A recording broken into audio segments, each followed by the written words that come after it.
Okay, we should be live. Hello, guys. Hello, hello, hello. I think. Hi. It's relatively Hello, quiet at everyone. the moment. Hey guys, good to see you all again. There they are. How you doing, Tom? Hey Tom. Awesome. So shall we wait for some people to some more people to hop in before we Yeah. begin? Yeah, why not? Hello, Kirok. How you doing, Kirok? Welcome, welcome. How you doing, Franchus? Did I say it right? Franchus? Or have I just said that totally wrong? I'm sorry. Francois. Oh no, it's Mr. It's Francois. It's Mr. Bliatman. Ah, Bleed Man. How you doing, buddy? Francois. How you doing? Yeah, how you doing, Cesis? Hello, Riley. Hello, hello, Hey, hello. Riley. So we're going to be jumping into Prime Battalion server. As long as it's not too full. If it's too full, then I may have to fire up the old Legion. Just so we don't overload PB. Every time we've done Silica Sundays for the few weeks, we've always crashed their server. So, Oh dear. yeah, I don't want to crash their server straight away, right? Oh god, I've just seen what I look like today. Oh god, I need a haircut and a shave.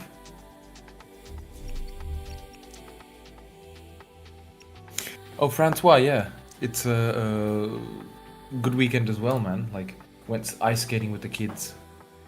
So that was nice. All the ponds and rivers are frozen over here in the Czech Republic, so... Hello, Sly. Hello. Prime Battalion. Alright, let's join. How you doing, Lewis? How you doing, buddy? Luis! What's up, man? Good to see you. And hello, Sly. Good to see you too, man. Okay, well, it's Lucker versus YCH, so... Oh, wait, hold on. And we're on Rift Basin. I am still loading. I just come with a giant good eve. Hold on. I just spawned in as a marksman.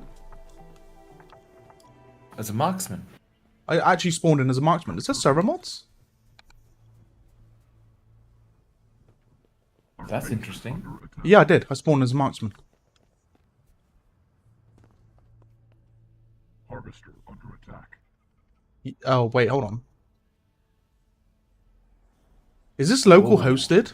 I think this might be local hosted. It is. So General Granger's the local host. Oh no. Harvester under attack. Sorry, give me a Dubscribe. sec. I No worries. am in the wrong beta. Oh. Enemy approaching. Drama's on that Yeah. experimental business. Yeah, I was on the experimental business and I just got a crap ton of errors. I was like, what is going on? And then I realized.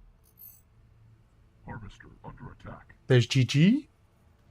Named himself Yippee after the loot bugs from Lethal Company. Enemy approaching. He's in love with those bugs. Our base is under attack. Wait a minute, what version do you have? Lycan? Under attack. 0.8.19. 0.19. Wait.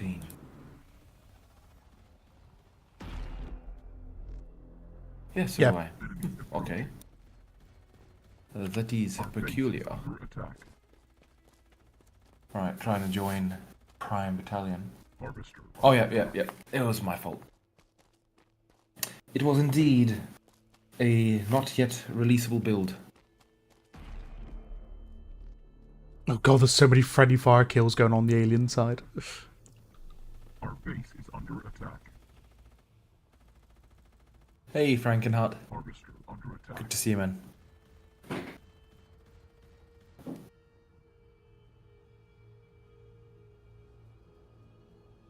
How you doing, Frankenhart, mate? Hello, sir. How is everybody doing this Oh, fine wow. eve? Our base is under We attack. begin on a very low FPS. Yeah, it's Lucker Under attack. and you know, his forward thinking and his base production. Oh, Wasp fight. And I've got a feeling this isn't a dedicated... Wait, no, it was a dedicated server when I joined it. It was. It was. Yeah. It is dedicated. Okay. Under attack. Harvester under attack. I see a wasp. I'm going to go for it quickly. I have joined the aliens, Mr. Lycan. Ooh. Enemy approaching. You're one of those. One with the queen. Our base is under attack. I don't know who I chewed up, but I chewed up someone. Harvester under attack. Oh, it's a flying carpet. Yes. Vomit. Vomit. The vomit carpet. So, Mr. Lewis is asking, Martin, are you aware that the AI does nothing for the first 4.5 minutes of the game? I am aware of this. It's specifically on dedicated servers. Dion told me about it. It's a very strange issue. And the important thing is that it's actually the top right. There's the red icon there, right? So, I'll have to find out exactly what's going on there. But honestly, it doesn't exactly make much sense. Like, there's no difference between the dedicated servers and the normal servers in this regard, so it's quite surprising. But I'll have to debug it.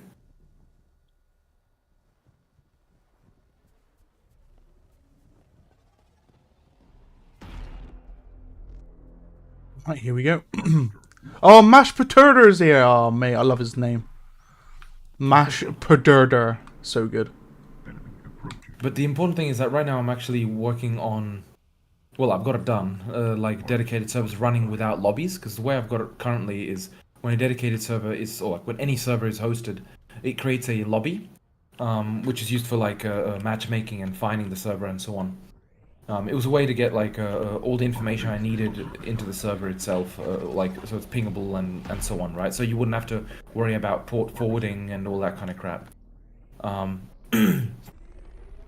But because of dedicated servers and more specifically to be able to use them with Steam CMD, I actually had to remove the lobby system, or like the lobbies in there, and I'm instead having to do it with just the standard Steam servers API.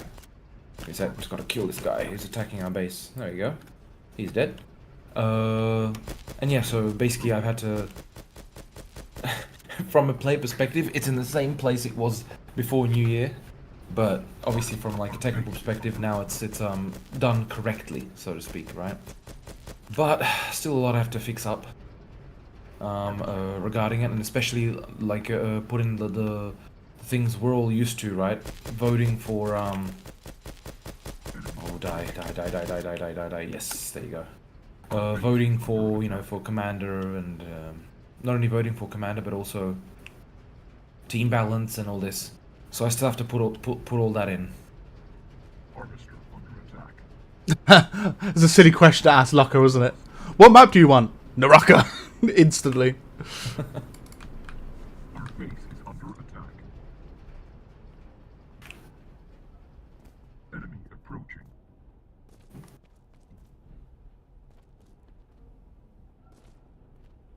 Oh, I'm wondering if you will... Tommaso is asking, I'm wondering if you will implement team balance. Yes, I will. Team balance as well as, what's it called?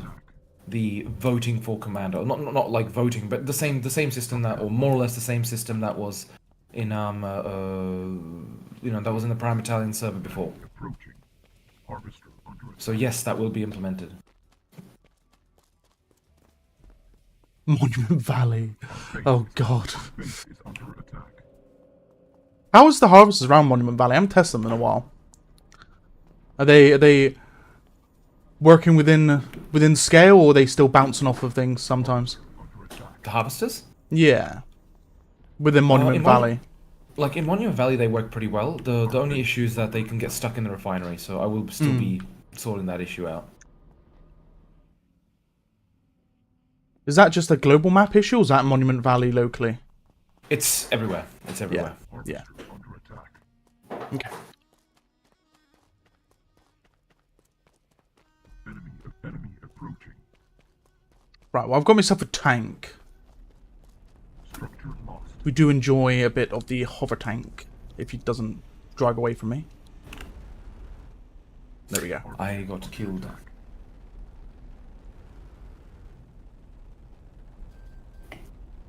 Our base is under attack. GG giving Lucker some beans. Eat a Snickers. You ate you when you were hungry. Oh yes, that's the ad for Snickers. Indeed. Yeah. Haven't heard that one in a long time. Naraka on my server.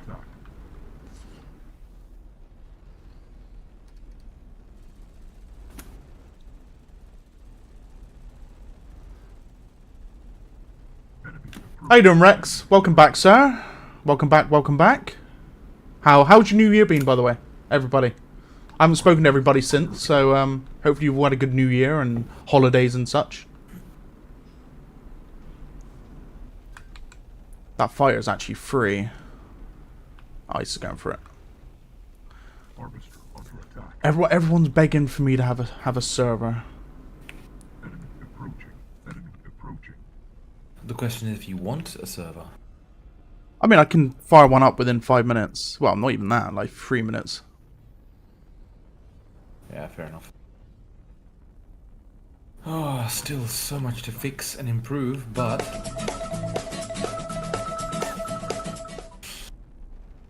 Our base is How you doing, Jude? Well, Judoka, thank you for the sub on YouTube. structure lost. Welcome. Yeah, what I'll do is when I think aliens are actually surrendering, so I will quickly plug in the Legion and get it up ready and rocking. Our base I will need to rename the server though because I hosted it last week and it was called Silica Saturday. It just didn't fit. for some reason. Yeah. I wonder why. Oh my god, I just hit that wasp midair with a tank round. So, which tank are you? our base is under attack. I'm the one actually, like, defending, I suppose. This other tank seems a bit lost. Ah, Okay, now he's shooting. No, don't come for me, Drown. I see you in the magic carpet. no, I'm not. I was just a wasp. Oh, I got killed. Our base is under was you on a tank by any chance? Maybe. Yeah, I was on the tank. I think you probably shot me actually. Yeah, I did. Yeah, I was the other tank. Yeah, you dodgy. harvester under attack. Okay, so who is he? Requinorex, hello. Under attack. Well, I'm doing well. Mr. Lycan seems like he's doing well. He sounded terrible before with the flu. Approaching. Oh yeah, I was really ill before New Year. Harvester. Finally got my hearing back and my voice back and everything back. Our base is under attack. Oh, hello, Golanx, and hello. Oh, right, yeah. Requinorex already said hello. The chat is behind my microphone. Jesus, I'm gonna move it there. Enemy Right, cool. approaching. So Dram, do you have a good news festivity? Hope you took some vacation. I did take a vacation, and it was pretty good. We were in Oman with my wife, and the kids were with like the grandparents. So that was actually quite a lot of fun. It was in the desert, but also the beach. But yeah, showed mainly the desert. I posted a few photos on Enemy approaching. Twitch. Sorry, not Twitch. Twitter. Under attack. X. Whatever. Structure lost. That social media. Sorry? Whatever that social media, whatever its name wants to be. Yeah, the social media platform which renames itself.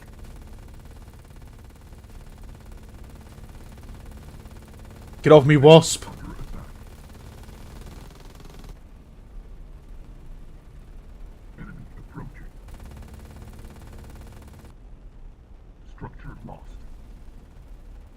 So you doing, Julica Golanx? is saying things are well. Absolutely interesting what this year brings for Silica. Well, a lot. The roadmap will be released soon, so it's gonna be a ton of work to do this year. Like, you know, so I'm hoping I manage to do everything I everything I put on the roadmap in time. But yeah, it is a lot. Oh, I took the AA rocket to the front and died. You took a vacation in the desert. Did you find Volterium? Enemy approaching. Yes, I should have taken a harvester with me, shouldn't have I? Right, now that I've died, I'm actually going to fire up the Legion, so give me 2 seconds. Our base is under attack.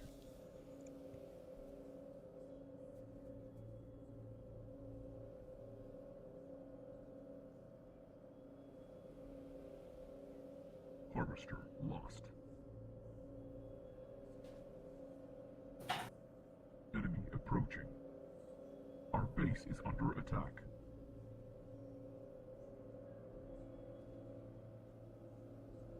Harvester under attack.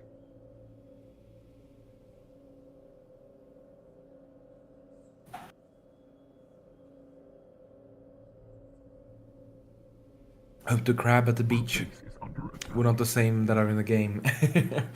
Yeah, true. There were crabs on the beach actually, but obviously small ones. But Enemy approaching. I mean, the beach didn't really make me think of Silica, but the desert sure did. It was like the Great Erg. Our base is under attack.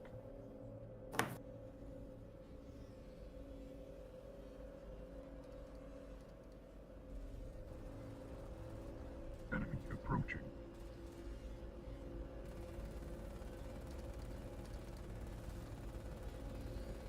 Structure lost. So any ETA on Our base is Centauri completion or Sol buildings? So that will come towards more like the second half of the year. Give me a sec, just looking at what I've got it planned for. Da, da, da, da, da.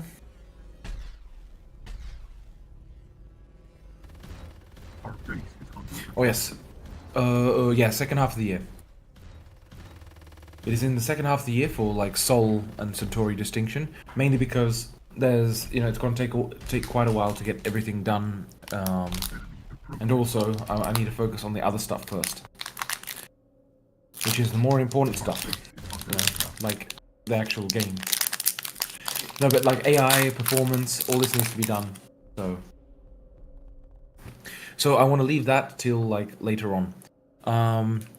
As for Hoverbike when, well, I'll be honest, I wanted to be riding it last week, but these fixes to the dedicated servers took a little longer than I hoped.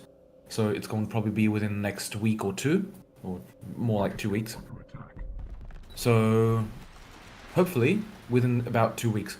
Though the only issue is that there's a little bit of issue like with animation and this kind of stuff. So I'll have to look into it, but I want to have it done within 2 weeks. Worst case, about 3 or 4 for the hoverbike. Structure lost. Would more RAM increase the performance on client end?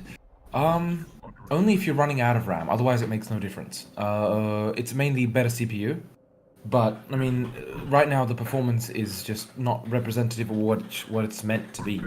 So optimization will significantly improve this.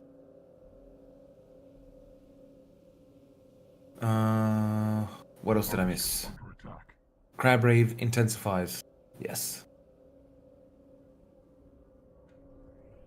Okay, worst case in 1 month. Yeah, exactly. Hoverbike, worst case in 1 month. Our base is under attack. Harvester lost. I pulled the leg off my router by mistake. Harvester under attack. Of you what, sorry?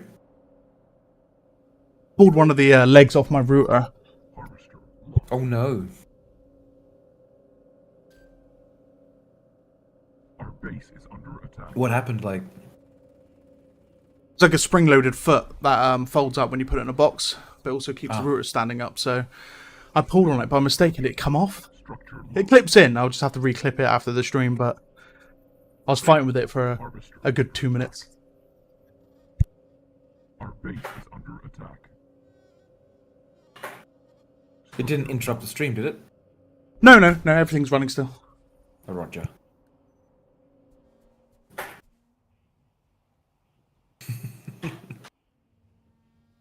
Harvester. He pulled the leg off his root beer, Our base is under attack. says Mr. Golangs. Structure lost.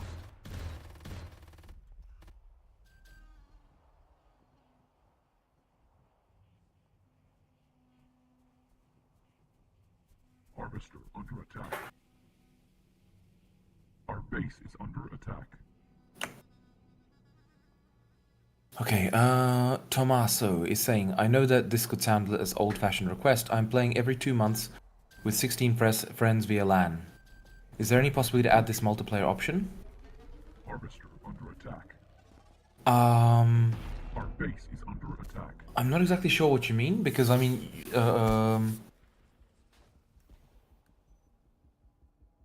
because you can play, like, if you're physically taking your computers to each other, then you just have to have it on your Steam account, and you can play on LAN.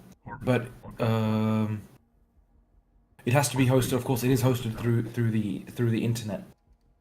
But otherwise, Steam automatically sends the packets through the local area network if you are all connected to each other. Enemy approaching. I'm more interested in dropship and troops carrier vehicles to send large amount of infantry to enemy base, says Saif. Yes, this will be added along with the AI improvements, so basically Q1, Q2, roughly speaking. I exactly forget because I don't have the thing directly in front of me. But yeah, Q1, Q2 for the troop carriers.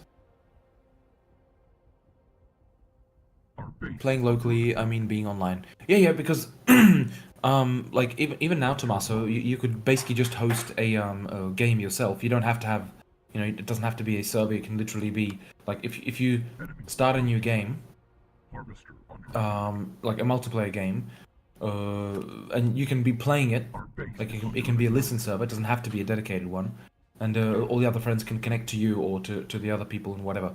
So, you know, it should function the same as any other, you know, as any other online match. Harvester under attack. And if you mean so only what's it called? So only your friends can join. Well, you can just put a password, you know. Enemy approaching. Harvester under attack. Our base is under attack.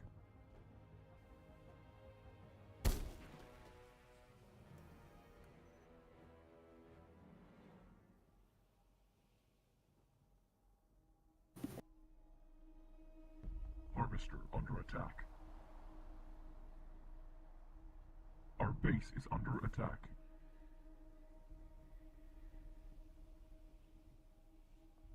Enemy approaching.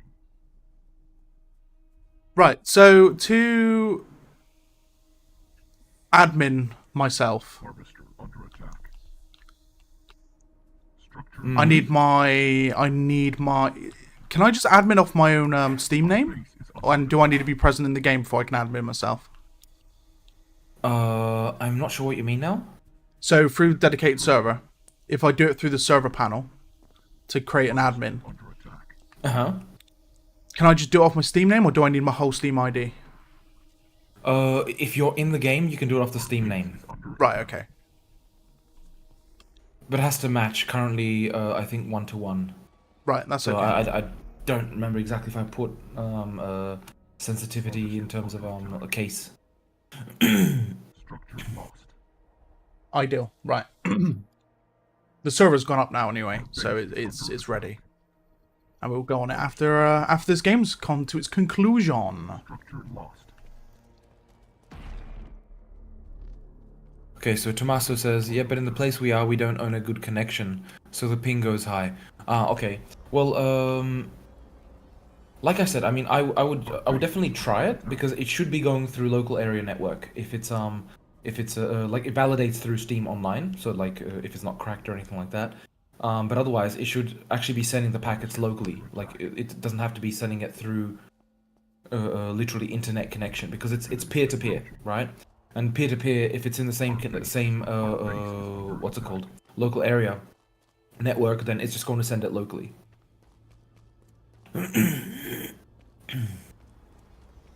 Will render distance be a thing? It already is. It's limited to 3 kilometers at the moment.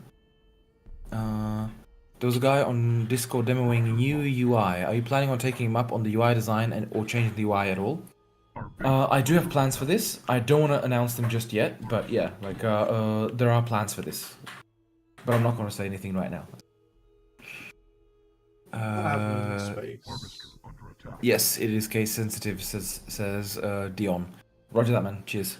And hello, Dion.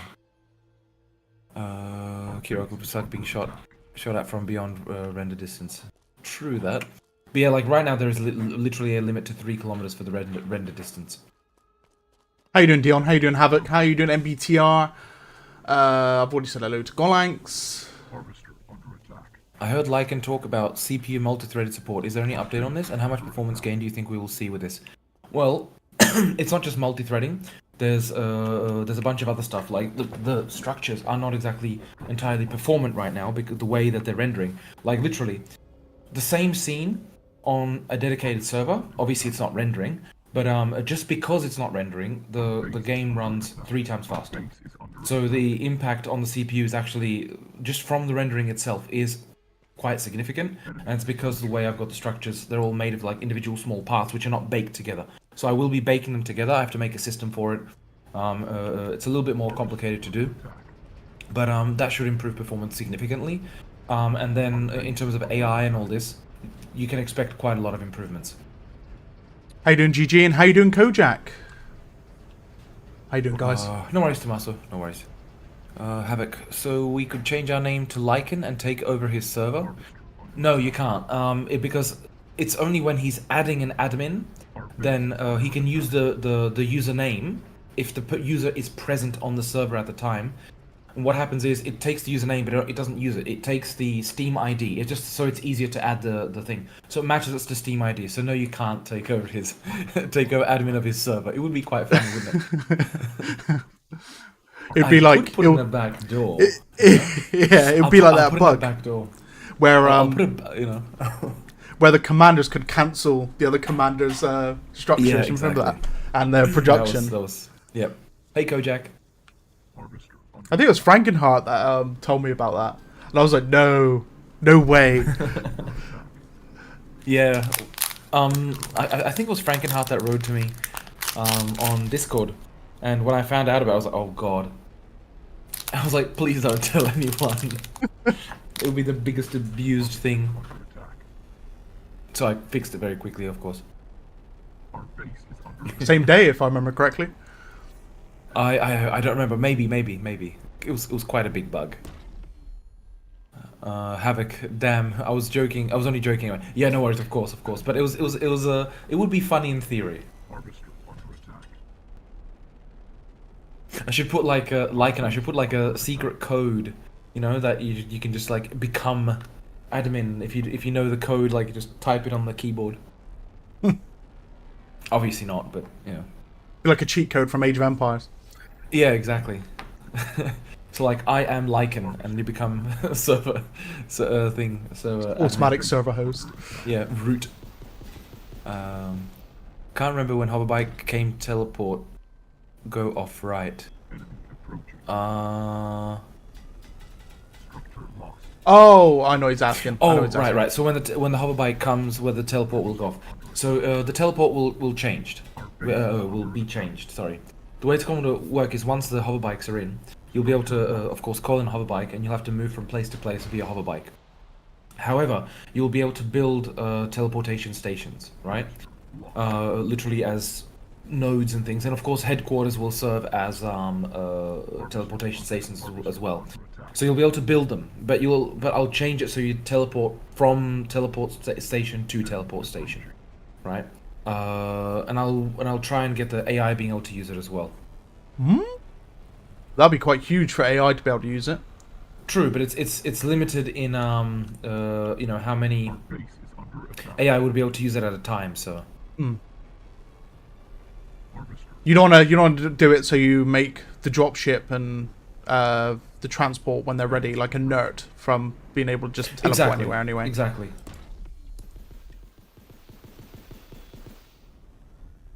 Precisely.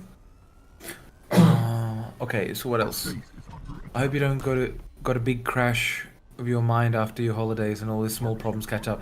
There was quite a catch up, I must admit. Like coming back from holidays, I was like, oh crap. And when I was putting together the what's it called, the like the list of stuff, remaining stuff to do, it was it was like, oh god, so much to still do.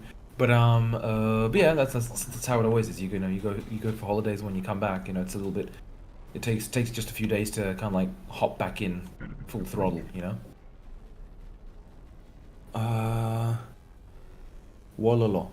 Yes. Who said I also Wololo? heard that the judoka. I'm not sure what it is. It's the priest on Age of Empires. He goes Oh, Wololo when he captures like stuff yes. and He goes, yeah, go on. yeah. I hated that. Whenever you heard him like just doing that, it's like, oh god, no, not the priest. It's always the best battle is when you got priests versus priests. It is I also heard pain that the being a rail current siege tank. I also heard that the siege tank would be changed and be called the plasma tank, and then a new version of siege tank would be made for the other human faction. Is this true? Yes, it is. Because most people called it the plasma tank anyway, and the siege tank. It's meant to be reminiscent of the Dune 2 siege tank, right? Which is big, giant, had 2 barrels and whatnot. And I just called it a siege tank because it just felt like the correct name for it, like in terms of the role. But since, you know, I'm going to have like you know, a more low-tech siege tank for the Centauri, it would make no sense to have the same name. So I'll probably rename the current siege tank to plasma tank. It makes sense because it fires plasma. Whereas the siege tank will fire big, normal artillery shells. Kirok.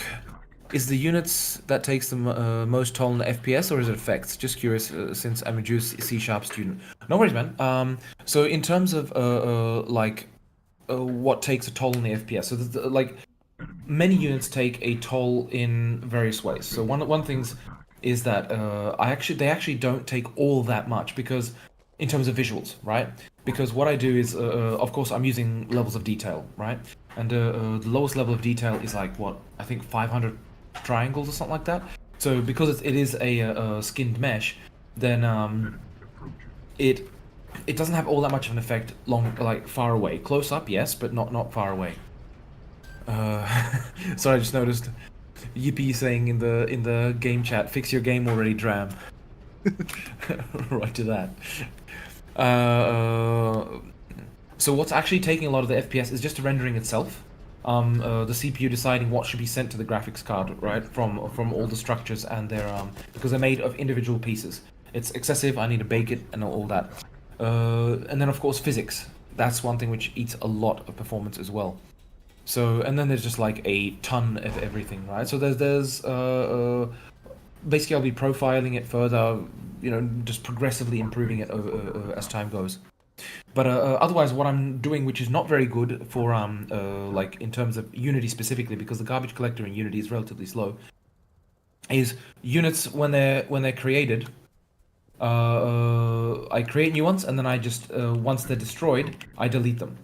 Whereas the correct approach should be to not delete them, but to disable them, turn them off, and then just reuse them, right? Because otherwise you're always allocating a new unit worth of memory.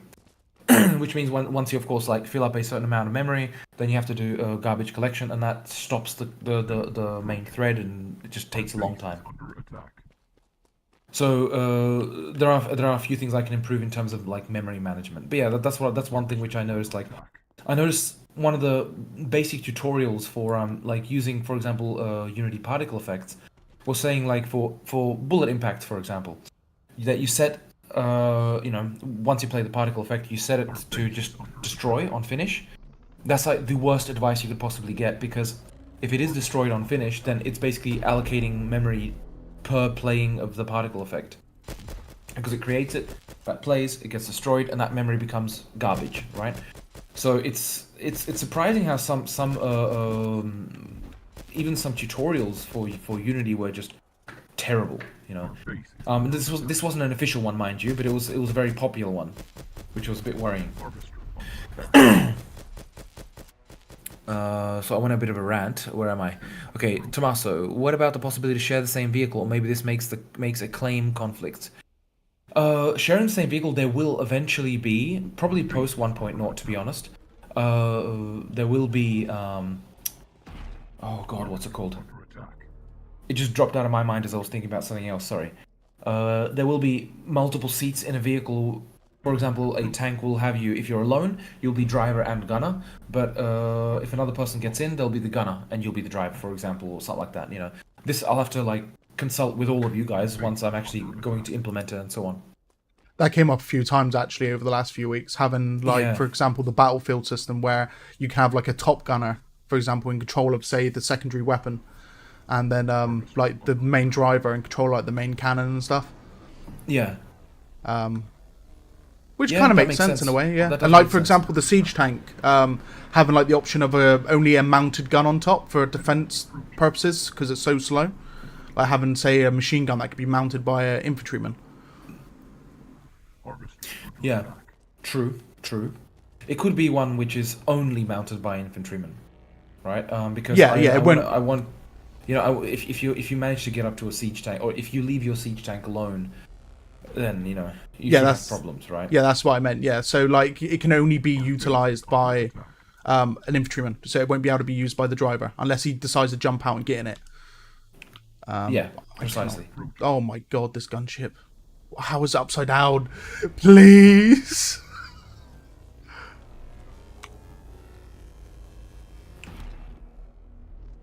Our base is under attack. Where was I? What about? Oh, okay, that was said. What will be the speed of the hover bike? Like scout squad? Sorry, like light quad or less, more speedy? Very slightly slower than the light quad. Our base is under attack. Structure lost. I actually managed to flip a gunship off its back on my own. Approaching. I feel Well, there real you go. special. Nicely done.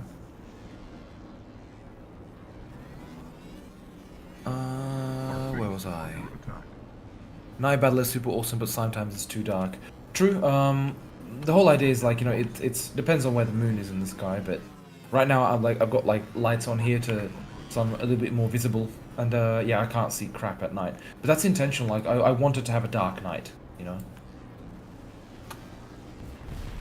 because you have night vision and so on. Kill HQ to win or all human buildings, is someone asking in game. Unfortunately, all buildings at the moment. But I've locally got it changed to like in the next build it will be just HQ, to kind of like mirror what was said on the like what people enjoy playing the most. So Our base is under attack. yeah, next update should kind of like bring it back to on par with pre-New Year. Oh god, I don't know what I've killed. The server's backing up. Harvester under attack.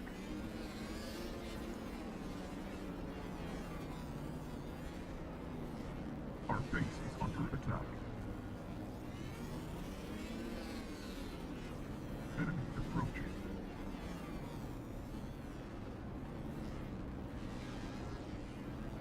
Harvester. The server's not having a very good time. No, I just destroyed a whole shrimp nest, and the biocache is still on full HP. I'm just like, So I just flew away and just let the server catch up. Our base is under attack. Oh, Interesting. harvesters. You shouldn't have. Enemy approaching. Harvester under attack. It's a good old harvester mating session going on at the moment. Like two dung beetles having a fight over the poop in the middle.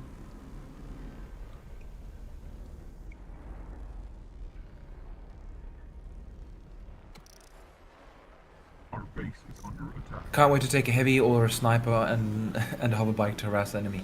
Yeah, true. But if you get killed, you'll have to go all the way back from base, and that's the idea of it. So you're vulnerable when moving on the hover bike. You can get off it very quickly, but starting it up will take a little while always. Approaching. Structure. Just so you Oh, can't just no. like hop on, hop off, hop on, hop off, because that would be very, very annoying. Our base is under attack. That was what, 2 minutes? 2 minute delay? I just exploded in midair from like behemoth shots, and I was like halfway in Soul's base. Oh no. Oh no. Is it convenience to use multi-threading with the physics calculation to better performance? Also structure cap, how do you envision it to feel like? says Mr. Luis. So, multi-threading for physics calculations. That one, it's a little bit more complicated because right now it is on the graphics card. It's using physics, so it is quite fast. There's not like there is like a better option, that is to switch to Havoc. However, switching to Havoc requires also it to use what's it called, data-oriented technical stack, which is migrating to that is a much larger scope of work. It means rewriting half the game basically. So that one's a little bit more of a complex one, but the physics aren't the greatest impact, right? And in terms of the structure cap, I'm still not 100% sure how I envision it at the moment. But I will get back to it. Did we win? Oh, did we won. I think Lucca surrendered. Oh, right. Right, so my server is called... Oh, it's up top, like an MB Silica Sunday. On Naraka City. Alright, so I will disconnect from Prime Battalion. And then once I'm in, I should be able to just instantly admin myself, so I don't have to use my other keyboard to do stuff. Yep, makes sense. Oh yes, and Lewis, so I just want to say, like, in terms of the structure cap, how that should work is, or the way I kind of see it working is, there'll be a limit to how many you can build of each building, right? And that number you can change based on, you know, low, high, medium, whatever. I might actually change that to actually be snapped to certain numbers or something like that. But nonetheless, the whole idea is that you'll be able to like build a limited number of each structure. You'll still be able to switch it to infinite, of course, but that won't be the official gameplay. You know, that's more like okay, if you want to go crazy, go ahead. Because the whole point is like right now the way the humans are, like you know. Like the way, for example, he plays. He builds buildings everywhere, so it doesn't matter, and so on, right? And it fills the map with structures, and this is not exactly how the original intent was. But I don't want to kill that, you know. I do want to enable that, but just not. It shouldn't be like the default way of playing. So that's the current plan. So, but you know, I'll change based on feedback and stuff. How you doing, Nova? Frankenhard, hey Dram, how was your Christmas and New Year's? It was good, man. Thank you very much. How was yours? And I was actually like in Amman for a week. I mentioned it before, in the desert and also like near the beach and so on. It was really nice. It was really nice. The MBTR, the infantry transport vehicle, can only carry 6 infantry troops. In real wars, infantry usually catches rides on roofs and da. A mount roof option would be nice and realistic. To expand capacity, yeah, it would be nice. But I'm actually just going to increase the capacity inside. Like I just put it to 6 because it felt right. Because originally the amount of expected units was, you know, like 100 for the entire team. But yeah, then reality came along. So I will be changing these numbers once I actually like get that working properly for the AI. And putting like going on roof, on the roof and stuff. It is an option to do. The only thing I don't like about that is I'd have to worry about, you know, the turret not clipping with the soldiers and so on. It becomes much more complicated to do. So the easiest way is just to increase capacity and so on.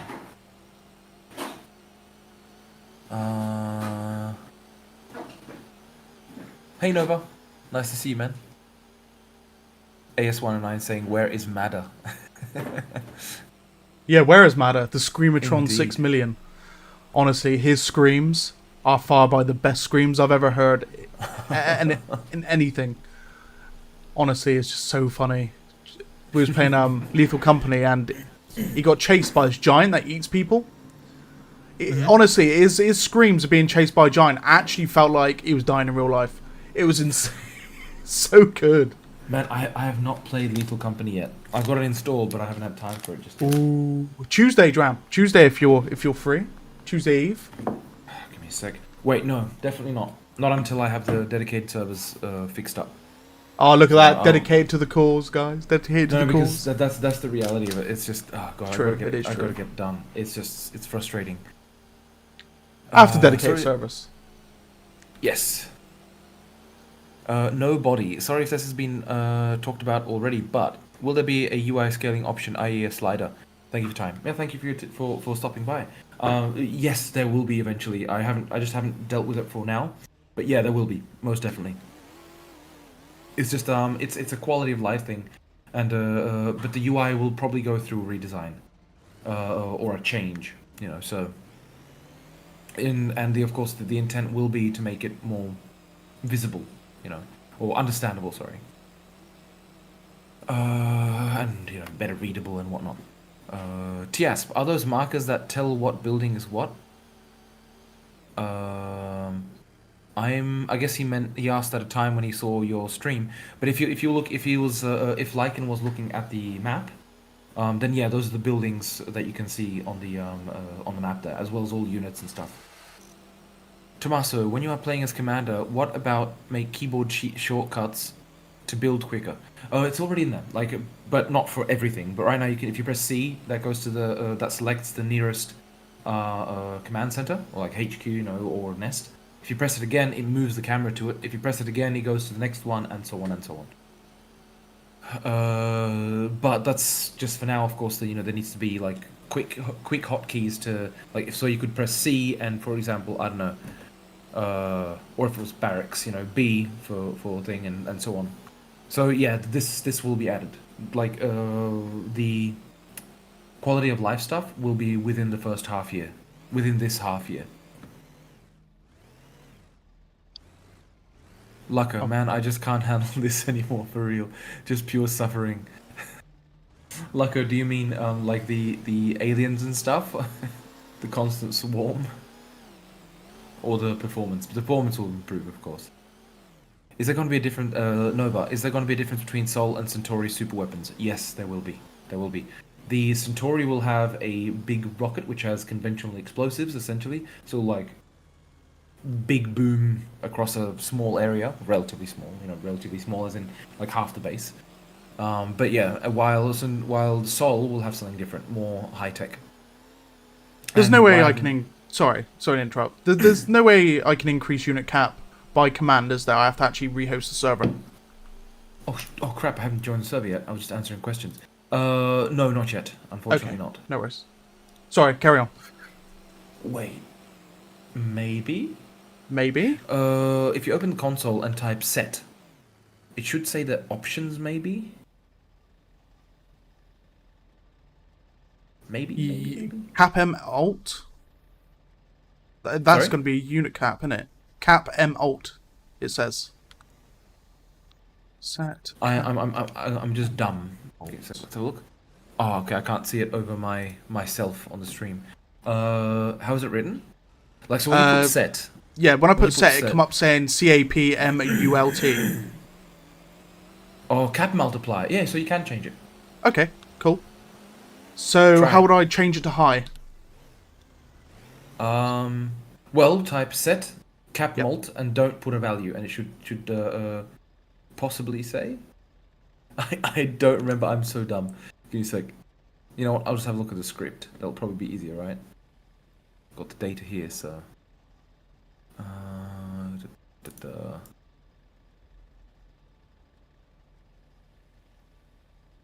So give me a second. I'll just find where I've got. Ion cannon. Ah, yes. Yeah, that's of course the first thing that came up in my mind as well, but we'll see. Like, you know, ion cannon, obviously not an ion cannon, but something similar to like a orbital cannon. Yeah, but that could be an option. Glass the planet. Covenant style. Enemy base located. Exactly. Okay, let's have a look. So, I will tell you in a sec, Mr. No Lycan. worries. I'm just trying to find where I've got the... Okay, game mode forms. Alright, strategy asset. There we go. Unit cap, low, medium, high, infinite. And the maximum... Okay, so it's 0 to 3. Okay, so high would be what, 2? I will tell you in a second. Oh, God. I don't remember, man. I don't remember. Oh, it's terrible. Because it's, you know, you don't need to care about it once it's written. Yeah. So I don't keep it in my mind, but, cap. Unit cap multiplier. Alright.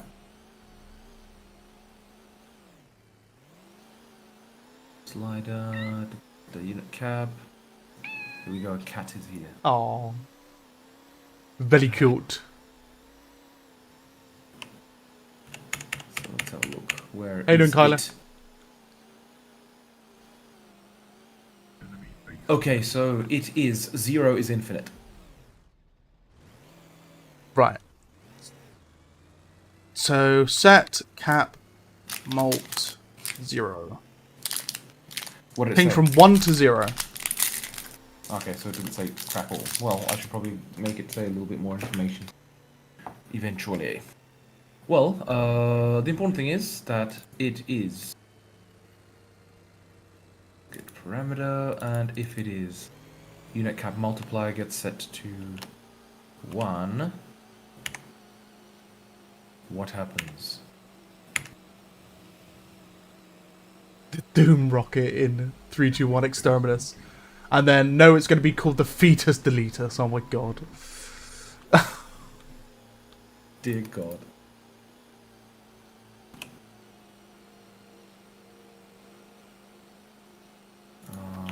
I'm just trying to find where in the script I'm actually getting it, because I don't want to load up the whole project because it takes ages.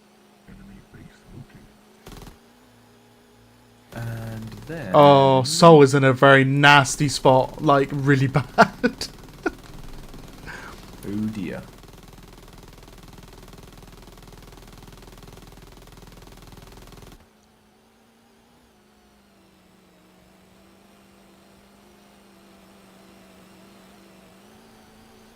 Production, maybe here? Q? No. I'm just gonna find this and then return to the questions. I will go through them.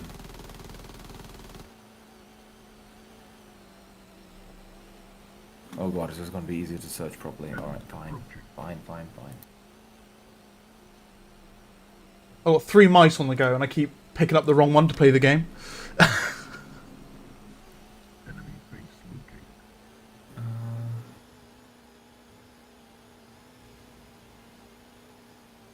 Look at the freedom I've got in Soul's base. What are you guys doing? You defending? Hello?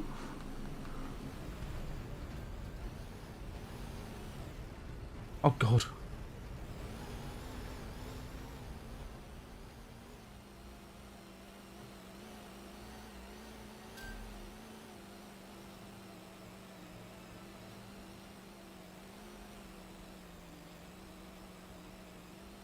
Big flying aircraft mothership. Aliens of Titan. I think Centauri should have this giant artillery, like planet mounted artillery, that fires like a artillery mounted nuke. Our base is under attack.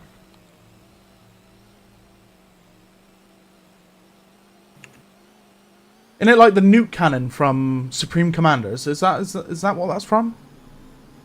It It is. is entirely possible. It is like a nuke artillery. I don't remember actually. I don't remember.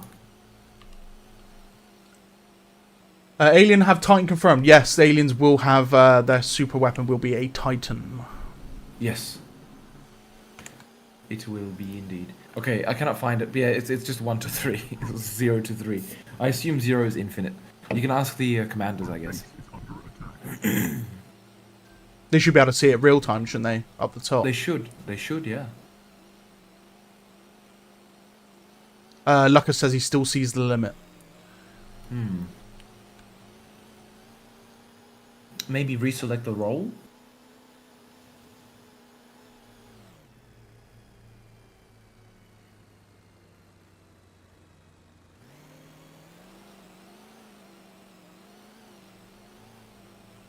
Is it first come first serve piloting the Titan? Make it sound like something out of Warhammer 40k. Let's pilot the Titan. It will be, and we'll see how that works. And if it doesn't work well, then we'll change it. That's the plan. Okay, so back to the questions which I missed.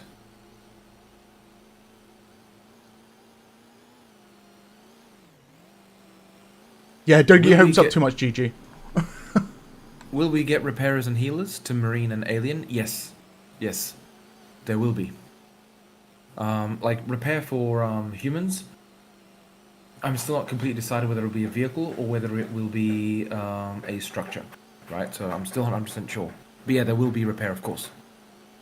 I heard something about massive units, something like the mothership from Stark. I think that's what you mentioned before, right? Like an... Yes. Yeah, about so... mothership. Yeah, so the aliens just have the Titan, which is going to be a gigantic walking unit. Would it be possible to make a feature that allows infantry shoot while lying down to increase cover? Shooting while standing up at long distances is not very common in real life. Well, you can, if you actually crouch, then you do get increased accuracy. But I didn't want to put in prone because it's just a lot of work to put it in, and it's just not worth it, quite frankly.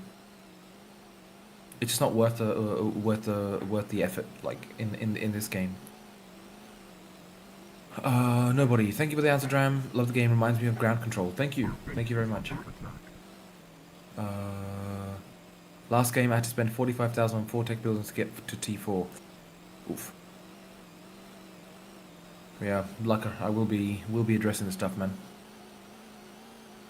An enormous scorpion or a gigantic beetle. I'm not entirely sure what Dram has in mind for that. I don't know if it will have arms or... What, the Titan? Yeah. It's going to be mainly melee, but it's because it's so huge. You know, its melee range is long. It's going to have big tentacles. Ah. A giant walking octopus. A mind flayer. No. Well, the important thing is that it's also going to have a secondary attack. Ooh. Is it first come, first serve for piloting Titan? Yeah, I think I mentioned before. Yes, it is, or it will be. We'll see how that works out, if it works well or not. Worst case, we'll change it. What type? Like a big crab, a giant kraken? Oh, I just mentioned it. Titan should be a giant dung beetle. Indeed. Cthulhu. Yeah, Cthulhu. Cthulhu, yeah, sorry.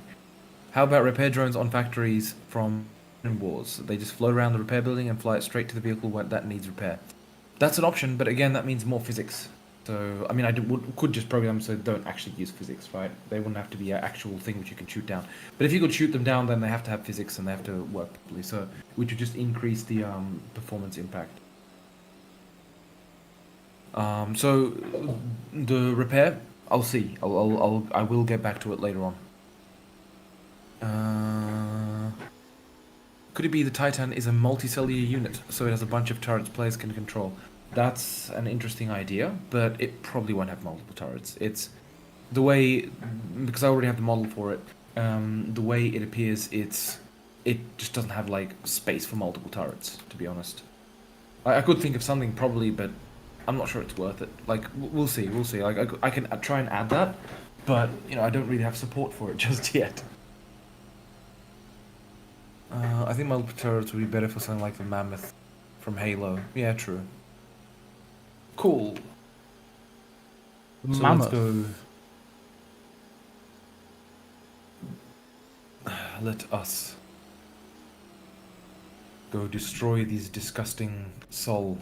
You're Centauri, of course, right? Yes. Of course. You couldn't catch me on Sol unless it's alien. It's a horse, of course. Oh, yeah, everyone was asking, can you rename the hunter to Sausage? Because of the 3 little dangly things from its mouth? Mm-hmm. They do look like sausages, don't they? This is Yeah. true. Sausage mouth. It just needs to be called Sausage when I'm in control. Sawasage. So instead of like having my name over the top of the hunter, everyone will look at it and just see Sausage as the name. And then they'll know it's me. What's going on my FOV, by the way? What do you mean? My FOV seems like it's turned right up all of a sudden. Hold left alt?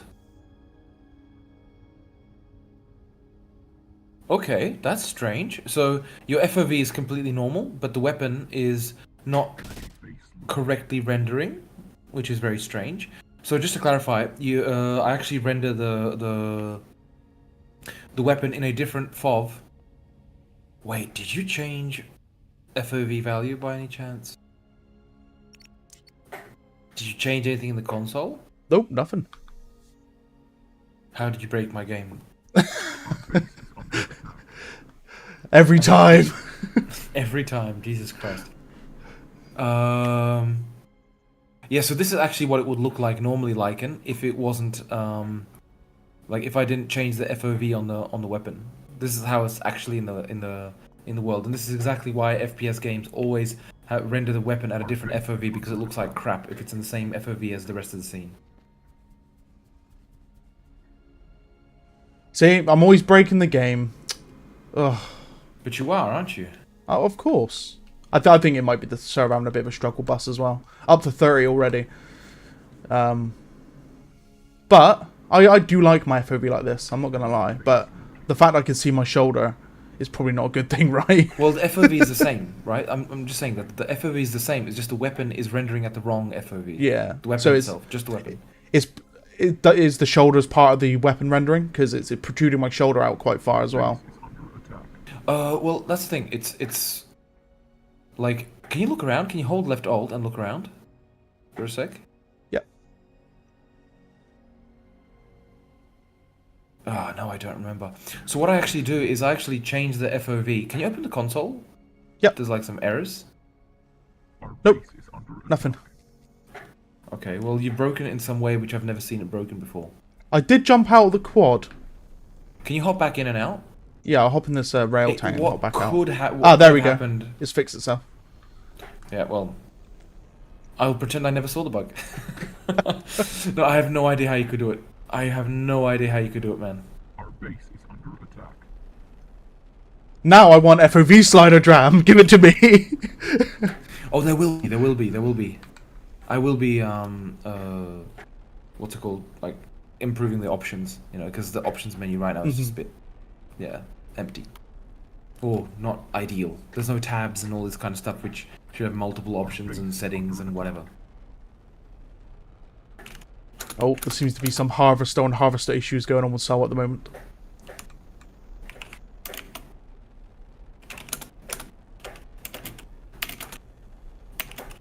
God, I can't type today.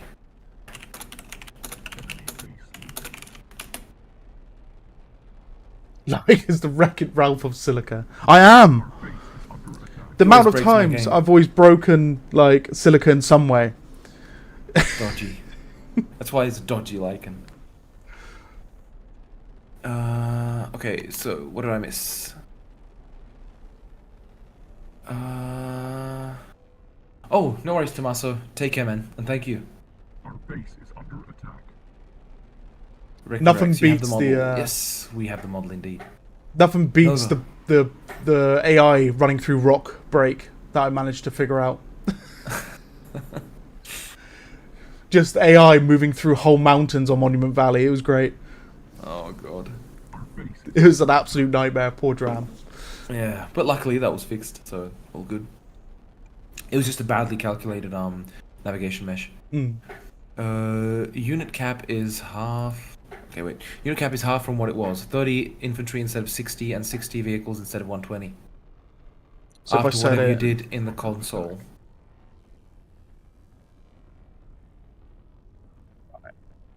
so set cap mult. If I change it back to 1, so if I change it to 3. Yeah. Oh, what did you? Yeah, try it. Try it. Yeah, I tried 3. Judoka, money's worth for an April Fool's update. Why Sol is auto choose when human versus alien, and when Sol Centauri will be a part in game, you can choose which one you play against alien. So it shouldn't be auto choose. Like when it's humans versus aliens, it should always be you should have a selection. Though it could have been because of team balance, which is a mod on the in the Prime Italian server. Our base is under attack. And when will Centauri be a part in the game? Can you choose which to play against aliens? So eventually that will be added. That you'll be able to select. Of course, there'll be just 3 icons, and you just select which teams will be fighting on the match, rather than HVH, HVA or HVHVA, right? So it'll just be like there'll be 3 icons of the like which teams will be taking part in the battle, and you select which ones are enabled or disabled. Basically, that's how it's going to work in future. Where was I? Lycan is the Wreck-It Ralph of Silica. Yes, he is indeed. Indeed.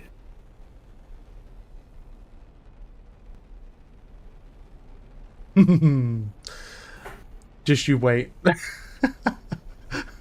I always find something. Yeah, you always find something, don't you? Is that every day as well? Like every Sunday, I find something. You enjoy destroying my game.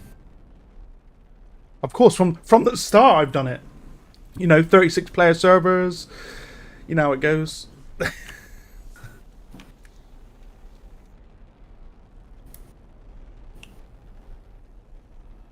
What was it on release again? Was it 12 to start with? Say again? The server count. Was it 12 on release? Yes, it was. It was 12. Yeah. But it was 36 in deathmatch. It wasn't 36. No, it wasn't. It was I think 16 or something like that. It was quite low. It was quite low. Wait, no, it was 36, I think. I think it was. I feel evil. I don't remember now. Man, it's been so long. I completely forgot about it.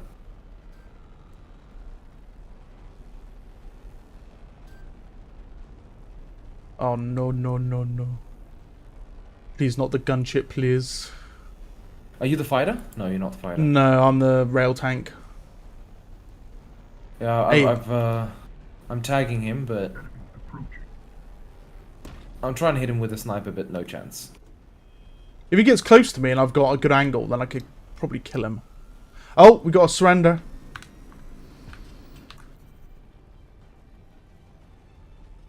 From Silica, Sol. Our base is under attack. They're not doing that bad. Fair enough. GG. GG's. Of course, we were on the right team. Of course! Centauri all the time. Every day of the week. Scott Yang is asking, how about aliens versus aliens? So it's not law friendly, but it will be supported eventually as well. I just want to see crabs go at it. Like and stop breaking dram.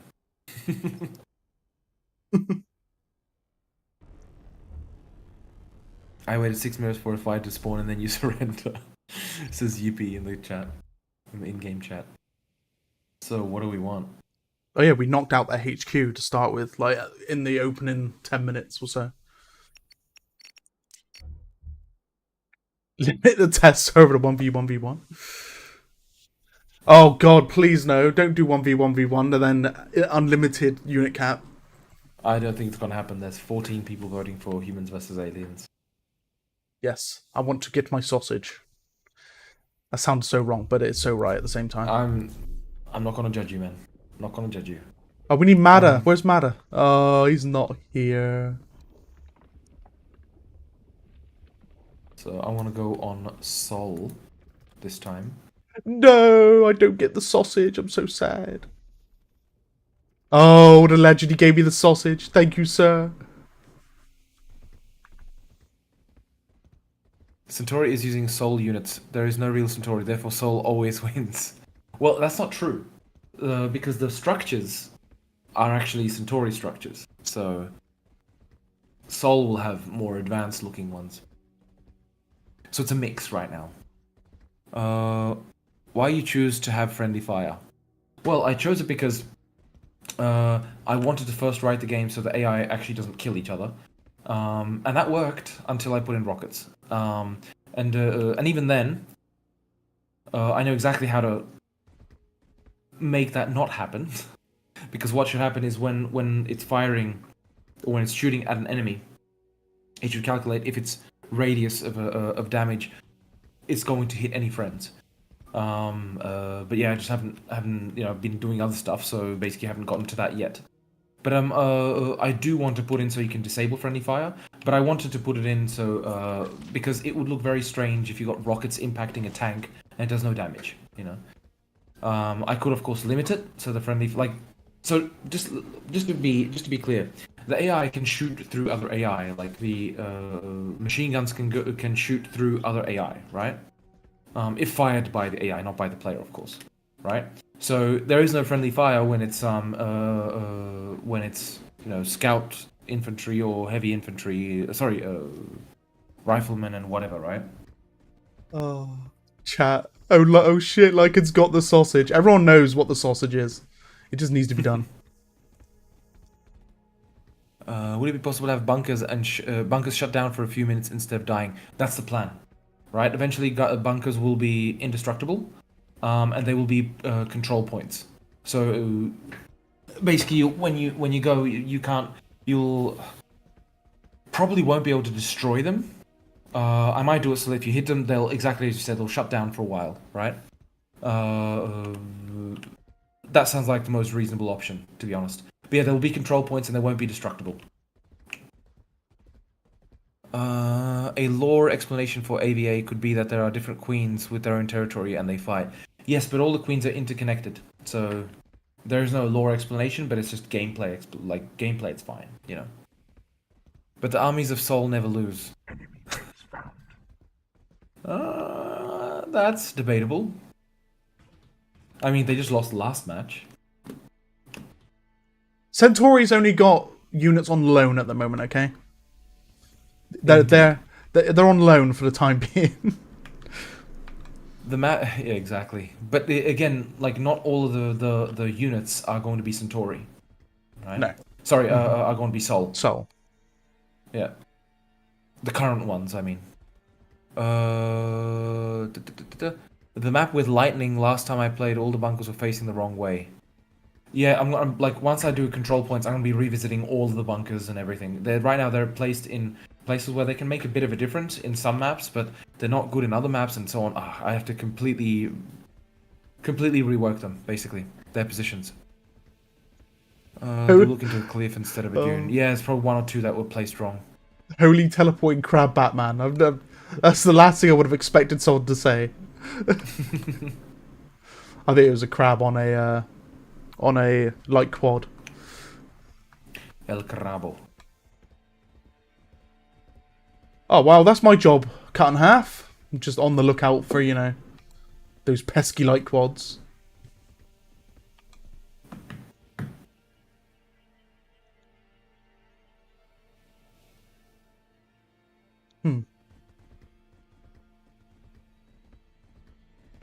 I'm the defender of shrimp after all.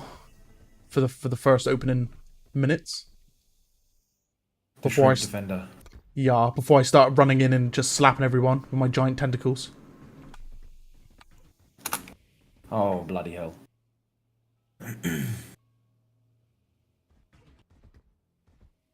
What the game really needs right now is alien artillery unit. So I'm actually planning on changing the Scorpion. It won't be shooting what it currently shoots. It'll be shooting basically fire as a kind of like a thing, right? We'll see how that goes, and I will change it if people complain enough. But yeah, that's the plan. Like to change what's it called? The Scorpion shoots. Yeah. Will he stay in size, or will you increase his size if he's going to become an artillery unit? No, he's not the same. Like the size, I think is okay. Like. Oh, I see where the quad is. Okay, I can now go and do my thing. Do my thing. Yeah, and artillery as well for because we've got the rocket truck at the moment, and technically the siege tank kind of is an artillery unit. But are we gonna have any like shell-based units at all?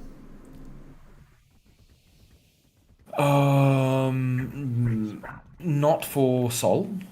For Centauri is definitely on the table, but not for Sol. Okay.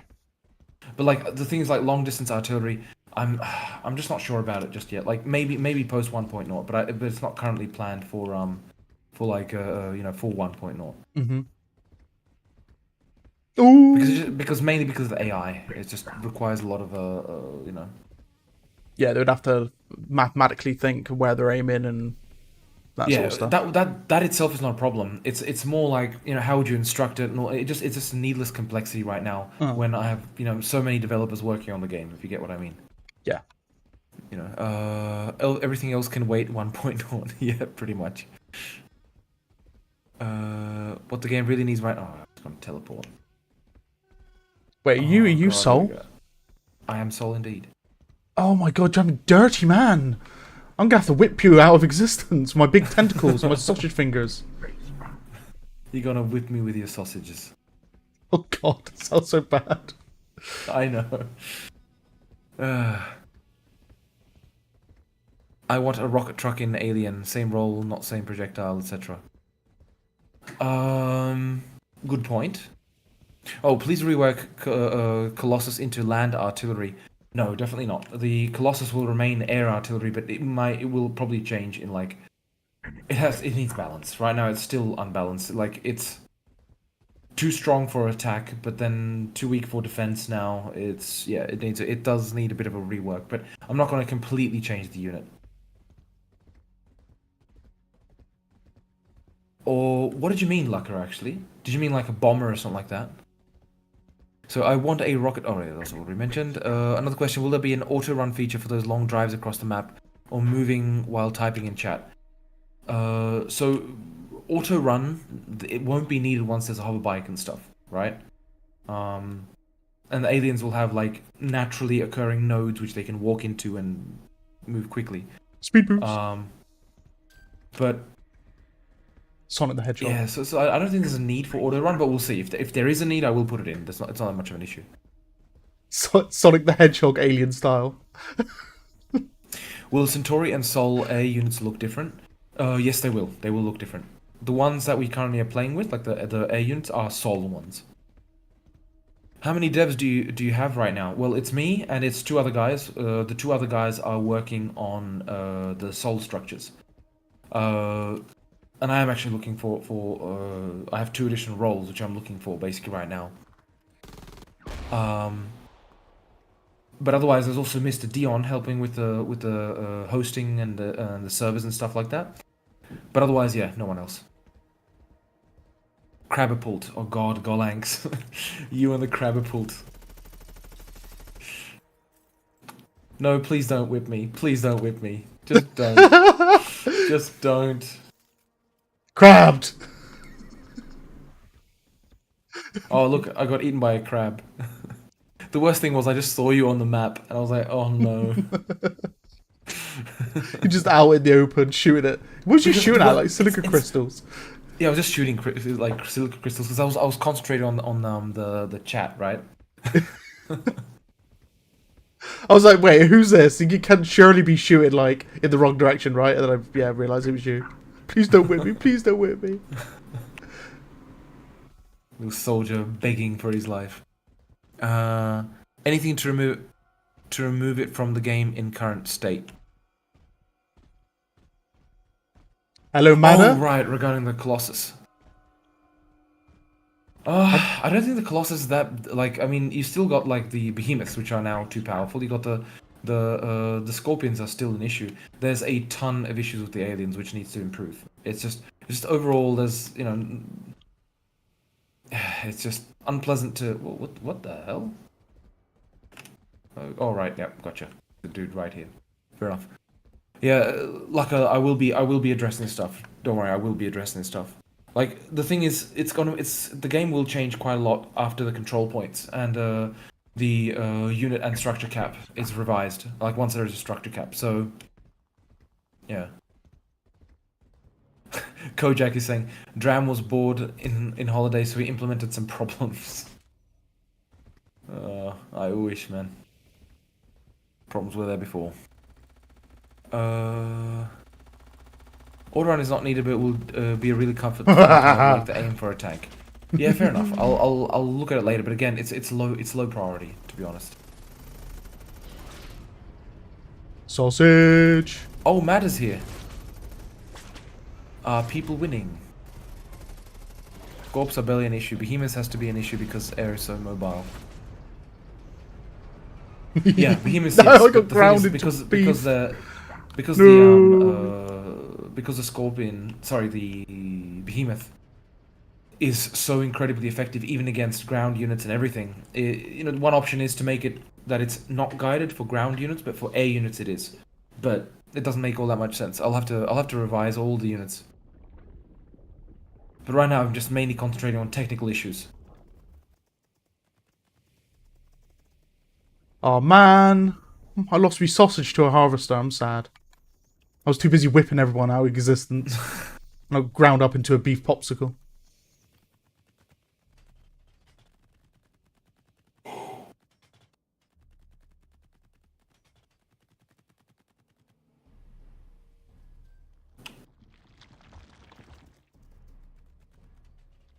Why does the quantum cortex look like that? What do you mean? Have you changed the quantum cortex? Look different. It should look the same.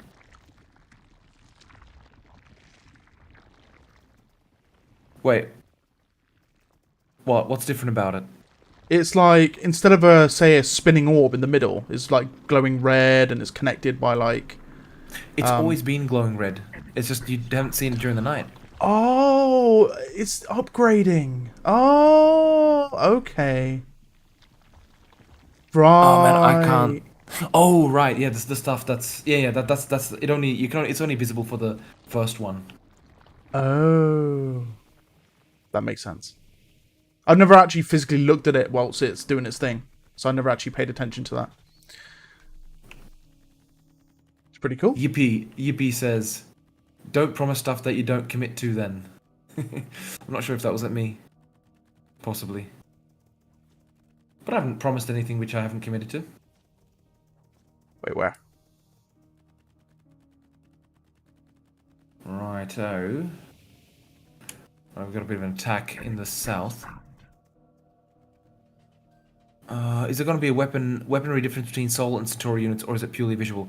There will be a weaponry difference, but I mean they're not going to be drastically different from like a technical perspective. So it won't be like a teleportation gun which you shoot and then it teleports the enemy somewhere, something like that. It will be, of course, it will do damage with radial damage and whatever, but won't be like drastically different.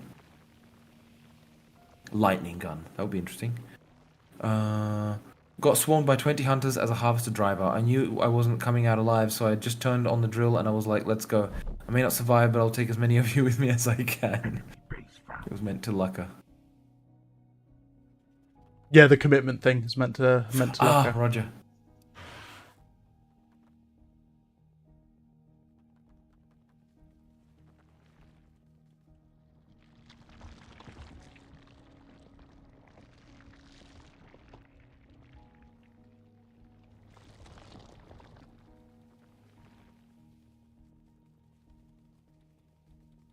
Well, right now you said you just wrote in the chat that it's normal for dedicated servers at the moment that there's a large delay on spawning, but I think it may actually be a performance issue. What I will do, I'm going to put it so you can actually like get information about the FPS of the server, because that's, I think, very important, right? Like we don't know the FPS of the server right now because you can't see it, the dedicated server specifically. So I will put like an FPS display on the server, because I think that is important to know. Everyone's having problems teching up at the moment. So I don't know if that's... What do you reckon that's due to? Is it increase in population of the server? Because we're pretty much at max capacity. Or is it due with unit cap increase? Change that, maybe? No, that shouldn't like influence it at all. I'm going to be perfectly honest, I have absolutely no idea, because, I mean, the issue that would have been the issue I fixed, and yet it still occurs. So... Because last week we didn't have any issues with teching up. I know there was an issue with spawning in, because it took a good 60 seconds for units to leave their manufacturing, but that's expected at the minute. But not the teching up issue. That's new to me for today as well.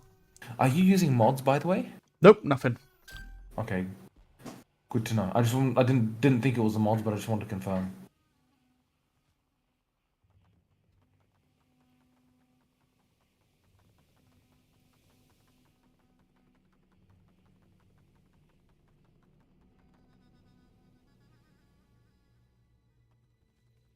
Alien Acid Slinger reduces enemy armor, but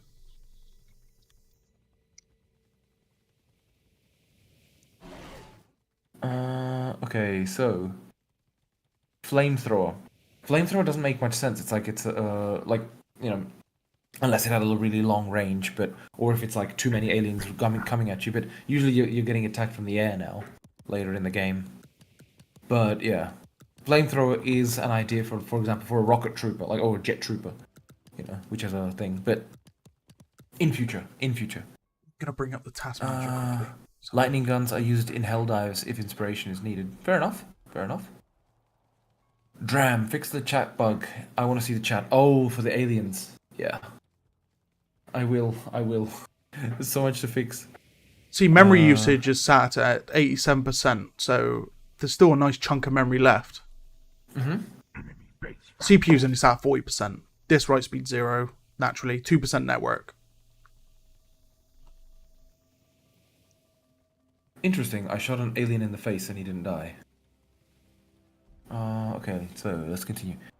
The disconnection icon is popping up and down as well. Yeah, that's probably just because of the servers running slower. It seems is my guess. The spider alien. I want an alien acid slinger which reduces enemy armor or does damage over time. True, interesting idea. I wanted to avoid those kind of projectiles mainly because it means I have to write them. Like write support for that. But I could actually, it's not that difficult. I could just put like secondary effects as a thing for units. Fair enough, I could do that. Eventually. Tyrion has some sort of web throwing gun and it's really effective in lore. Fair enough. The only issue is visually how to do that, and then technically. Could make like the wheels glue to it and something. Yeah, I could think of something like force zone. Can you see the stats of the circle lichen on your terminal? Stats of there's some things which you can see and some things which you can't. You can't see the FPS, for example, unfortunately. What on actually, yeah, you can't see the FPS. No, you can't see the FPS. Will infantry be able to build trenches and machine gun nests? Not trenches, but they will be able to build some like small defenses, and they will be able to build machine gun nests eventually. But only players. Other like normal infantry, no. I can't even see player list on the server panel either. Yeah, it's broken, or not finished. So. Okay, no flamethrowers hurts my heart, and flamethrowers in World War II could reach 50 meters for reference. Yeah, but 50 meters is like nothing here, That's the... But, the thing is, like, flamethrowers... It's just like when you have... like, the thing is that the aliens are used to high temperatures. Obviously not hundreds of degrees, right? True, but...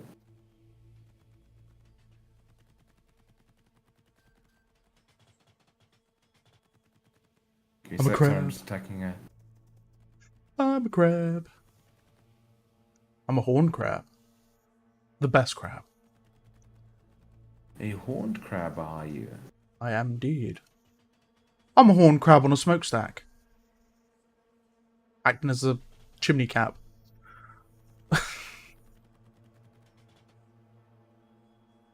Any more thoughts about the concrete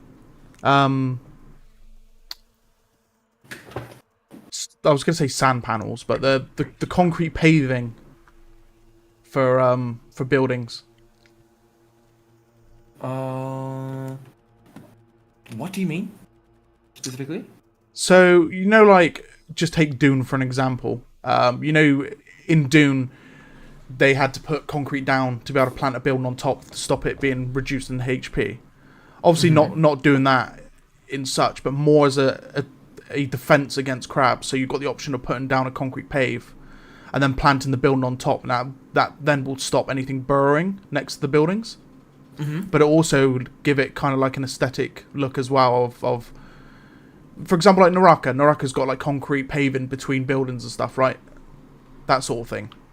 But for buildings I remember to be we built talked on top about of. this though. The thing is like, if it was to fit onto the terrain, I'd have to kind of like make it fit so it looks nice. It's a bit more complicated, but it would be all over the place, right? You'll have to match the terrain. Otherwise, if it's going to be flat, then you can't. You have to build. Think of the buildings that are currently there. It would have to be something like terraces, right? Yeah. So I'd have to be able to building terraces is it is a possibility. I think we've discussed this in the past. It is an option.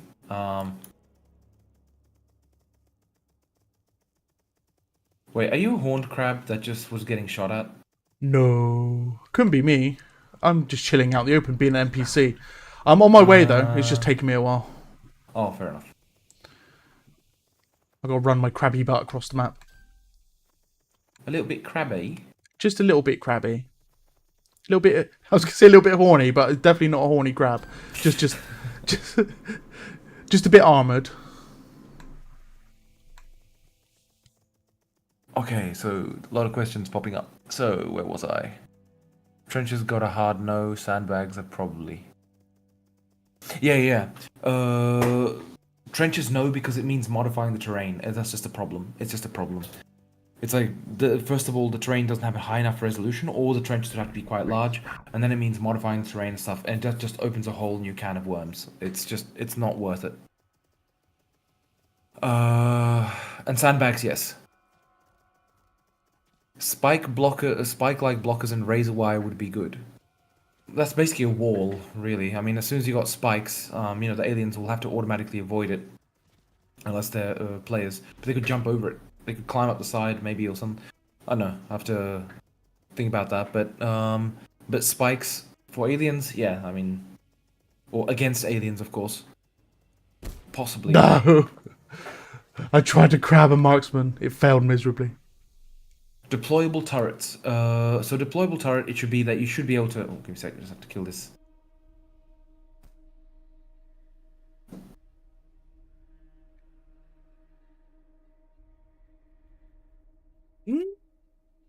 Are you a horned crab eating a silo?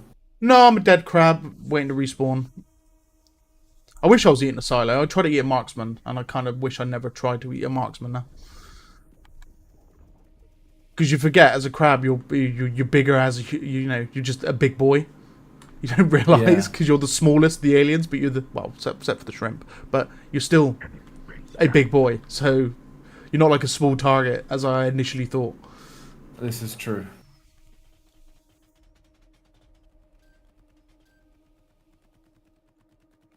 Right. How is the alien Libis doing? Gamma Shit. 3. Bloody crab. Excuse me. Yes, the best of crabs. At least it's not a wasp, I suppose, This is true. Yeah, crab is getting killed by a crab is better than killed by a wasp. They were the darkest weeks of your life coming on Silica Sundays and just getting wasped constantly. Actually, Dram, you've never revealed the average temperature of Bolterus. So the average temperature, during the day, it should be about 100, basically something similar to, for example, our moon, right? The temperature on the surface of our moon is 130 degrees Celsius, roughly speaking. It's also, if you're on a space station, that's the and you're constantly in the sun, you've got it about 130 degrees Celsius. But in the shadow, of course, it's minus 150 or something like that. But the average temperature of Bolterus, in my mind, was around 140, right? Well, during the day. During the night, it was meant to be around 5-10 degrees Celsius, roughly speaking. And I'm saying Celsius because I don't know how to. I don't remember exactly the thing for Fahrenheit, so I can't be bothered looking it up right now, to be honest. Will there be any more human air units? There will be for the opposite, for Centauri. Right now we've just got the Sol ones. Centauri will have their own. B-12 bombers and Spitfires. I'm joking. But there may be one or two more units for there may be one more human air unit, but for Sol, but not right now. Definitely not right now.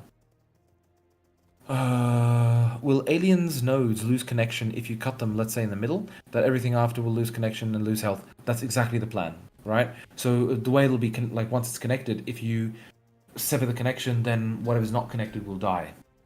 But of course, the thing is, if it doesn't automatically try and rebuild, that could be painful for a commander to constantly have to take care of. So I'll have to see exactly how I will do that. But I'm thinking of changing the current node system. Of course, it won't stay like this because like going node by node is insane. But rather having a kind of like kind of like a main node, and it automatically creates nodes to the other ones, right? So if you kill this main node, those you'll have to place yourself, and the other ones are going to like, grow to it. That's kind of the direction I'm currently thinking of taking it. I've put off that fix or like that improvement for a very long time, mainly because I just completely diverted by performance and then dedicated servers.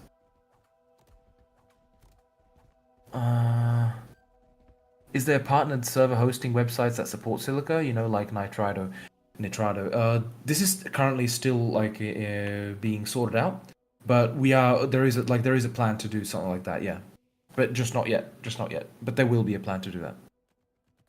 If they can jump over spikes could stop them from bulldozing over sandbags. True. But look, spikes eventually, like how much damage could, especially the crabs. I mean, they walk on spikes, so to speak, right? So they could just like crawl over the top of it, unless they're very long spikes. I think more effective than spikes would be what's called barbed wire. But then, I mean, the crabs have very thick, like a thick carapace, so it just doesn't make all that much sense. I hear deployable bottom turrets, and my mind is like, trust me, I'm an engineer. Yes, true. Nova, Dram, no, that was me. Oh, that was you. Fair enough. When I shot you near the silo. Medics and engineers would have been a neat way to empower human infantry. Yeah, indeed. And I think it will be worth doing, like going the company of heroes kind of type route. I'll see once I actually get to implementing the control points and all this kind of stuff. It's fine. I'll stick it in the lore doc. Roger that. Thanks, Golax. Oof, that spawn delay is quite something. This greater spawning says popped, I don't know, up to 2 minutes ago, and the unit hasn't arrived yet.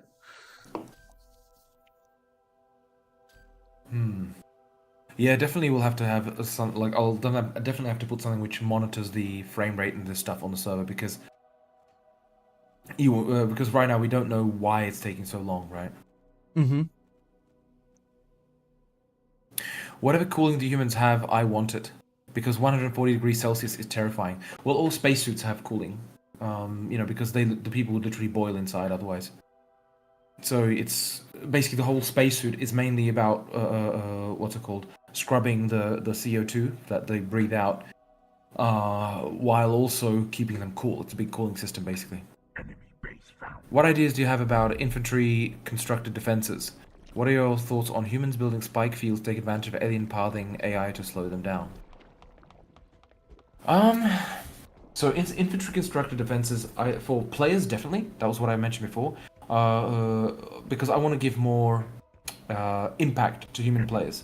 So the idea there will be that you'll be able to build sandbags, you'll be able to build machine gun emplacements, and this kind of stuff. Oh, I've got a big lag connection right now, like a thing, but oh, there we go. It's back.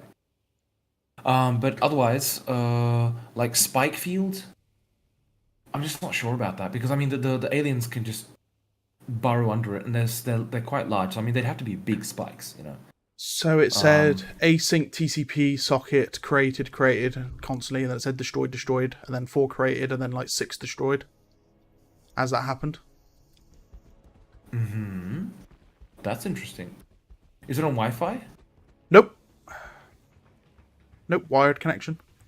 Could you send me the log afterwards? Yep. Please.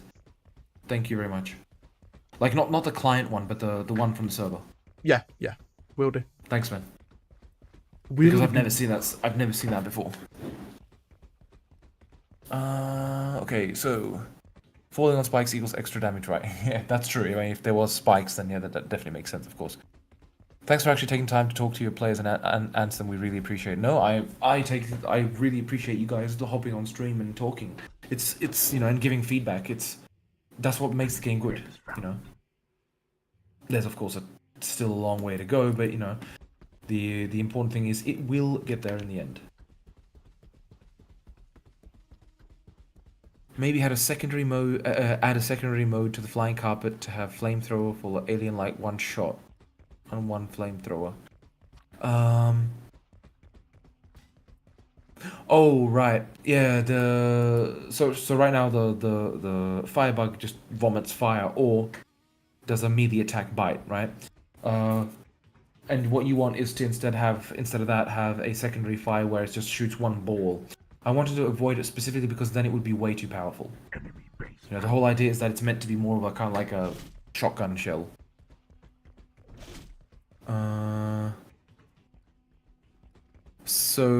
Oh, Jan Lavati. Hey, Lavach. So would it make it impossible for aliens to hide a backup nest if you can just follow the nodes? Can you at least make the nodes not be visible on map or something? Yeah, that's a good point. That is a good point. But the thing is that the nests don't have to be connected. So everything will have to be connected to a nest. But the nests do not have to be interconnected, right? Those are connected through like massive underground nodes which are naturally occurring. So the idea is that if you build a nest, then all structures, standard structures, apart from another nest, have to be connected to it via the nodes. But otherwise, you could build, for example, you could literally build a nest, obviously, build some structures, build another nest, and then delete the connections. Right now you cannot delete it, but then eventually there will be, of course, deleting the connection, where it will just like despawn, right? So that's one way you can hide another nest, where you would, in fact, build a nest, build your stuff, spread to somewhere else, build another nest there, and then delete the connections to that nest. So this is exactly... So issue won't be a problem, Lavach. You can be sure of that. While spikes could stop hunters and make jumping over a position dangerous because you could land on the spikes behind. True, but I mean the spikes... you have to have a ton of spikes to cover the area. Because a lot of the maps are large and open. It just doesn't make sense, to be honest. Will aircraft also be able to put lights on with L? Yes, they will be. I just haven't had time to finish it off, but they will be. And I wanted to actually have it so it of course follows where you look, and it'll be a long range kind of like a floodlight. But the main thing is that when there's too many lights, it becomes very taxing in terms of performance. What is this shooting? Oh, I see. Alright, I'm not a sniper. Not gonna be able to kill that. Burrow under? Know what else engineers can burrow? Mines. True, again, mines. The biggest problem with mines is that it's a large area to cover, right? So even if there was mines that you could place, the probability of running onto a mine is very low. So you'd have to put a ton of mines. And I just don't think it's worth it right now. It's like I honestly don't want to worry about it till 1.0, like mines and these kind of stuff. Dram mod support, indeed. Mod support is a thing which is needed to minimally get some good idea of and do a minimal implementation for 1.0. Eventually, for like post 1.0, mod support is going to be very important. Where was I? Dragon's breath shells from the firebug. I'm not sure what you mean by that, Christian.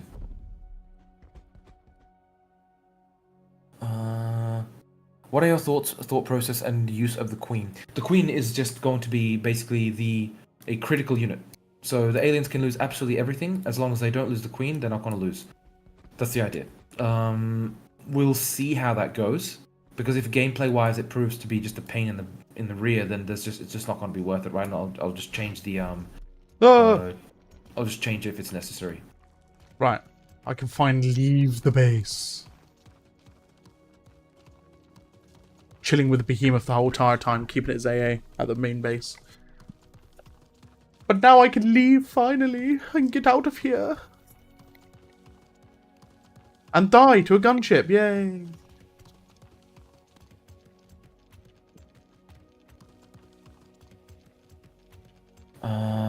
Okay, so where was I? Will Cortex and Bio get a HP buff? Oh, and just regarding the Queen again, the Queen will be able to move from nest to nest by like digging through, right? That's the idea.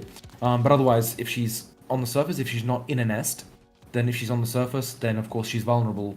And she is the commander, right? The commander, right? So if she's out of the nest, then you won't be able to order any more units, or you won't be able to order building of any more structures and stuff. But what was building, of course, continues. So the queen has to be in a nest, but she'll be able to burrow from nest to nest, or like move somewhere and hide, right? So it's kind of thing where if your nest is under heavy fire and the queen is there, then you can move her to another nest. She can dig away. You know, they'll be able to destroy that nest, but she'll be still alive somewhere else. But there's of course an issue which I have to solve is if she's dug under and then the other nest gets destroyed and there's no nest she can move to, then there's a bit of an issue. I'll have to solve that one.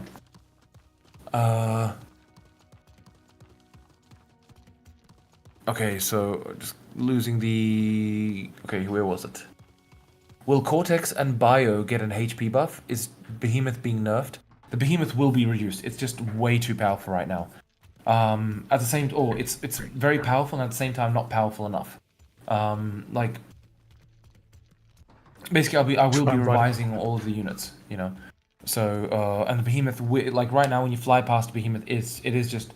This is a pain. It's a pain. Like, not when you fly past, but when you drive by or whatever, it's just the leading shots and all that. I'm just not sure it's a good way to go, but we'll see about it, you know. Like, there needs to be something against the air units as well. And the Cortex and Biocache. So the Biocache, I don't want that to have a HP buff, but one thing which I do have to do is once the... You should be able to transfer the resources, or when a building is destroyed, resources should be transferred rather than just immediately lost. Maybe. I'm just not sure about it, but I think the Biocache doesn't need a buff at the moment. But the Cortex, I know what you mean.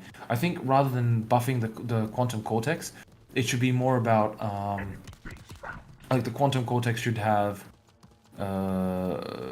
you know, it's the issue we discussed in the previous game, where if the quantum cortex or the research facility is destroyed, then suddenly you don't have you don't have research at all. Like, you know, you're stuck on like Mark 0, and suddenly you can't build anything. And to get to, you have to go through all of it again. So that was what we discussed before. You know, like if you get to like once you build a quantum cortex again, it might just be relatively cheap to get on there. Or more specifically, I really like the idea of going the Age of Empires route, right? Where it's not that expensive or time consuming to go to the next stage, but you have to have structures existing from each phase to be able to move on to the next one. You know, that one, it just makes the most sense. Like in terms of things. So if you are on Mark 4 and the research facility gets destroyed, then you know, yeah, sure, you still have to build a new one and upgrade it to Mark 4. But it will be cheaper to do so. It won't be so time consuming as now. And of course, because you'll still have all the other structures, then you'll get there relatively quickly. You know? How you doing, Stout? How you doing, man?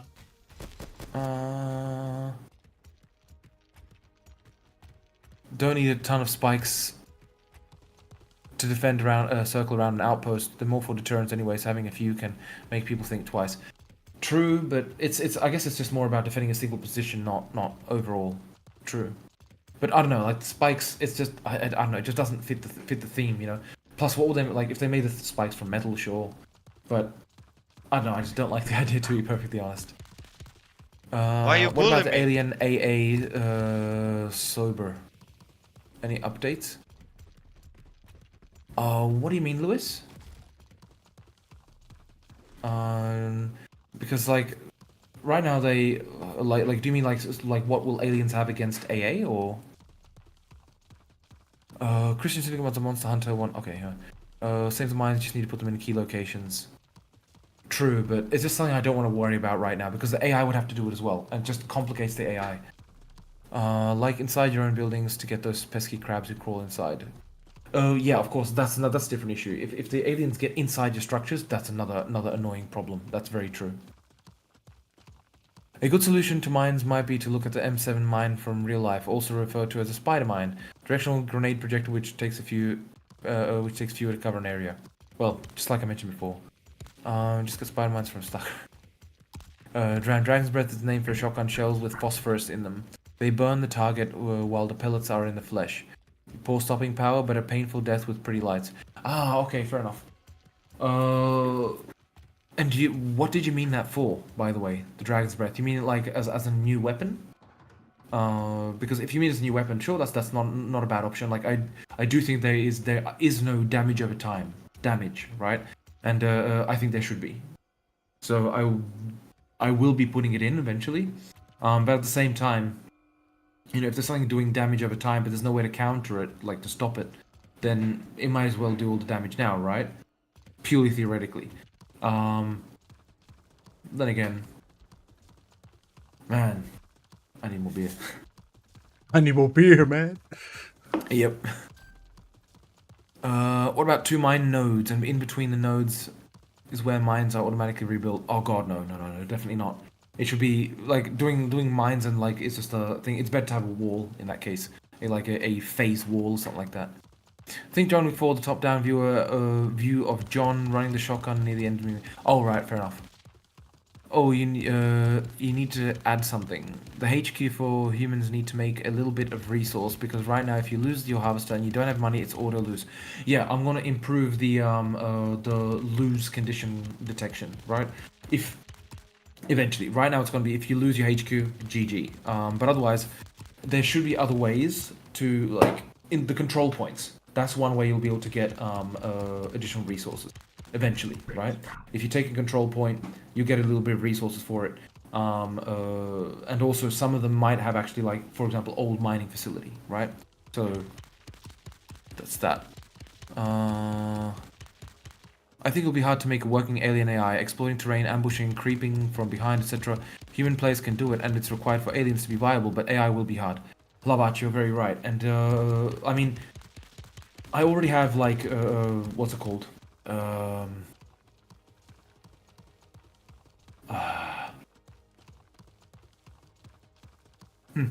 Sorry, give me a second. I already have, like, cover points for humans that I generated, and I intend to do it for the aliens as well, so that they do approach from behind and so on. It's, you know, a greater goal for the AI, basically for the alien AI. Eventually, they need to kind of get better and so on. I'm going to be focusing on first the high level, so that works well. And then at the same time do a little bit of low level, but or mid level you could call it, which is of course, you know, like ambushing and so on. Like the aliens shouldn't just like automatically attack when they see you. If they know they're gonna die, they should kind of like try and avoid you and attack you from the side and whatnot. And that's not that difficult, right? The worst thing is to make everything work together, of course. But yeah, it's like alien AI is, you know, is always going to be difficult, and exploiting terrain is not a problem. Is not a complexity exclusive to the aliens. It's more even for the humans. You know, a tank will want to take advantage of a high point, for example, which is facing downwards, you know, and so on. For humans, have you considered the class and weapons becoming separate, having them serve as essentially different class and health pools, movement speeds? Yes, that's the plan. Right now, it's because, you know, you still have to be able to build heavy troops. You know, commandos and whatnot, and that's the RTS part. But eventually it'll be that you'll be able to choose kind of armor and choose which weapon you have to that, you know. But of course, you know, you won't be able to have a minigun with a scout, for example. That's just ridiculous, you know. So there will be like a kind of like limit to the weapons you will have available, but you will be able to select which weapons and armor, of course. Could just get minefields instead of single mines, like large AoE, and you have a percent chance of blowing up with every step. It's the same thing. Like the minefields is just you need to be able to do something against it. The AI needs to be able to use it, and it needs to be able to counter it. It also needs to be able to detect it. It just complicates the AI, and I just don't want to do that. There's already enough on my plate, to be perfectly honest.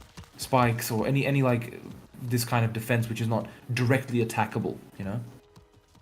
Dram, not a suggestion, but was making a joke about the firebug dragon firing. Oh, right, okay, fair enough. Now I understand. There will have to be fire trucks to put out the fires. For the alien AI, maybe you could just use Berserk instead of good AI. it's the same thing. It still needs to be able to like think logically in quotations. I mean, the most complex AI is going to be for the humans anyway, right? Because you expect it to act in a certain way. The aliens, you can kind of get away with them kind of like just swarming and not being particularly intelligent, because it doesn't feel that wrong for the aliens, but it would feel very wrong for the humans. The way they act now is just dumb, you know.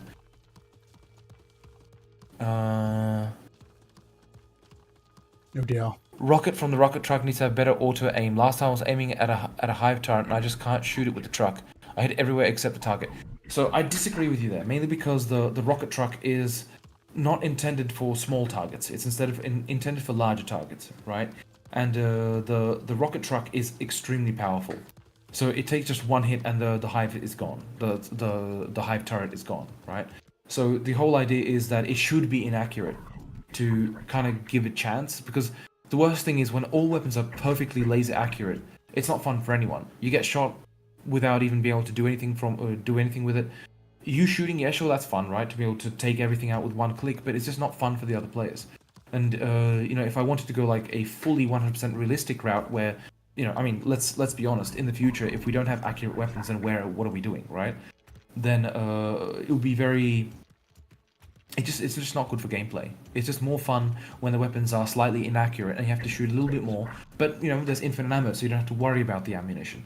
You know, that was one of the main things I wanted. I wanted you to be able to shoot till your heart's content, in quotations, and not have to worry about ammunition, despite it being more realistic, of course. You know, to have to worry about ammunition. You know, plus it would complicate AI. Again, AI is always one of the greatest limiting factors. Yeah, doing good, Stout, mate. How are you? Hopefully you're doing well. Hopefully you're doing good. Oh no, we had no home behemoths. Oh, we got one that popped out of production. Oh, Dram, what is? Oh, sorry, man. Dram, what is your perspective on drones for human commanders as human FPS tools? Too many potential problems. So drones, I do have an intention. Like I did originally intend to have the harvester actually eventually be able to upgrade and release drones. To kind of carry, like, ferry resources back and forth between the, like, to the base, or to the, what's it called, to the, refinery. But I might actually instead leave it to an altered version of the dropship. So the dropship will be able to ferry the resources back and forth. It makes for a much more interesting, kind of like, you know, play. Oh, but otherwise... Nest. I think like like my thought on drones is, you know, if there's a lot of drones, it becomes again the same problem with performance. You know, a lot of targets, a lot of stuff to. Why is that someone spamming the question mark? Oh right, they don't know what happened. Right, gotcha. Where was I? It's a skill issue, like smashing a fly with a sledge. How about a building for the aliens that allow for fast, like a Nidus tunneling system for StarCraft, fast travel? That's planned. There will literally be naturally occurring nodes which allow fast travel for aliens. Right? That's the literal plan. Like there's meant to be just nodes all over the place, naturally occurring. They will be part of the control point system, but they'll be there even if the control point system is turned off. Right? They're naturally occurring nodes all over the place and underground, which you can't see, of course. I haven't put it in yet. But there's meant to be nodes, and they all kind of like are interconnected underground. You know, so it's kind of like, think of it like a lymphatic system where you got like little nodes and, you know, undergrounds. Underground, it's all connected. So yeah, that's planned. But not you know, you won't see a Goliath moving through them. You know, you'll see like at maximum maybe a hunter. You know, but nothing larger than that. You already have AI railgun tanks for headshotting halfway across the map. Don't need rocket trucks to be a similar menace. Exactly, Love Archer. Exactly. Because AI, like the railgun tanks, right now, you know, they're much less accurate now if you move around. If you stand on the spot, they will hit you, right? Which is what you would expect a player to be able to do. If you start moving around, it's harder for them to hit you. But yeah, like, you know, the rocket trucks are insanely powerful, like more powerful than the railgun tank. You know, so making it so they're laser accurate, which is just counterproductive. You know, it's more fun to like see those rockets coming. You're like, oh god, please don't hit me, rather than, oh well, you know, GG. So Hlavat, you got a point, but rocket truck are really squishy, not rail tank. This is true, and this is intentional, right? Because the whole idea is that the rocket truck, you should be using multiple of them. Really, it's meant to be artillery, right? And artillery is not laser accurate. Today it is, but in World War II it wasn't. And this is kind of like I'm going more for that World War II type feel of gunplay, purely because it's just more fun to play, you know. In this kind of a setting, specifically. Because right now you see a lot of rail tanks, but no rocket trucks. This is true, but because the main reason for that is because the rocket trucks are useless against aliens. The main, or not useless against aliens, like against alien base, deadly. Against aliens, you know, the aliens are fast, they move a lot, so the rocket trucks aren't very good against aliens, and even if they were accurate, it still wouldn't make a difference. That's why people use the railgun tanks, because they're powerful. They're powerful, they're accurate, and they're relatively universal. You can use it against air units because the shot is so fast, you know. But yeah, the rocket truck is meant to be squishy. It's meant to be kind of like a glass cannon, right? And I mean, you know, in human versus human matches, I mean, we've all been there. You see a rocket truck and it's firing at you, and it's a problem to kill. It's a problem to get rid of. But once you do get that shot in as a tank, you're like, yeah, there we go. How about requiring commando to paint the target for rocket truck?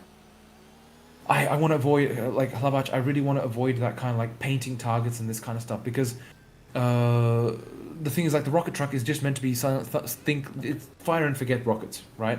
They don't track the target. It's literally artillery, right?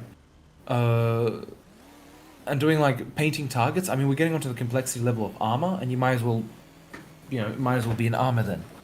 You know, like, I wanted, so like each unit could be separate, and plus, what happens if you're controlling it as a player, you know? Then suddenly you got an advantage that the AI doesn't have, you know? It's, yeah, I don't know, I think it, definitely not painting targets. Like, painting targets, you know, it should, for example, if you as a player paint a target, like just ping a target, right? Then the AI should prefer to target that, for example, right? Because you're pinging at something a bit more important. If it's, of course, enemy, not friendly. Then it'll just ignore you. Or if it's friendly, then it'll just try and evaluate, okay, that seems to be a little bit more important. Why is the player tagging it? Is it under attack or something like that, you know? So that's the thing. But otherwise, painting targets literally, yeah, definitely don't want to do that. However, what I will be doing is a lock-on system. Right now, when you've got, for example, guided rockets or anything like that, for example, with the aircraft, then you know, they lock on immediately, right? Just as soon as you see the target, you can shoot it and it follows the target. There will be a lock-on system, right? Where it will take a couple of seconds to lock on, and then if you fire the rocket, then it follows the target. Otherwise, it's free fire, basically.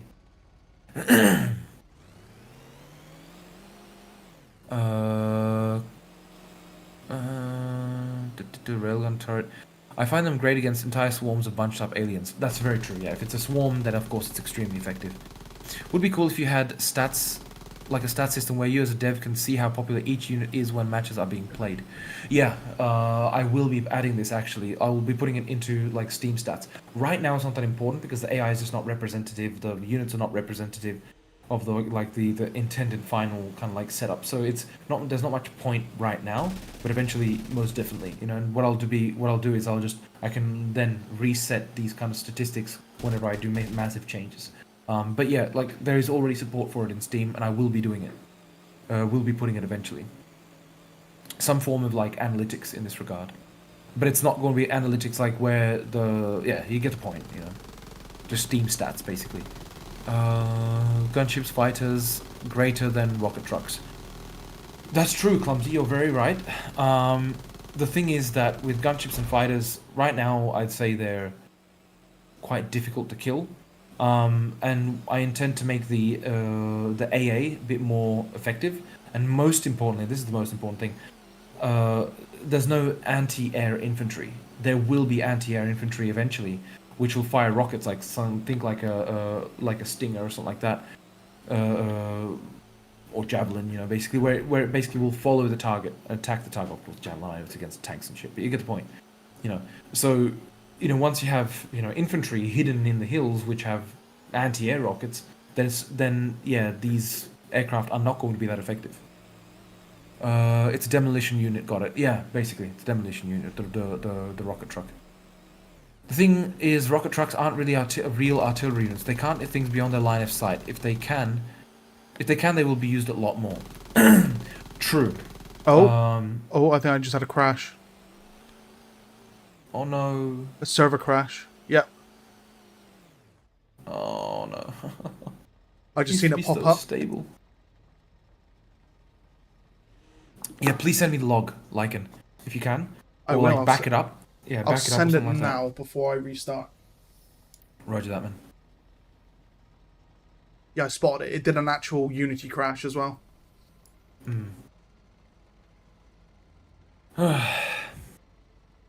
That'll be in the local files, won't it, for the dedicated server? Or will that be in user, where the where you can edit the actual server details itself?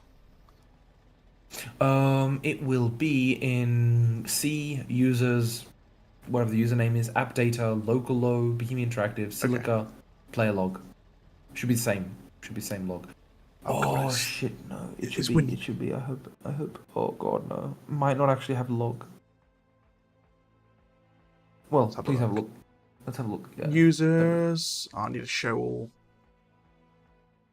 App data. Local low. Bohemian Interactive. Silica. It is showing not the server information. It's showing the actual logs from the game itself. Unless it's in there. Yeah, it should be in there. Yeah. I mean, you weren't playing on there, right? Let's have a look. Player. And this was edited. No. This was back in December. Yeah, I'm gonna have to put logging, definitely. Yep, we'll have to sort that out, man. Okay. Put like a logging system for it, because it seems it doesn't log it. Bloody hell. However, I do have... Oh, it's not going to show me the actual... Any of the errors, though, is it? I've still got the server commander open, and it's showing me everything there, but it hasn't got the... Like, any of the error logs that the other window would show me.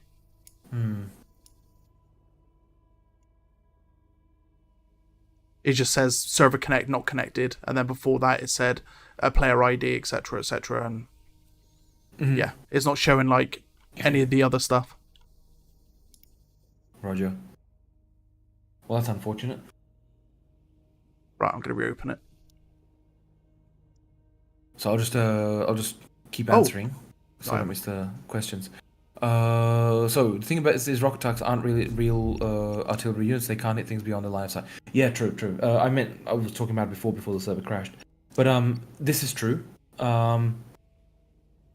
If they could, it might be a little bit excessive. Like the players can do it. Of course, you can just fire over the edge, and once it passes the kind of like point, it kind of falls. But it's the main thing would be how to get players to be able to fire over a hill. Putting a camera up there is not fair because you can see everything and whatever. Using a map for it would be very boring to use. I'll have to think of it in future. Maybe have like a static artillery cannon is probably the best way to go, rather than like a moving artillery. But I get what you mean. So it's not true artillery in that sense, but that's why you put on top of a hill and then it can. Have you considered handhold points for vehicles for troops to grab on, similar to in Lost Planet? Yes, I have considered it, and no, I'm not going to do it for now. Definitely not before 1.0, because it's just too much work, quite frankly. How you doing, Alan? Not yet. I don't want to promise it. Definitely not. Like, I don't want to promise it. But yeah, I won't be looking into it before 1.0. That's just the reality of it. Any plans to bring any tracking back to heavy rocket launcher? I know the Stinger is planned, but the current rocket launcher feels really hard to hit targets without shooting at their feet. Well, those are more intended for like heavier targets such as tanks. They're not intended for like smaller units. They're meant for like larger things, right? The whole idea is that you would use them in a group along with other infantry. But the other thing is that the heavy should have a choice between minigun and rocket launcher. Eventually. So that'll make also a big difference, right? When you got one with a rocket launcher, another one with a minigun. Just out there with a brush painting targets. Human need AA. Humans do have AI, but they have it a bit too late. The rocket AA, right? What they will have is flak. I've mentioned it before. They will have flak because you only have an AA turret and AI for AA right now. Oh, right, for human player AA. Yeah. So like I said, there will be the rocket. There'll be the missile trooper, or however I'm going to call it, which will basically have a missile, literally. So you lock onto a target, fire it, and it will follow it. They'll be against air as well as against ground. And those will be, it's a heavy thing, right? So, and there'll be flak on an alternate version of the light armored car. So just have flak, So when you look at a target, that's going to set the grenade explosion distance, rough thing. So you'll be able to basically flak the sky. Naraka 3-way never fails. Oops, yeah, it's a crash. Last time flying carpet, play control demolished me as a commander. I had 6 sniper AI and 2 light armored car. Didn't kill it.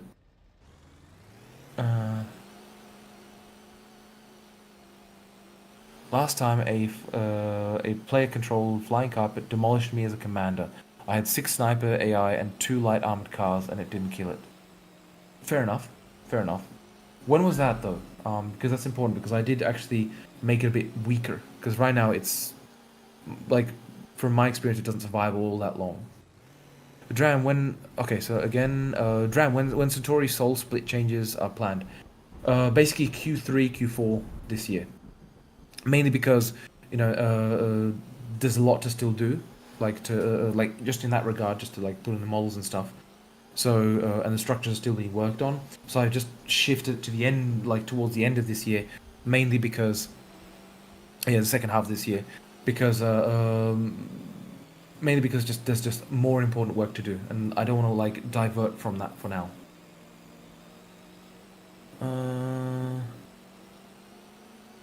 Second idea, or the roadmap. Can't remember. He said it already. Yeah. Inaccurate squad site artillery that will probably hit somewhere in the vicinity of a target would be neat. Yeah, I'm actually planning to do it as a what's it called? I want to put some commander abilities. So for example, you would be able to order an orbital strike. Think Company of Heroes, where it's you order a bombardment of an area, so it's an ability which can really help you in a certain case, but it's quite inaccurate. So that's what I also intend to do. The aliens will have something like this as well. And the important thing I also want to note is that the aliens right now, because they have small structures, but you can easily find the structures. It's not particularly difficult to lose the aliens, right? They will have stealth eventually, and the stealth will have a range, right? And the whole idea is that the structures will be invisible, near invisible, and anything in that radius will be near invisible. But of course, if you find where they are and you hurt the structure, or if you do any damage to the structure, then of course it will be revealed. This, I'm just going to take inspiration, quite frankly, from Natural Selection 2.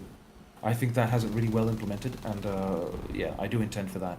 And so the aliens will be a little bit more sneaky, but of course the aliens will only be invisible if they're moving very slow. So if you hold left shift as aliens, you walk, then that's the speed they'll have to be walking at to remain invisible. Otherwise, they go visible. That's the idea. So eventually that'll be in.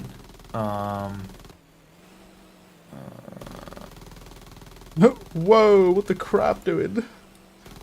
Cool. The Shade Hive, I like it. Yeah, exactly, the Shade Hive, precisely. Right. Oh my god. Sundays, Speaking of teleporting crab, jeez, man. I took a crab that was literally, Batman. The Batman crab.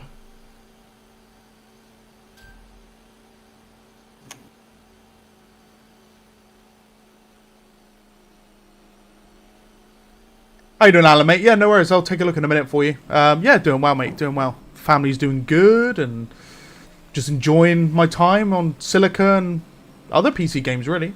Away from Battlefield for a change. A good change, to be honest with you. Until the next one, as I'd like to say.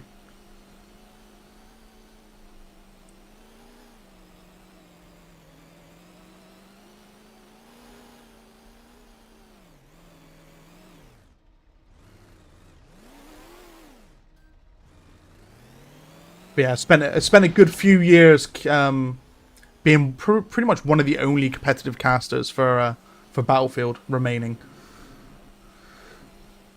For Battlefield 5, 1, 4. Not 2042 because there's no tools for it, but I'm about to be hunted to death. No, not the sausage. You're my sausage. Stop trying to sausage me. Oh no. Jesus Christ, this crab is insane. The sausage got me. I got killed by my own boy.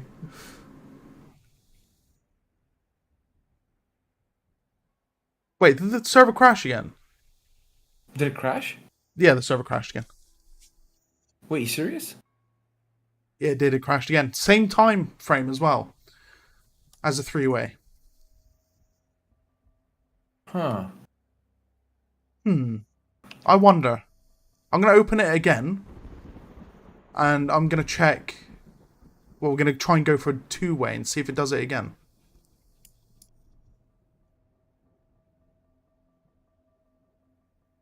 Huh. I didn't catch what it said before it crashed either. Because it closes the window. So I just don't see it. Annoying. No, I'll definitely have to put in... What's up? Can we set in boot config? No, this just it loading.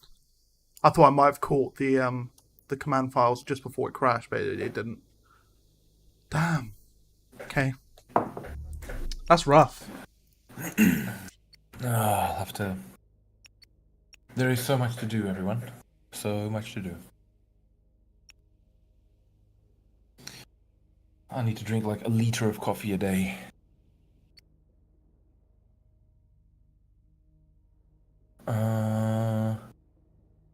Could create stealth areas, quicksand stretches the aliens can wade through. That's an interesting idea. Yeah, we might have to go to PB. We'll test it one more time. Is it maybe temperature or... No? Probably not, right? No, everything... On the task manager, everything's running quite smoothly.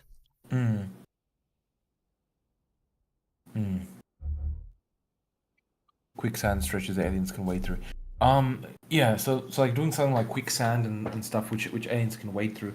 Interesting idea, but what would happen if the players went, like if the infantry went into that? Would they fall in, whatever?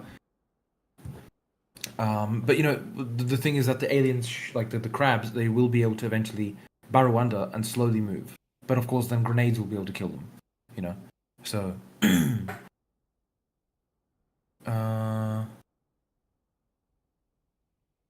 Command really need more thing because right now the game is really good RTS FPS, but not really good RTS in my opinion. It's not a bad one, but Commander is a little bit sad right now.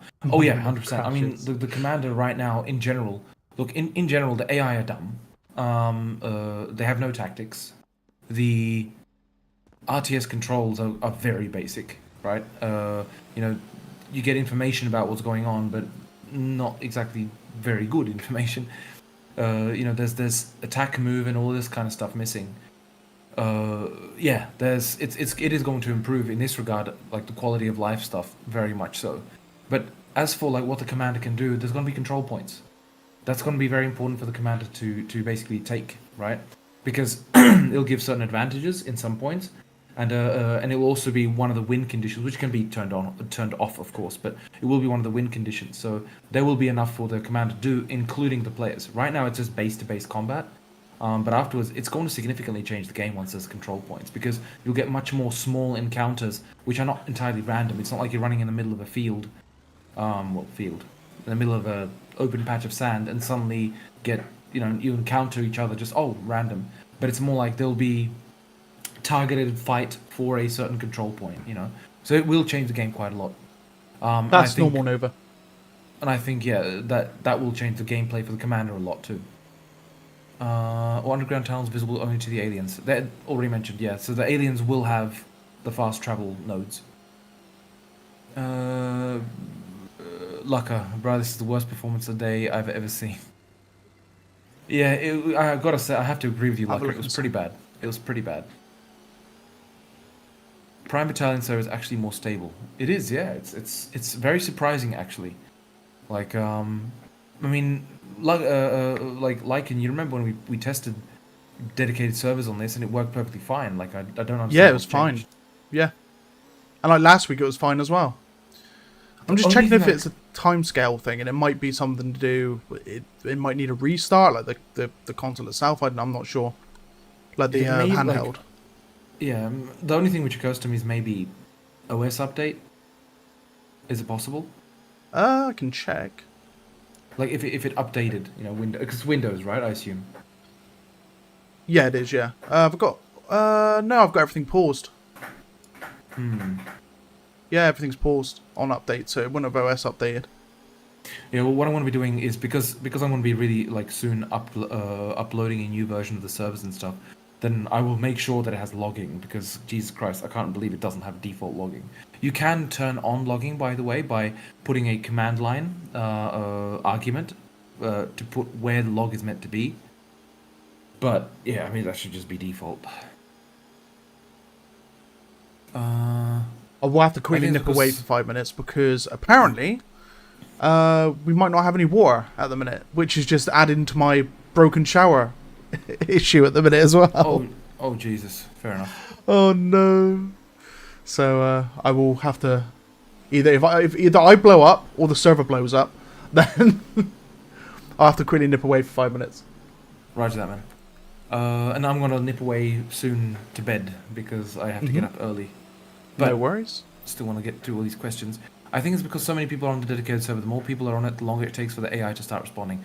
True, but it's a little bit different. That issue is a different one. Now we'll fix that. When it starts the game, what happens is if there was a ton of buildings before, when they get deleted, it results in a massive queue of changes like in the navigation mesh for the map, right? Now, obviously, that's the dumbest way to do it, right? I mean, you just literally load the navigation mesh again, which is exactly what I'll be doing. So, but the kind because normally when you start a match for the first time, the AI takes about, well, it takes about 4 to 5, or let's say about 10 seconds worst case, where to recalculate the navigation mesh once you've placed the first structures, right? Which is specifically the headquarters and stuff. Obviously, that's like 4 seconds is okay. 10 seconds is like literally the borderline. Anything larger than that is just unacceptable. So yeah, it's like the whole thing of it taking like sometimes 4 minutes is just insane. Like that's just unacceptable, and obviously. Okay, I feel like we passed the time scale of which it crashed twice last time on the three-way.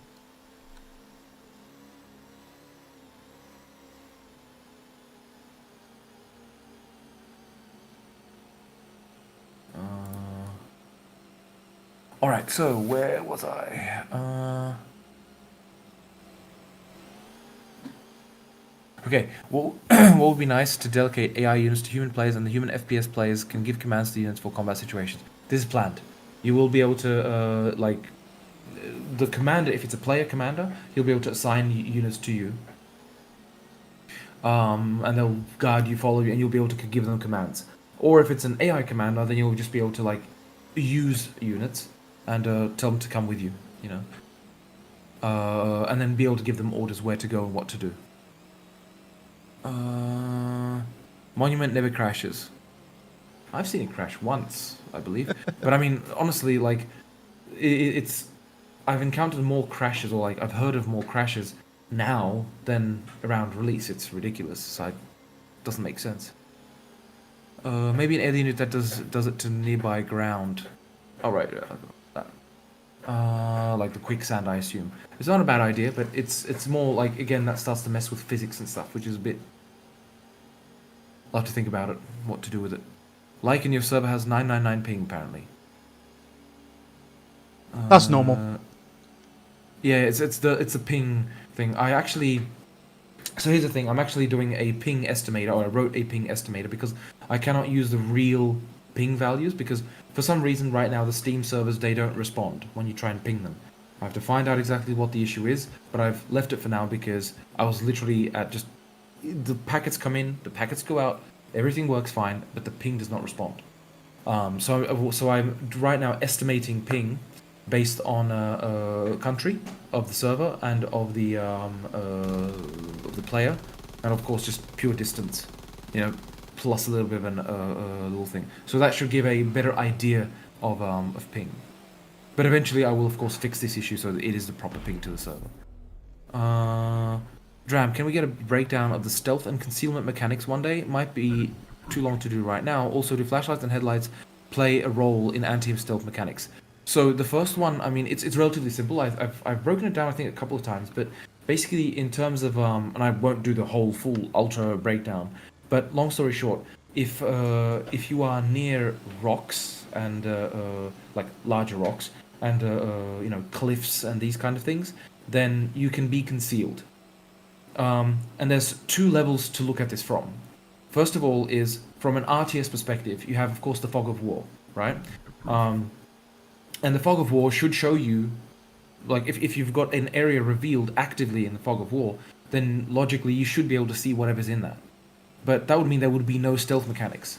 So the way it works is, if I introduce this kind of idea of concealment, which is if you're out in the open, then the fog of war will always apply, even if you do not have a direct line of sight, right? Because if everything had to have a line of sight, then if you had a cliff, because it's, you know, it's very plastic terrain, right, very varied, then if you had a cliff like this and you had a unit on the top that and a unit down the bottom, and that unit was just this edge of the cliff, it was touching it, then this would be revealed in the fog of war, but you would not be able to see the unit down there because it doesn't have a direct line of sight.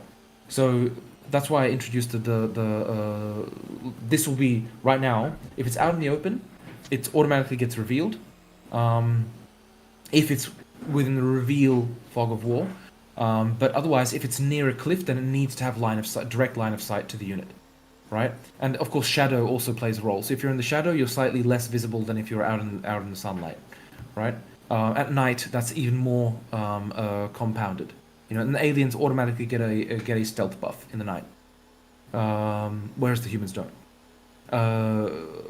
But basically, if you're near a rock or, you know, large formation or whatever, then it also depends on, for example, tanks. The hover tank has to land. It can't, you know, with its massive thrusters, it obviously can't be concealed. But if it lands, it can be concealed, and that's an important thing which barely anyone knows about. And it can be very advantageous because you can hide a tank in almost plain sight near some cliff faces. You know, people look there, oh, nothing's there, and because it's difficult to see that it's a tank if it's near rocks, you know, and it's landed and it's not moving and the lights are off and everything. Yeah, so that's a real rough breakdown of the concealment mechanic.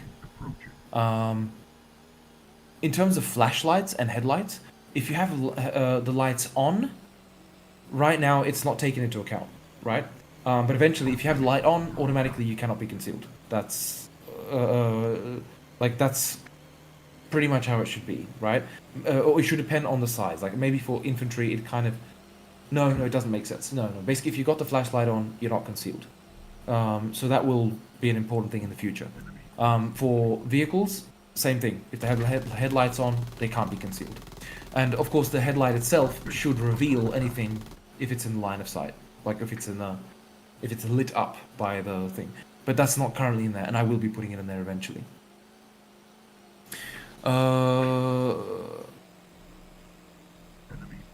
I seem to be stuck in the voting screen indefinitely now. 30 seconds static, not counting down. I can't see anyone else's votes. I rejoin. Yeah, that one's weird, man. Like I noticed sometimes, I noticed one person reported on the forums, forums. It shows my age, doesn't it? On the Discord, and on the Discord, like that person, when they showed their log, it actually showed them as hosting, which was very strange. Yeah, that just doesn't make sense. So I'll have to find out what happened there.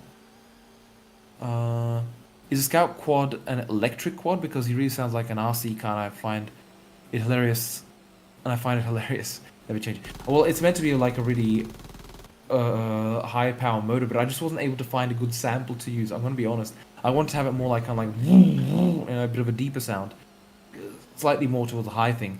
But I want to also sound like that the metal and like sorry, not the metal engines, the electric motors, because it is actually meant to be like electric partially. It's intentionally undefined because the reality is like electric cars don't sound really good. But you know, you kind of like the sound of petrol cars or you know whatever. So it's kind of like it runs on magic, shall we say? Any ideas when there will come an update for Commander AI? Depends what you mean. Oh, the Commander AI. Right now, I get what you mean. Yeah, eventually, along with the AI update. So within the next 6 months. Within the next 6 months. Harvester under attack. Hello, young gentlemen. Quite a charming day, isn't it? Indeed, it is. Hello, Ebola. Oh, How you doing, it's Cat? night time over here.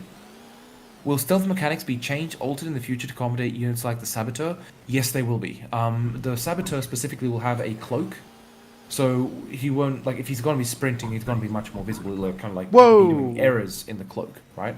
Kind of like flashing a little bit. Think Predator. I'm going to take inspiration from the Predator because it just looks so good, right? And I think it's fine, you know, for a Saboteur. So if the Saboteur's running, then you'll see kind of like more like it won't be like flashing like the Predator one, but think it'll be causing static discharges with interaction with the sand, you know, or with the dust in the atmosphere. So you'll see like here like a bit of yellow lightning here and there, like small sparks, so to speak. But otherwise, like but yeah, the Saboteur should just have a cloak. That will be that's the intention for that unit. But otherwise, in terms of like infantry and stuff, I'll be right now back. it's too easy to detect infantry when they're concealed. I find like overall like the concealment mechanic is a little bit, it's too easy to get detected, and I will be changing this. It should be a little bit more difficult. Obviously, as soon as you fire, you should be easily detected, right? But as long as you're trying like staying still, so for example, not moving will have a stronger buff for concealment checks. Rather than, you know, obviously if you move, then you know you're gonna be much easier to see. And of course, size also plays a role.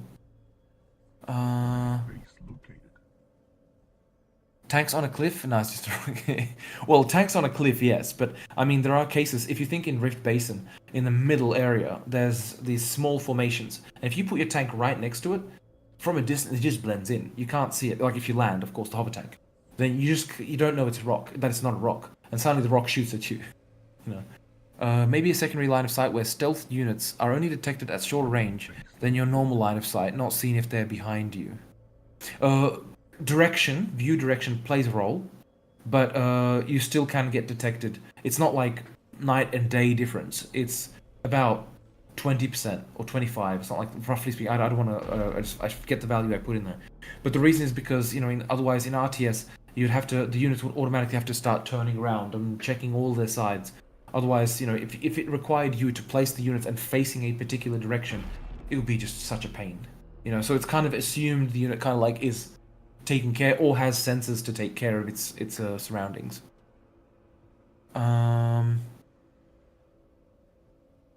And so maybe secondary life sight where stealth units are only detected at a short range than your normal life sight. Yeah, so when they are like the stealth units, if like in the sense of if you're talking about the concealed units, then that is based on distance. It's based on a number of factors. Is it in the shade? Is it obviously if it's concealed, it's next to something, but is it in the shade? Eventually, what's also going to play a role is are there any other units nearby? That's going to be a very important one because if there are other units nearby, so like if you've got a lot of units nearby, that's going to be much easier to detect than single individual infantrymen, you know, in the cliffs. So if you've got one, eventually it should be if you have, for example, a sniper, marksman, somewhere in the cliffs, it's going to be difficult to, and he's not moving, he's just standing there, he's going to be difficult to detect. Whereas if you've got, you know, that guy sitting there and 20 other heavy infantry next to him, it's going to be easy to detect them, you know. Where was I? Okie dokie. Tanks on a cliff be like Bravo 6 going dark. Yeah, exactly. What about the hover tanks? Their engines emit more light than a flashlight. Yeah, the hover tanks cannot be concealed unless they land, unless they switch off those the thrusters. Will you disable the current teleportation system and replace it with spawning in orbit in the next patch, or will the hoverbike coexist for a while with the current TP system? I want to put it in. Like, what will probably change, Lewis, is I'll put the hoverbike in, and the teleportation system will be. Yeah, it's a good point. I'm probably gonna have to put it in, but I might do it so that you can just basically. Ah, yeah, the spawning screen. Oh god, Lewis, you bring me issues. Oh no. It's not me for a change, yay! No, it's a good point, Lewis. It's a good point. I'll have to like I haven't got the hoverbike ready yet, so it won't be able to be in the next patch, definitely. Oh. But it'll be like within the next 1, 2, or 3 patches.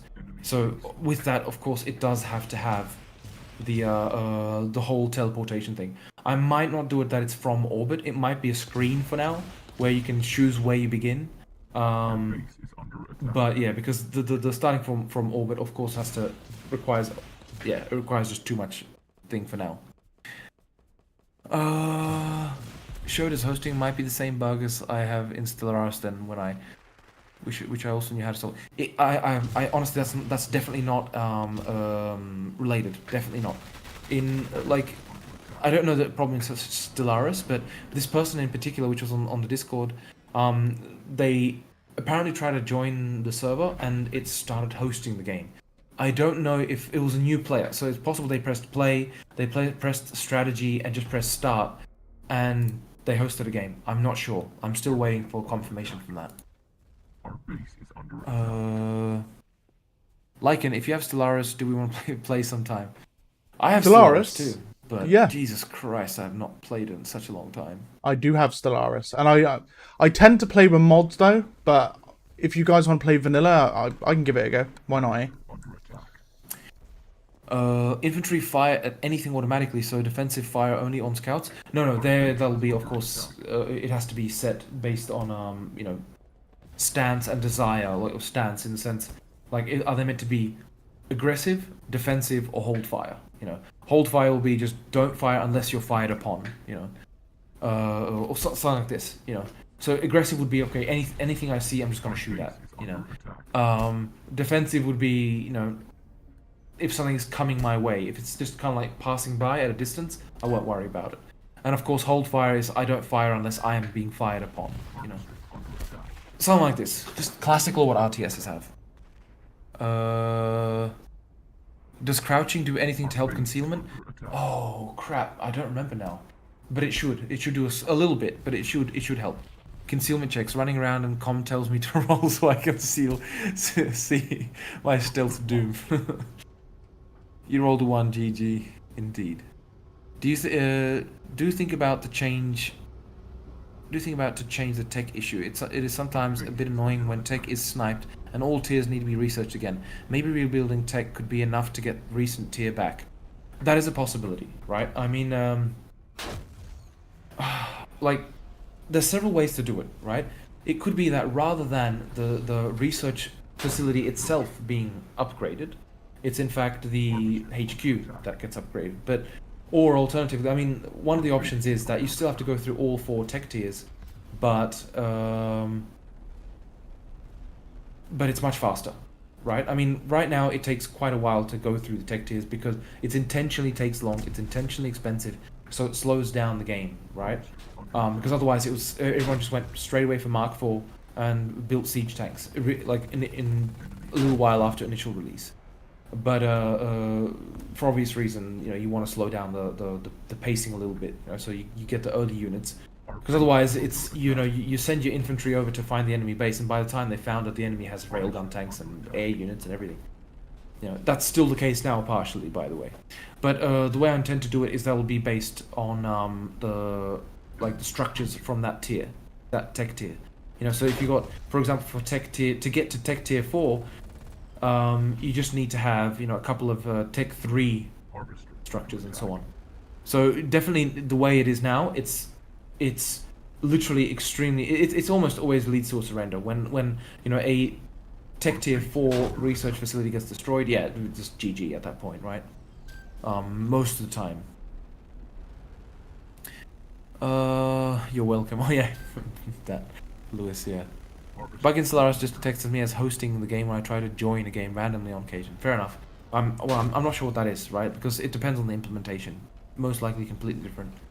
A menu would do. The station orbit can be added later. Yeah, exactly, Lewis. That's. It's just. It would be too much to do the whole thing now. It's just a big chunk of work because it needs to look good. As soon as you put something which looks completely prototype, it just new players are just gonna be like, "The hell is this?" Right? So it needs to look good. So I'll see exactly how I want to do that. Right now, it's just my main focus 100% is fixing dedicated servers and in servers in general as well. Like the issues and the balancing and all, like balancing, I mean team balance and voting for commander, you know, and this kind of stuff. Can't aliens have that too? So they select the lesser spawn to spawn from? Yeah, that'll be the same thing. Same thing, Lewis. I mean, eventually the way the aliens, like eventually the way I wanted to do it is that you select from orbit as humans where you're going to spawn, right? Where you teleport to. But as aliens, what I wanted to do is you'd do the same thing, except you'd start off burrowed underground somewhere, and you'd in fact do the same thing where you'd pop up out of the ground, you know, which doesn't make sense if it's this didn't occur to me. If it's on a rock. I just had a thought of a Diglett then. Yeah, Diglett. Diglett dig, Diglett dig. Trio. Oh god. Childhood memories. Popping his head out.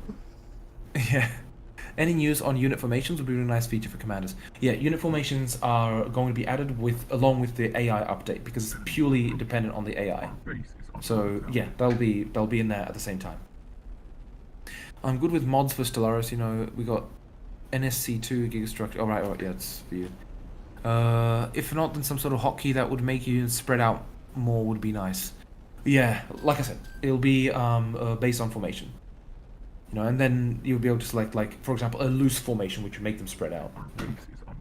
Will infantry weapon options gear get more advanced with more tech tiers? Yes. Yes. So eventually, for example, the scout. This is an important thing, right? The commander will be able to choose, like, when the scout will eventually get upgraded as well, right? So at Tech 0, they've just got the SMG. And eventually they'll have, I forgot what it was, but a slightly more powerful weapon, right? Still not enough to be extremely damaging, but nonetheless. The Commando is actually meant to be available much earlier, but with an LMG, a light machine gun, right? Ooh. And then it's meant to get the Bolterium rifle once, like later on in a higher tech tier. So the infantry are meant to be upgraded as you go, you know. So, you know, the sniper is meant to have a, that's the only one where it's meant to have a, like there's meant to be one which it doesn't fire a Bolterium projectile, but a normal projectile. And then gets a Bolterium projectile, or later on, gets, what's it called? Like a rail projectile, you know. Obviously with a different weapon, yeah. But the main thing is that's for the infantry in general, like RTS perspective. So the commander will not be able to build the weaker scouts. Their price won't change, but just their loadout will, right? But the ones that are already built will remain the same, right? I don't want to I probably don't want to go with like upgrading them, because though I might have to because people will complain about it. We'll see when I get to it. Right, but otherwise, like in terms of player choice, you'll still be able to choose the weaker weapons, right? Eventually, there'll be player resources. So the idea is you'll get the weaker weapons for free, but you know, every upgraded weapon will cost you something. The player resources will just gained obviously from performing tasks for the commander. Like if the commander tells you attack that. If you ignore it, you won't get the bonus for completing the task, and so on. And of course, a constant flow from harvesting, right? And you'll use the player resources. You'll be able to buy a vehicle with it eventually as well. But that means you'll have to save up for it, which means you won't probably use a higher level of gear and stuff, right? That's the plan. So, like and do a flip. Apparently. Do a barrel roll. Yeah, well, the question is if they meant in real life or if they meant in the game.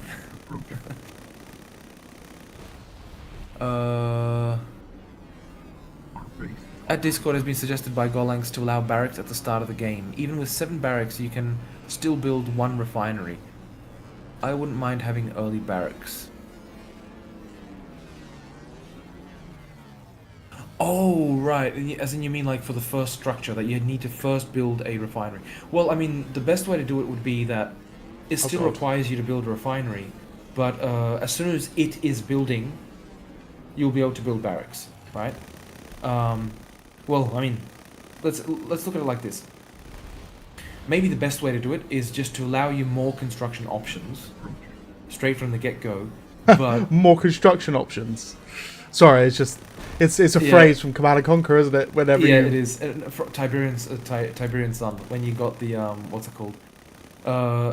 It wasn't more construction. It was new construction options available, and it was for Nod. That was a special thing. New construction options available, or something like that. Mm-hmm. You know. Oh no, new construction options. That's it. That's all he said. Anyway, I forgot what I was saying. Oh yes. So maybe the best way to go with it is that it allows you to. Because my main concern is for new players if they can get soft locked straight away by not building a refinery and building too many other structures, right? So. But yeah, the main thing is the additional advantage of having the refinery is it slows down the initial gameplay a little bit, which allows to spread units out in the world a little bit, right? But it is true that it can be quite boring, especially for the commander, waiting until the refinery is built. So I will have to address that somewhat, but I think it won't be that much of a problem once there's the control points. To be honest. So. What else have we got? Maybe switch research to an escalation phase if you just want to deter early late game units. Like start in prospector phase with just scouts and light buggies, and then after X Bolterium found, send in the heavier stuff. That's an interesting idea, but that's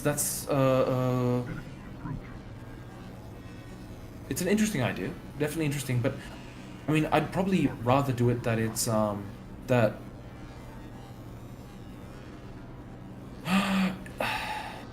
I'm not sure. It is like I'd probably keep that as a kind of like backup option if it proves that still people are progressing way too fast and slowing it down would just be extremely painful. Then it would be an ability like to do that. I actually originally wanted to do it that it would be based on timeline, like that. The technology is being researched, but it becomes available to So now it'd say, oh, this tech level is available to you now. But it just might be a bit strange. But I will have to revise the kind of like the research system. I will have to revise it. Especially because I do want to do upgrades for the units and stuff, right? And that might actually solve itself. Like if you that'll be easy to build a research facility.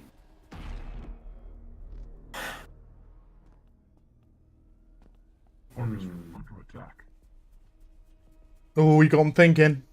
I am going thinking indeed.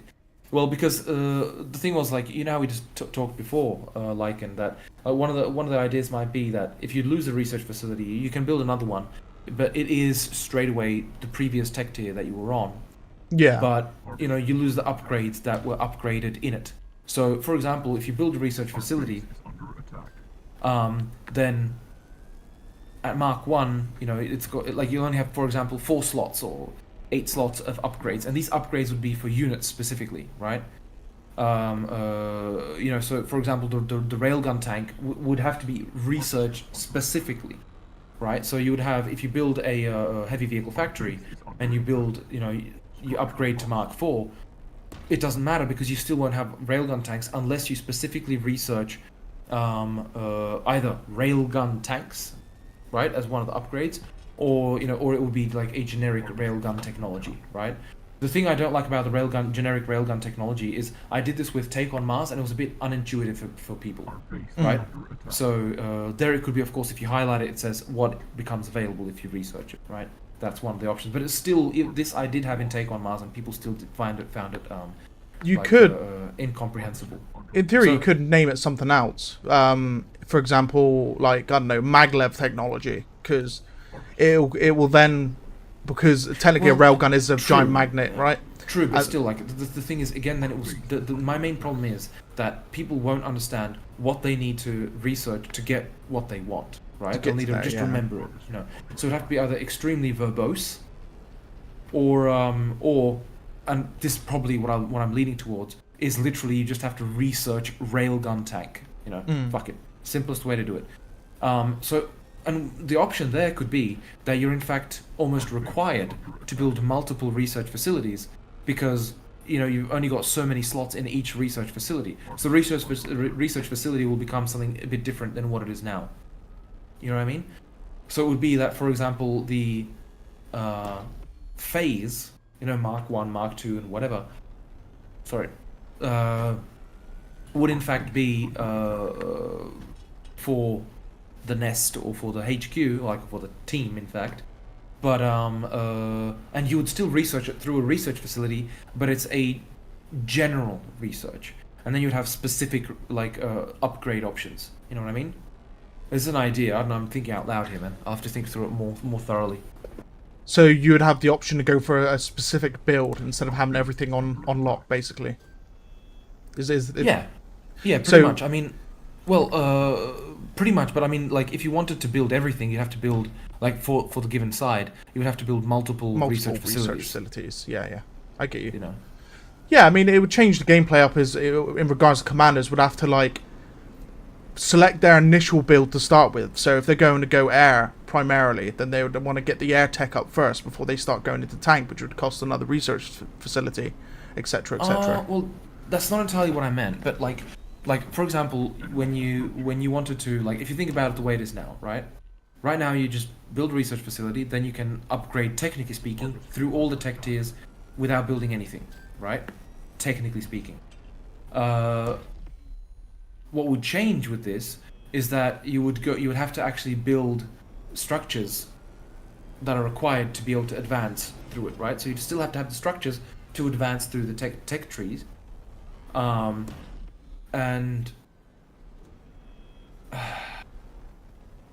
I'm just thinking. Screw it. I'll get back to it. I don't want to think out loud on a stream. It's just going way too deep into that. Way too deep. The only other But- option would be like an AOE style tech tree where it's at a moment's grab for the commander in like a hotbar. Oh, yeah, true. But I mean, look, the main thing is you want a location, like from a tactical perspective, you want a location which people can destroy to inflict damage to you, where they cannot otherwise. Do you know what I mean? Yeah. So, for example, Saboteur would sneak into your base and take out one of the research facilities, which would, for example, take out your railgun tanks, or the possibility to build railgun tanks, for example. You know what I mean? Yeah, I know what you mean. I'll have to think this through. It's obviously, you know, it's a bit more of a complex thing. I mean, I could just take inspiration from other RTSs. It's probably going to be the easiest way to do it, right? But the main thing is, of course, you know, research facility. The main thing was I didn't want to do multiple research facilities, right? That was actually what I was originally going to do. They would build research facility Mark 1, and it would be a small facility, then Mark 2. And if you destroy the Mark 1, then you'd lose the stuff available for that tech tier, for example, you know. But then it's just it just wasn't a good idea. But anyway, screw it. I'll get back to it later on. But the escalation that was mentioned is basically, you know, it's basically a kind of like time-based thing, which I'm not sure people would like. Base is under attack. Dram, if a sniper aiming at a hover tank, where would I find the weak point? Okay, so on the hover tank, the weak point is under the turret. It's literally what connects the top turret, the whole turret, not just the muzzle, but the whole turret. Then it's the kind of like connector underneath. It's difficult to hit, and there will be an additional weak point added to the back of the hover tank, where the thrusters are. Oh, sorry, where the grill is. So eventually that will also be a weak point. If you hit there, it's going to do much more damage to the tank. Oh yeah, thanks Lewis, you wrote there. Between the turret and the body of the tank, right in the middle. Also at the thrusters, also on the exhaust vents. Actually no, not yet, Lewis. The exhaust vents and the thrusters, they don't like give it a, they're not a weak point yet. And I'm actually probably not going to do the thrusters as a weak point because they're just so easily hit that it would be a bad idea to put those. But then again, I'll have to think about it. Or I'll come back to it later, that is better said. Dram, so the gunship has 2 cockpits, right? So co-pilot when? Yeah, good point. Yeah, co-pilot eventually. Like, worst case, well, most likely, honestly, most likely post 1.0, right? So that'll be like when each vehicle can have more than one position.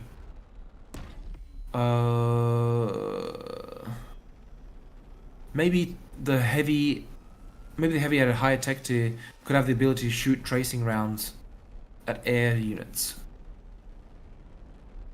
Maybe the heavy. Well, so the heavy at an earlier, like the heavy right now, it's available relatively late, and that was just so that there's an upgrade thing available. But eventually, it should be the heaviest available in like Tech 2. But you know, it'll have these rockets which are relatively weak, but then it'll upgrade them to, like, when you upgrade, it'll be upgraded to, you know, basically a Stinger missile. And of course, a minigun should be the initial what's it called? Jesus. Oh man, I'm useless.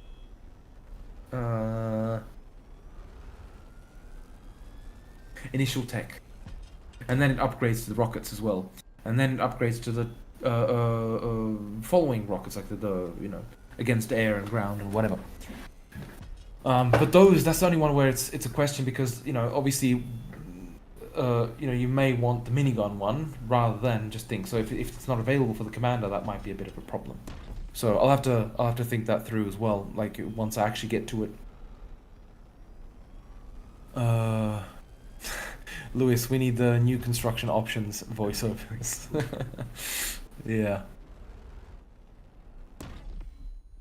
Which one though? Like, yeah. The red alert one, the nod one, the GDI one? What are we saying? The nod one. You know, new construction option. Maybe change the income to money and introduce a Bolterium export building where freighter pick it up occasionally. That way, also have a small passive income and prevent any players from being soft locked. You know, it's funny you mention that, Chris, because the original concept I had for this was meant to be that you would harvest the Bolterium, it would stay in silos, and once in a while a freighter would fly in, land, take all that on board, and then fly away, and only then do you get money for it.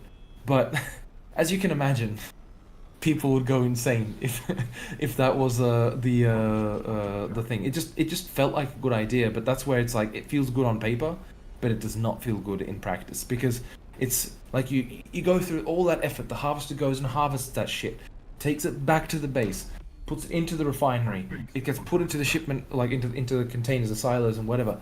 And then aliens will come and destroy that silo, and it just gets spilt everywhere and lost. It would just be so infinitely frustrating that it takes so long to get money that it's just not worth it. And I decided to go against it. So basically, the idea is I will stick to harvesters. But the thing is, I will likely put eventually, or I'm considering, because in Prospector there's meant to be a kind of precursor, or like there's meant to be precursors to the HQ. And, you know, how do they harvest? And it's meant to be a small unit, deployable unit, like an object structure, you could say, but a very small one. It's slightly taller than a human, or about as tall as a human. That it would deploy, and it just keeps drilling into the Bolterium field and harvests Bolterium. But it doesn't send it to the base. It blotches it out in small containers, and these containers you can pick up, and you would get as Bolterium, whatever. So, the idea was that this is in fact what was the precursor to a HQ, you know, where there'd be deployed troops, they'd be getting Bolterium initially, like to kind of like get the funds, and in fact the resources that you have, it's intentionally vague because I just didn't want to do the whole part of having to ship it off-world, right? But the reality is you don't use Bolterium to build. It's like the Bolterium you get is the whole idea is that it's a meta thing where it just disappears for simplicity, because otherwise I'd have to do exactly the whole thing where it gets sent in rockets, and the 10th rocket would just be bloody annoying. First of all, it's visible from any distance. Second of all, it would be annoying to just constantly have this noise going going on as it flies off. And third of all, it's limited by time, otherwise it have to be constant, right? So the whole idea is when you spend money, you're actually not spending Volterium, but you're literally sending the Volterium away. Teleportation, there you go, there's the solution. You teleport it onto the into orbit, and you get money for it. You get funds for it, right? And you use the funds to build. And of course, it's a bit nonsense. Okay, if you're 3D printing everything, what funds are you using? What are you using the funds for? It's a kind of abstract layer, because otherwise you'd have to do all this and do it very literal, and it just doesn't work in an RTS. Rail weaponry technology. Yeah, that's an idea, but yeah, like I said, I think it's just better to go literal, because as soon as you go with defining which technologies you have to build, then it's not always clear. For example, it just might be easier to have railgun turret technology, railgun turret, which literally just says this, results in the railgun tank. And while you might have micro-sized railgun technology, which would lead to the sniper with the railgun shot, But it's just better to go literal, because people have a tendency to have it's not intuitive to research technologies. Oh, then again, okay. So here's the thing, right? When you build a heavy vehicle factory, right now the first vehicle you can build is a hover tank, right? Originally, I intended to do it that you built the heavy armored car. But then the hover tank would be available once you researched hover technology. That was the kind of idea originally. I kind of moved away from that because obviously, no one's going to build a heavy armored car, basically, right? So therefore, it just made sense. Either I would have to buff it, or, which made sense and people requested. I forget exactly who requested, but was move the heavy armored car to the light vehicle factory. As the ultimate thing you can build there, and it makes sense, so I think it's a better option, and it might just be better to when you research a technology, it results in one unit, in which case you might as well name it after the unit, Do turrets have weak points for snipers to exploit? They don't have small weak points, but the metal is what you want to hit, right? Any metallic parts, but I will put weak points. I haven't revised balance in terms of weak points in quite a while, and I will be revising it eventually. For example, anti-air turrets. If you hit, if you hit the sensor on it, or you hit the rocket pod, the front of the rocket pod, for example, then yeah, it should obviously do more damage than if you just hit the base. So each refinery or research facility will have slots to investigate, and the more refinery or research facilities, more slots. Nice. So an overall tech tier or branches, and the slots would be individual. That sounds cool. Mana will be holding a tournament soon after the next patch comes. Any thoughts on making the Scorpion cheaper, like from 1600 to 900 or 800? It's barely built right now. Yeah, the Scorpion will go through some changes, Lewis. It will go through some changes. I want to do it, like I said, I want to do it so it actually vomits fire, like a flurry of fire, like it just shoots it upwards, like kind of arc. Think the firebug, but on the ground, shooting it in an arc, and it'll be cheaper to build, and it'll be, of course, it'll still be using its melee and stuff. And the projectile it shoots will be shot by a smaller unit, slightly weakened, or like the range reduced. It'll be by a small unit, which will be easy to kill. And the whole idea is that unit you'll be able to build multiple of them, so they'll be strong in numbers, but they'll be easy to kill also. Because right now the biggest problem with the Scorpion is it's just, because of its strong armor, it's shots deflect off it, and if you reduce its armor, it just looks weird. That it would be easy to kill, So, and plus there needs to be something and of course that leads to another issue. Okay, what do you use against tanks? If the Scorpion is not the tank, what is the tank of the aliens? And right now, that's meant to be the Goliath. But the Goliath is maybe overkill. It's the tank of tanks. It's the siege tank of tanks, right? So, well, Colossus is, but you get the point. So I actually will be putting in another unit which will kind of like fit into that role of the tank of the aliens. Or something like that, basically. Oh, and the tournament. Yeah, I'll happily watch the tournament. That would be pretty cool. I need to do bloody spectator mode, man. I really need to do spectator mode because, God, watching those tournaments, it's like, oh, I could write the spectator mode. It would be so much better to watch and stuff. Yeah, I need to do spectator. But Give it to realistically, me. yeah, I know. Realistically, Q2 is probably the earliest I would be able to do the spectator. Because right now I'm just full this month, man. Like, well, these next 2 months. Might be better to get upgrades on your production facilities instead of a generalist research facility. Like, get them better production tools to get more advanced guns.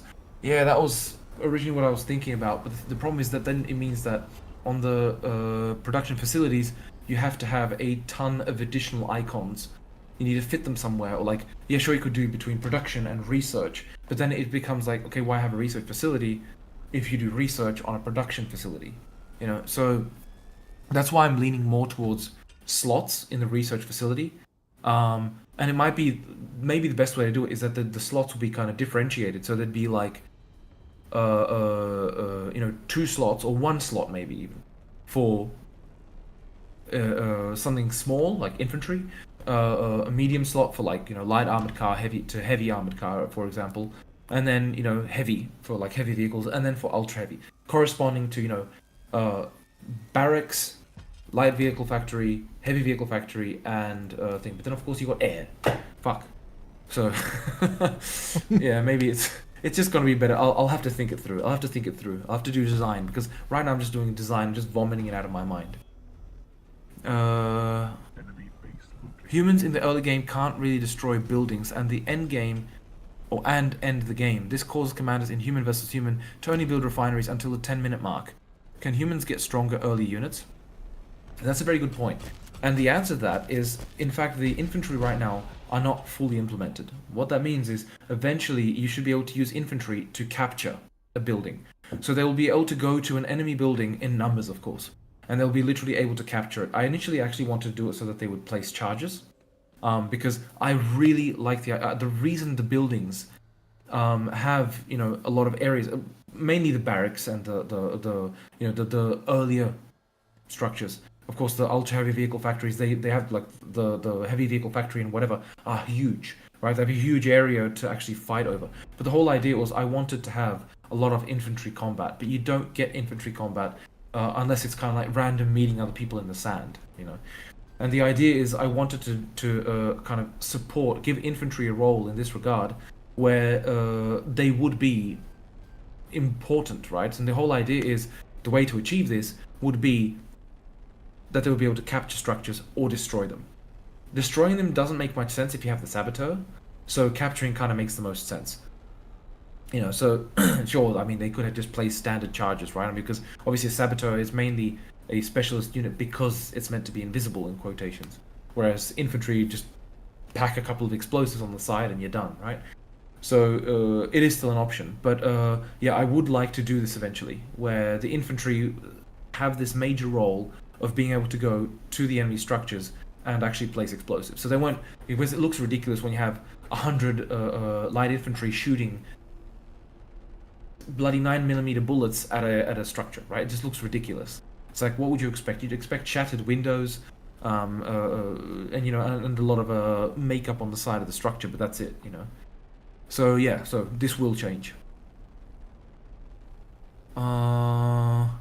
Oh, holy crap, that just jumped. Alright. Barracks armory add-on for heavies or advanced production facilities on your heavy factory to build railgun tanks, etc. Barracks armory add-on for heavies or advanced production facilities on your heavy factory to build railgun tanks, etc. You mean like additional structures to the structure? That's a possibility, that's true, but it still ultimately results, like, you're limited by how many slots are visible in the thing, because otherwise you have to have like a scroll thing or various tabs. I mean, it's a possibility, right? But I'll have to think it through.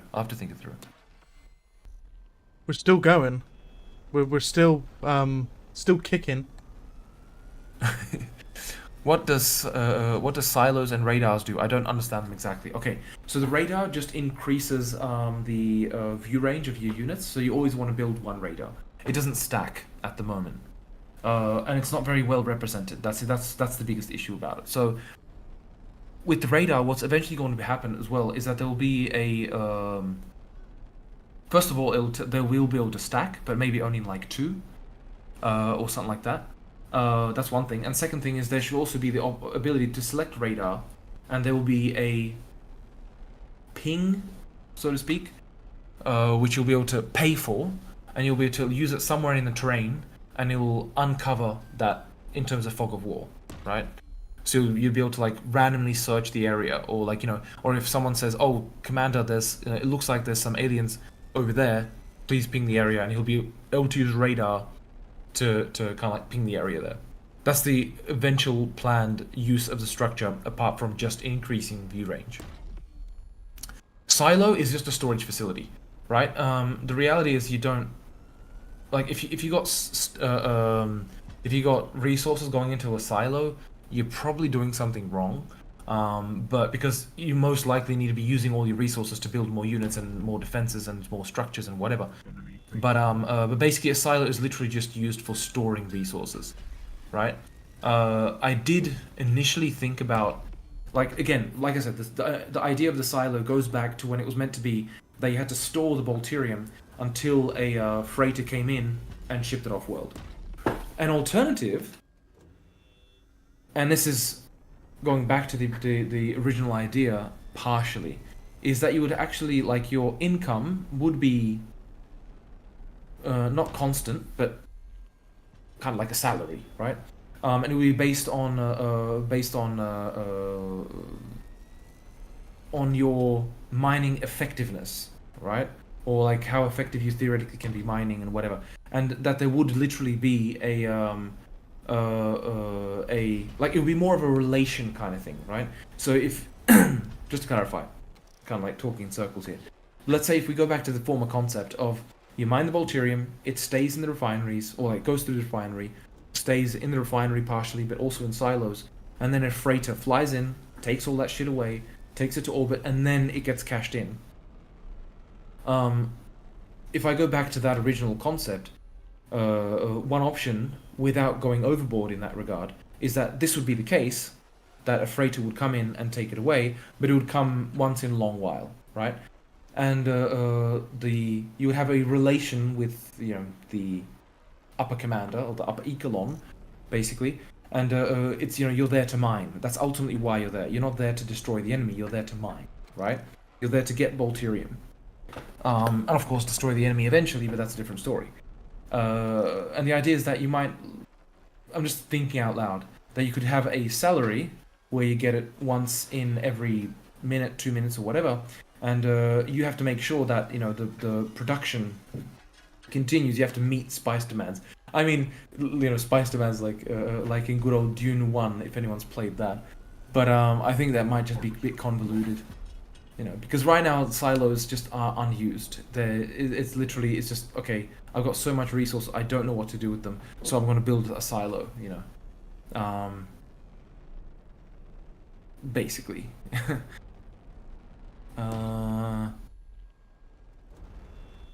Silo store money, yeah, that's, so people have set it radar, I don't know, I think it's, yeah. Radar 20, yeah, cool. Would it be nice if aliens didn't spam shrimps, but making shrimps bigger so you need less of them than spamming a lot of small ones? Maybe would increase the performance as well. Well, the thing is, if the shrimps are larger, like, they're meant to be easy to kill. I could make them larger, but I like their size. I'm gonna be perfectly honest. But the thing with the shrimp is, I wanted to keep them like a relatively. It's meant to be, okay, cool, here are the shrimps, and we start taking them out. It's meant to be interesting in the way they're attacked. Like, obviously, in terms of performance, if that becomes a problem, then the easier way to do it is limit their numbers, right? Because right now it's ridiculous. You build hundreds and hundreds of shrimp, and it might be best to limit their count based on how many biocaches you have, for example, or something like that. And biocaches, of course, will be limited to maximum amount of structures, for example. So you would limit how many shrimp can be built in that kind of way. But you know, it'll be dependent on performance and stuff. It may change, but I do like the idea of having the shrimp small. It's kind of like you find that little sneaky thing, kind of like crawling along the scuttling along the surface. You know, I mean, to be fair, it's not exactly small. It's almost as tall as a person if you put it upright. Or in fact, it is taller than a person if you take the tail into account. I do like my shrimp. Yes. Hooked by my gunship. Okay, so Dram, what is the range of the marksman? Can I shoot farther than the heavy? That's a good question. I forget myself. I would be lying if I said an answer right now. I'll just have a look at the config of the projectile, because that will tell me everything. Alright, rockets. Human rocket. Let's have a look.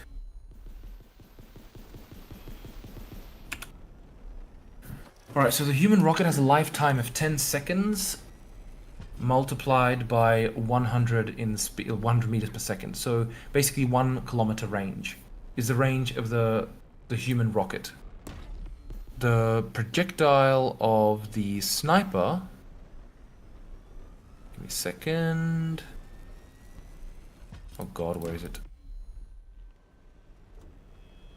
Bullets. Human sniper rifle is basically 5 seconds, but with a base speed of 800 meters per second, right? So 4 kilometers, basically. So it has 4 times the range currently. Alright, what else have we got? Wait, Dram, have you made other games? Oh yeah, I have. I mean, I joined Bohemian, like, if I go all the way back, I worked on the Dark mod. I highly recommend that game. It's formerly a mod for Doom 3. It became kind of its standalone game, but it's still free to download. If you liked Thief back in the day, Thief 1, Thief 2, then the Dark mod is basically Thief, right? And it's open, the community's quite active and so on. I highly recommend it, but you have to like first-person sneakers, right? It's a stealth game. And I worked on the Dark mod. I did some code for that, just a little bit, but did some maps, well, more assets and stuff. I didn't finish this massive map I was working on, but there's someone else is like finishing off. I got on my YouTube channel like the Blackheart Manor intro and whatever. But anyway, that's the first game I worked on. Well, not really game, right? It was a mod, and that was before I worked officially on anything. And of course, I did a ton of other like little mods and stuff that's relevant. But I joined Bohemian Interactive in 2009, where I worked on Arma 2 Operation Arrowhead. I was as a mission designer, so I did a couple of missions in that. Then I worked on, and this is worked on, didn't make from scratch, right? This is worked on. Then Carrier Command Gaia mission. I did a lot of FPS missions there, as well as particle effects and sound effects for some stuff there. But yeah, that was, I'm not sure if anyone's familiar with it, but it's basically like Carrier Command, the good old ancient one. But it wasn't perfect, it had its own problems, but you know, I still like it. I still like it to this day, you know. But yeah, pity it couldn't get more of an update, more of an improvement, multiplayer, and so on. Doesn't matter. But then afterwards, I did a mod for that when Curiosity landed on Mars, which was basically what led to Take on Mars. And Take on Mars was because I was meant to actually work on Arma 3, but this mod, like the CEO liked it, and he's like, well, you know, do you want to make this into a game? I said, yes, of course. And that became Take on Mars, so I didn't work on Arma 3. And yeah, so Take on Mars, of course, that was, you know, I wrote most of the code, did a lot of the models. Oh god, that was just, Jesus Christ, that was I think 7-year adventure or 6-year adventure or something like that. But 6 years on that bloody thing, you know. And that was, I went just off the rails. I went absolutely insane with realism. You know, I mean, if you die, your body has a proper temperature and it loses it according to like real measured figures and whatever. You know, so it cools down. There's a heat vision, absolutely pointless. You know, I did proper simulation of gas mixing and all this kind of stuff, whether it's breathable or not. You know, so if it's, for example, the partial pressure of oxygen is under 1/3 of an atmosphere, you will choke to death essentially. You know, if the partial pressure of carbon dioxide is too high, you will choke to death. Obviously, if you can't breathe, you will die, and so on. You know, those yeah. Long story short, and that's for the human part of it too. It started off as with rovers, like which had, you know, which you could. There was, for example, that's where I went crazy with physics, right? Where I had like rovers which you could build, put parts on and stuff, and they were literally 120 individual physics simulated pieces, right? Because I didn't expect too many rovers on the surface there, obviously. Yeah. So that was like stick to realism 100%. I went way overboard with that, way overboard. And then after Take on Mars, I worked on some internal things which I can't talk about because NDA. But they didn't get released, which was a pity. But it was basically a lot of tests for Infusion, right? But there was another thing which was Lucy. It's a VR game. It was a puzzle mechanic, completely unrelated to anything else I did before. It was just basically put together some like blocks to make some shapes and whatnot. It was a nice idea, but it just didn't go anywhere. It was released for free, only 5,000 copies, so you can't get it anymore anyway. But if anyone's interested, I've got it like on my YouTube channel again, just for my CV and whatever. And after that, I worked on Armor Reforger. And Armor Reforger, that was I did destruction on it, but that was ultimately it was not yet used finally, right? For various reasons. Don't want to go into detail for that. Some of it is used now, like when you can break down fences and stuff. For example, that's my stuff there. But yeah, a lot of it was rewritten because I was writing in the Enfusion script, and most of it got rewritten to C++ afterwards for performance reasons. But whatever. And then afterwards, yeah, and then I went straight into Silica. So. But otherwise, like, Silica is the first game that kind of, like, is released, you know, as, like, under my name as kind of, like, my thing. It's obviously published by Behem Interactive, supported by Incubator, but obviously it's kind of, like, my concept straight from the get-go, and it's my game, so to speak. But, yeah. But otherwise, it's basically the same as Take on Mars, you know, in that regard. You know, because on Take on Mars, I was the project lead as well. Like, I was the project lead on that. Well, it's obviously I was the project lead, so I was the only one doing it from the beginning. I had other people help during development, but they've since moved to other projects as well. So, you know, like I had help with the UI, with the maps, and so on. But yeah, I'm going through my life story here.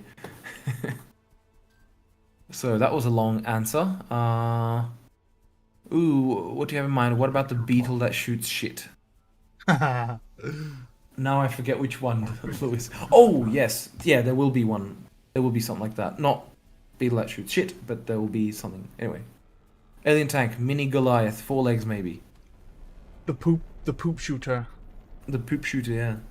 No, I want to do something that shoots something like, you know, the Goliath. Sorry, not the Goliath. Oh god, the name just left me. The Flying Tentacle Man. Flying Tentacle Man. Sounds like my type of man. No, fucking like the hell, hunter. No. Flying. It's got the tentacles coming down its sides. Shoots hornets and stuff. Oh, what? Defiler? Thank you, there you go, Defiler. The name completely left me. Yeah, the Defiler, right? I want to have, like, the Defiler, like, those hornets, when they pop on the enemy, they're meant to be corrosive, right? And the idea is, I want to do something which fires that, you know? Like, not the actual hornets, for obvious reasons, but a projectile which bursts into that shit. With Big Claw to break armor. Yep, pretty much. Just bring engineers from CNC games into Silica. Yeah, pretty much. I like the idea of infantry being able to capture buildings. were you thinking capturing without destroying it, or capturing it by blowing it up? Well, there's capturing and there's destroying. So, I mean, originally I wanted to do it so you would fight for points on the structure itself. So you have to claim them, just by being there or whatever, or with like a group of infantry, and that would just be for placing explosives. And then they would, once the last explosive is placed, then they'd have to move away from it, and it gets detonated after a certain time. But then I thought capturing might be a little bit more interesting because it's much more dangerous, and you wouldn't be able to capture it with, like obviously 2 or 3 units. It would have to be literally a group. So let's say 10 infantry would be able to capture a structure. I originally wanted to do it so that when you went onto the premises of a structure, that there would actually be other like defenders that come out and attack you, like fight back. But for performance reasons, that would be insane. So the way I would do it is that they would go, like, you'd have to have a minimum amount to be able to actually capture a structure. Minimum amount of infantry based on score, of course, or like some value like that. And then they would basically, if they captured it, they would literally capture it, right? So it would become yours. Obviously, if you capture something in the middle of the enemy base, they have their own infantry, they can capture it back, right? But that's the whole idea, right? It would be very dangerous because you would have to pay for the structure, for anything it builds, right? For simplicity, right? It would be ridiculous if you were using the enemy's resources to build a tank. But if it was a heavy vehicle factory that was building a tank and you captured it, then the commander didn't cancel the tank, then obviously that tank would be built as yours, So it brings just an additional layer of appeal, because imagine that imagine you're a commander, you got to fight on one side, and suddenly you see this whole group of infantry coming from the side, going to capture one of your structures, But the thing is, it needs to be tested and properly play tested, because the main thing I'm worried about is if you got some outposts in the middle of nowhere that you're not going to have defense everywhere, and if they go and capture an outpost, it's going to feel ridiculous, or it could feel ridiculous if they're constantly capturing small little things everywhere. But we'll see. I want to try it out, and so on. But yeah, destroying, it could be based on the type of unit, for example. So, you need to have, I don't know. I'm overthinking it. Long story short, capturing would mean capturing. It becomes yours. But destruction would mean destruction. Detonation. What about capturing a refinery with a harvester docked to it? The harvester would not become yours. Because because there's a person literally in the harvester, so it doesn't make sense. But the resources become yours if there's any resources in there. Sounds like a freighter coming in every X minutes, and you need to have exporterium to meet export demands. Increase, decrease passive income if met, not met. Yeah, that's exactly what was in Dune 1. If anyone's played it, it was an awesome game. But the thing is, I think that would be better served as its own game mode, rather, or like an additional kind of playable layer to strategy, not the default, right? Because I don't know, I'm just thinking that I don't think many people would enjoy. It doesn't play as a normal RTS if you build 10 refineries, and it's mainly about meeting Bolterium quotas. What happens if you don't meet them? Well, your salary gets decreased, right? Or like the income that you get gets decreased. That would make sense. So if you increase the production, if you overmeet the quota, then your salary gets increased. It could be interesting, though I'm honestly not sure how people would like it.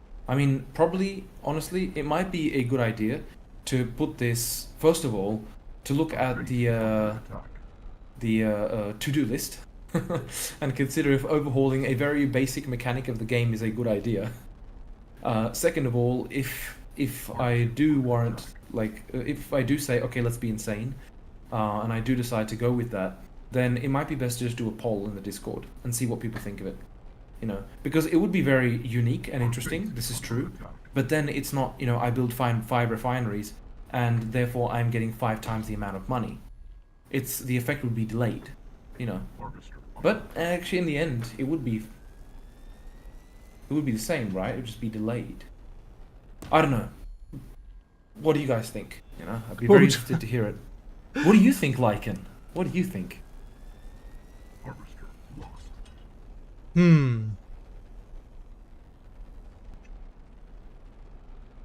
Our base is under attack. I think pole it. But I do like the sound of it. Actually You like the think sound so? of it. Yeah. Enemy approaching. Madder says the freighter idea seems extremely tedious, but that was previously. Yeah. Like, how was described before. Well, I'll continue with the question so I don't get stuck on this one. About territorial control, could we have all those 4 sub-modes of how territory is gained, preserved, recovered, and how points are earned? I believe there were 4 sub-modes, A, B, C, and D. Oh, right, Under attack. oh yeah, in the poll. Right. I don't want to do all of them, Under attack. quite frankly, because the more you do, first of all, the more fractured the community becomes in how it's played, and more importantly, it just means the AI has to take into account all of that as well. It just means much more work. So I will go for one, and I will stick with that one, unless people, of course, do not like it. Like, you know, the majority of people do not like it, and it requires a change. So you know, the poll I think was quite relatively clear, but yeah. But it's still, again, territory control will be it will be an option, but the territory, like the control points, will still be there, right? The whole idea is like the nodes which I talked about for the aliens to use as fast travel. Those will be a control point. If controlled by humans, then they will be just closed. They will remain closed, so the aliens cannot use it, right? So they need to capture it first. If controlled by aliens, it remains open, right? And with those, it makes sense that if you shoot it and kill it, it doesn't die, it just closes for some time, right? So you wouldn't have to, so without control points, you just be able to shoot it and close it for a time, you know, for example. Oh right, you're writing stuff here. A, victory points ticks down when too much territory is lost, passed on way too much, etc. Classic style. B, as above, but points regenerate once territory is restored. C, lost timer once too much territory is lost, a countdown begins. If you are unable to restore territorial integrity, you lose. Yes. Well, I forget. Look, I forget which one was chosen on the forums. So might as well have a look. On the forums. Oh, sorry. Pardon me.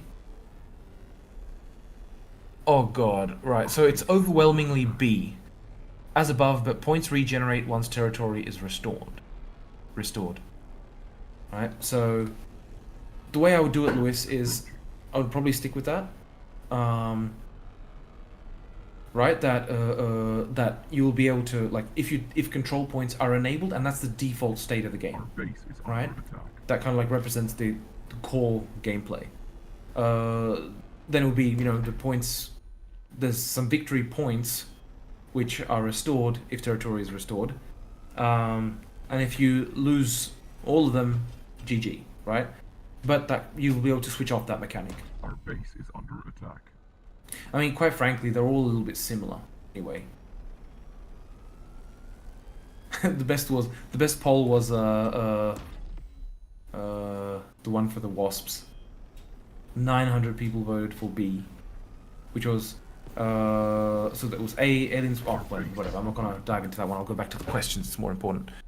How to look at Take on Mars looks good. Yeah, thank you. I hope, like, you can have a look at it, but yeah, I mean, you know, it has issues. I'm gonna be very honest. It wasn't perfect. It was just way too many features. Anyway, territorial control is essentially how you win in strategy mode already, though. The side that can harvest a greater percentage of the map's resources wins more often than not. This is true, but the thing is, like, the whole point of having territorial control, like, it's not just about the idea of having territorial control. There's a reason why to do it, why to have control points. And the reason is because players will meet in those points. Right now, they don't really meet around Bolterian fields, right? Even though what you're saying, that's what should be occurring. But what happens, they meet at harvesters. You know, they meet at bases and that's it. You know, and then they meet randomly. But the whole idea, if you have control points, they will meet at these points because they're gonna fight over them.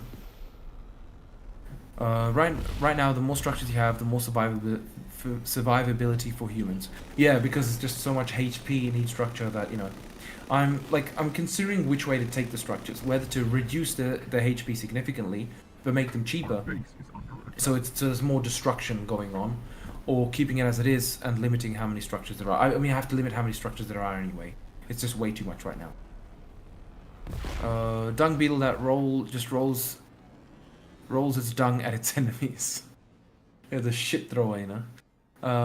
Will there be more cool Colossus units that really feel like a hero unit that is hard to kill but super expensive? There will be the Titan. It will be bigger than the Colossus. It's going to be gigantic. Walking, of course. That's a super unit though. Hover anti-aircraft. Oh, sorry, hover aircraft carrier. Yeah, I thought about that, but that's just going like, what was it? What was the name of that game? Oh, it was a fantastic one. Jesus Christ. Homeworld Deserts of Karak. You know. Oh, yes. Yeah, but... Homeworld 3 soon, by the way. Sorry? Homeworld 3 soon. Yeah, yeah. Very, very soon. We'll see what it's like. Drone carrier defiler style will be more likely mayhap.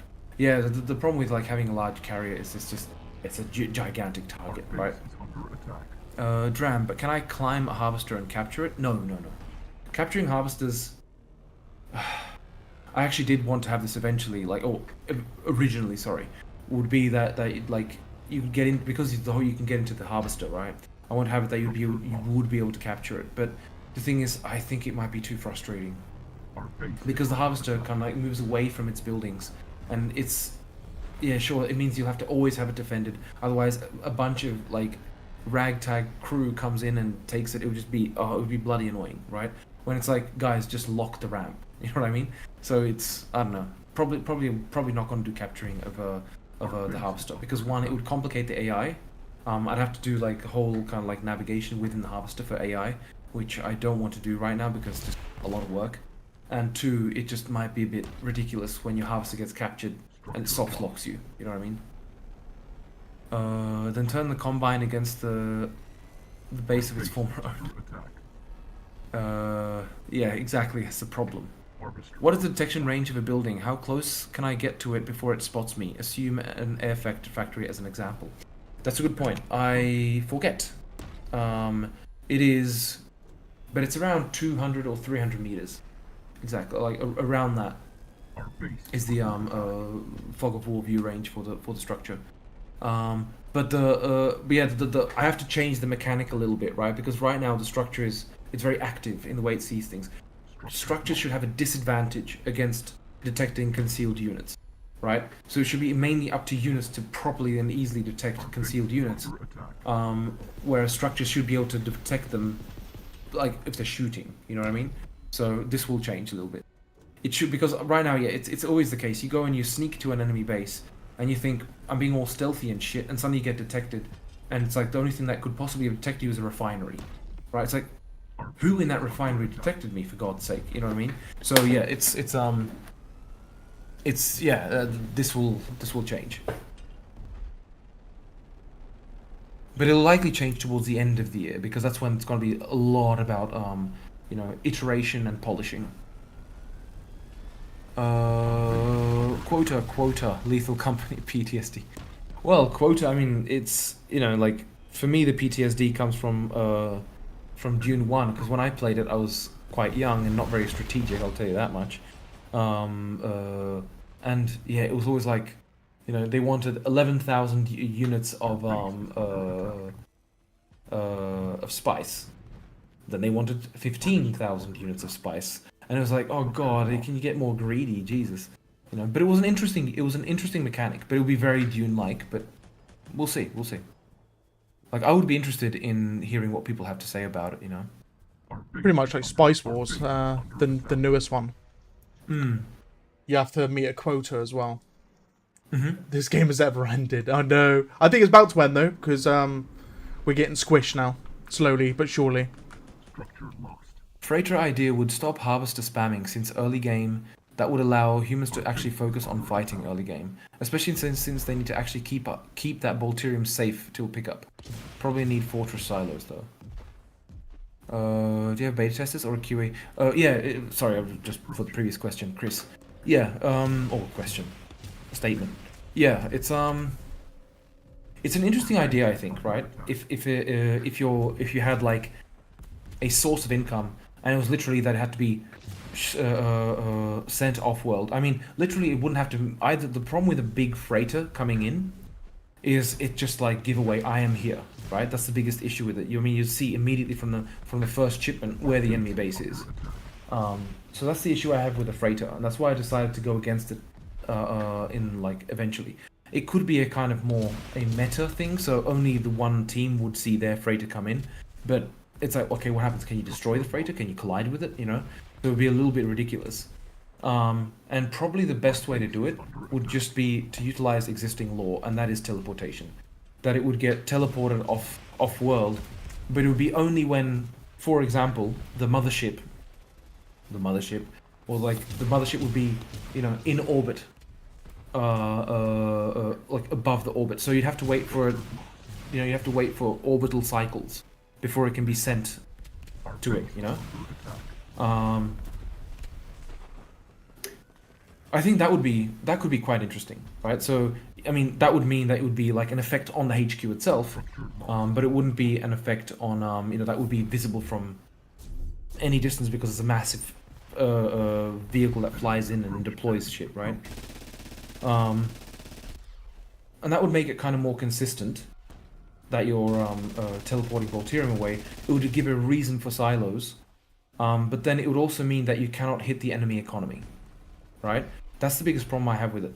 That, like, right now, if you destroy a refinery, then it means that the person lost money that was in the refinery, or they lost, or if you destroy the harvester, then obviously, you know, harvesting capabilities, or if it's an immediate impact, whereas this would be a delayed impact, right? It could be like, obviously, if the game was adjusted to kind of like take that into account, then it could work, right? I mean, there is one advantage I do see of it, and that is that the harvester could remain slow and lumbering and giant and take a long time to get the Voltirium, because it's literally not about the Voltirium coming in, it's just about keeping that quota going, you know? I don't know. Do you have beta testers or a QA team, and is it possible to apply? I do actually have a QA team. I'm using the QA team in Bohemian Interactive. It's not like my personal one, but I'm using the publishing QA department of Bohemian Interactive. It's one of the services I get with the project. So if you want to apply there, then feel free to apply it to like Bohemian Interactive, basically, you know? Also, when super weapons? Late in this year, man. Super weapons late in this year. Idea: maybe get integrated infantry in buildings, harvesters who are not controllable but act as a garrison. Would allow more neat infantry battles inside buildings. Well, I mean, I thought about ways of doing this kind of infantry, right? One option was that it would be infantry which is just static.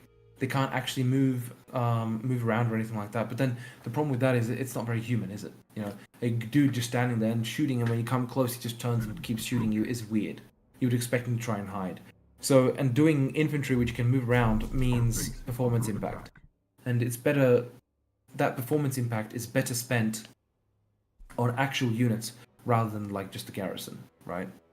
At the same time, it might be a good idea to do garrisoning, right? That you could garrison them in structures. But the whole idea is that should already be the case by just turning to move on a structure, and they should like take up positions. They should offer you positions, just like in Company of Heroes. Alright, where was I? How much time you are in right now? I never see a game this long. Yeah, what's the 85 minutes. 85 minutes. 85 and a half minutes. So yeah, it was definitely crashing the server was going three-way, which was very strange. That is strange indeed. Nova says stealth freighter. You know, that occurred to me too. But it would still be a little bit strange to see you know, I mean, if I had lore written in the same way as, like, if I had Dune lore, then simple, right? You provide spice to the Spacing Guild, but yeah. A stealth freighter might be a little bit strange, and still you'd have to be able to hit it, do something with it. It would be, I don't know. You could have them on preset patrols. Yeah, I mean, well, the main thing is, Chris, that if there's units that you're using for garrison, it would be awesome to see, right? Like from a living standpoint, it's like the structure is alive. It's rather than just like this static piece of shit that's not doing anything. You have people walking around it and doing things. That would be nice, but the problem is they have to react to things that happen to them. So if you start shooting at them, they should react realistically, which means they have to hide, shoot back, and so on, right? So that means it has to be a unit. It literally just has to be a unit. So I mean, and the issue is if I did that, the garrisons, were really powerful and shit, that's an option. And then it's like, why don't I use these garrisons to attack an enemy base? You know what I mean? Sure, it's defense and whatever, but you get what I mean. It's got its own issues. So it's like, okay, then the option is use existing units as garrison, right? And that makes sense. You have scouts, probably not scouts, but you'd have riflemen, right? That makes the most sense. Riflemen garrisoning buildings. But then it's like, okay, isn't it better just to leave that up to the commander himself, or herself? You don't have to make freighter damageable. You can give it a shield. True, but it's still a thing. Like, the problem with the freighter is if it comes in, like, and it uncloaks. Like, when does it uncloak? When it lands or before it lands? If it comes into the flying height of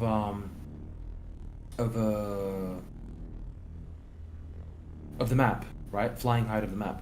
Then the issue is that it's going to be visible for a very long range. The question is whether that matters, because I mean, right now you can kind of like guess where the enemy is anyway. So maybe it's not. Maybe I see it as more of an issue than it really is. But having a stealth freighter, I think that might be a little bit strange to have it like. It's like, okay, we're using stealth for a giant thing like that. Why can't I use stealth on a small vehicle?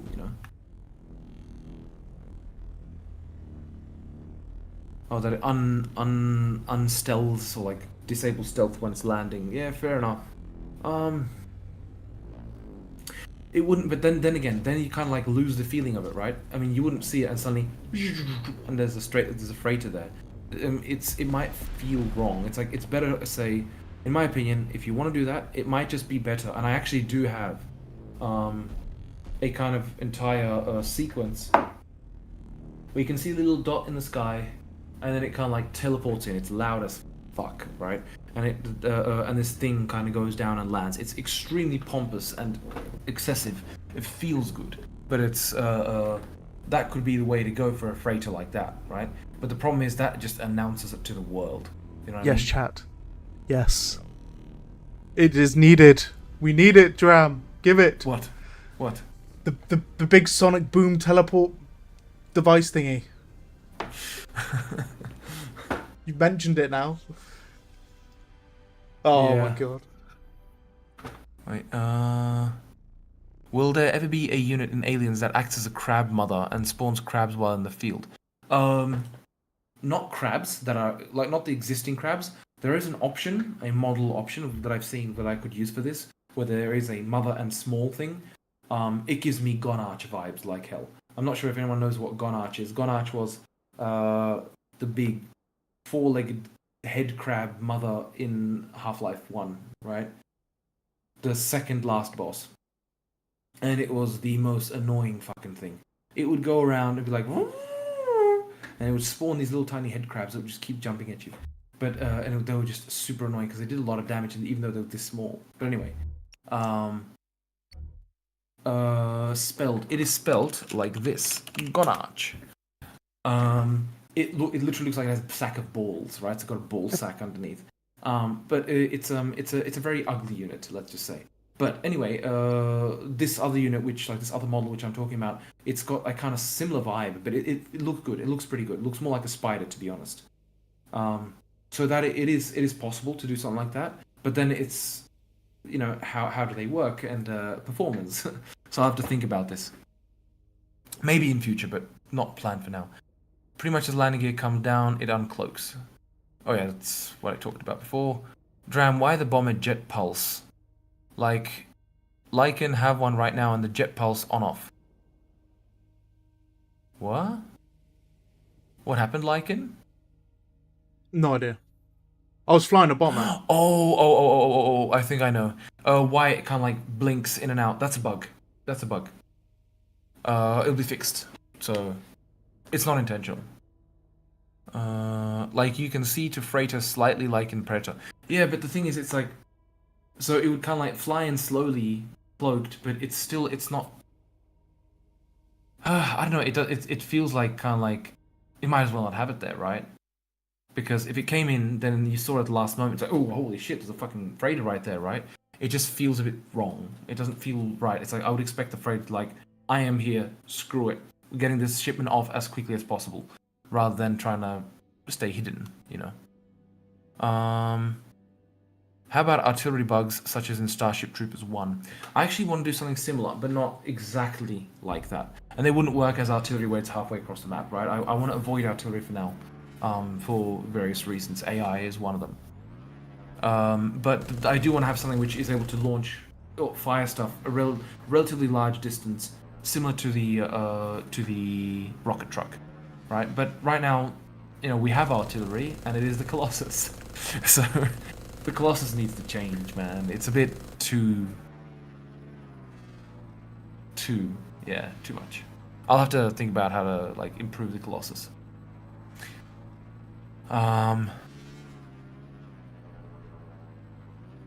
Cool. Well, that's all the questions for now.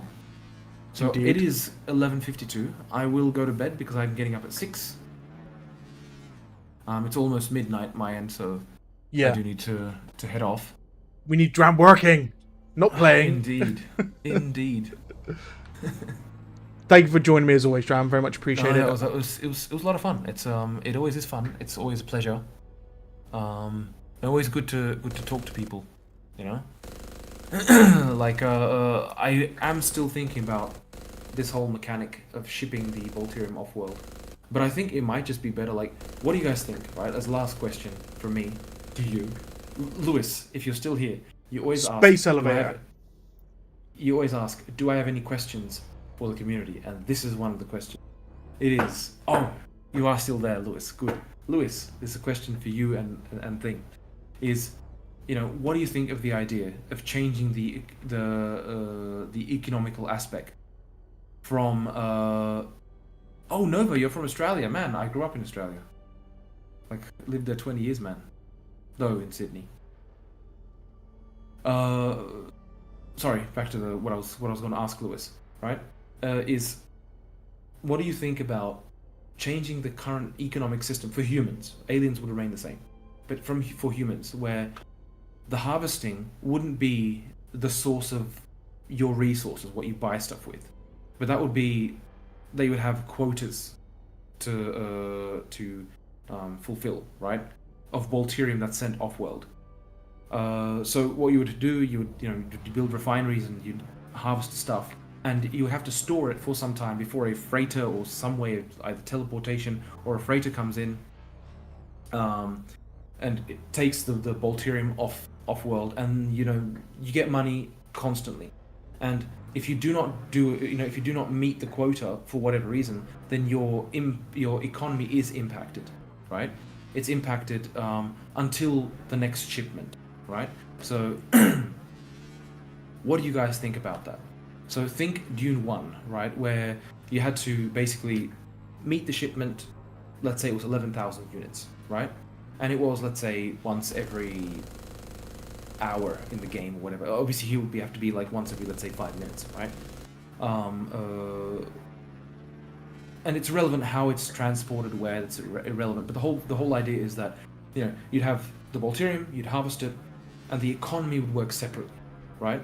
The only problem with the economy is that you cannot directly hit the human economy, the money they have. You can only hit their money into the future by hitting the silo or the refinery or the harvester and stuff. So you do affect it, but not immediately. You affect it progressively.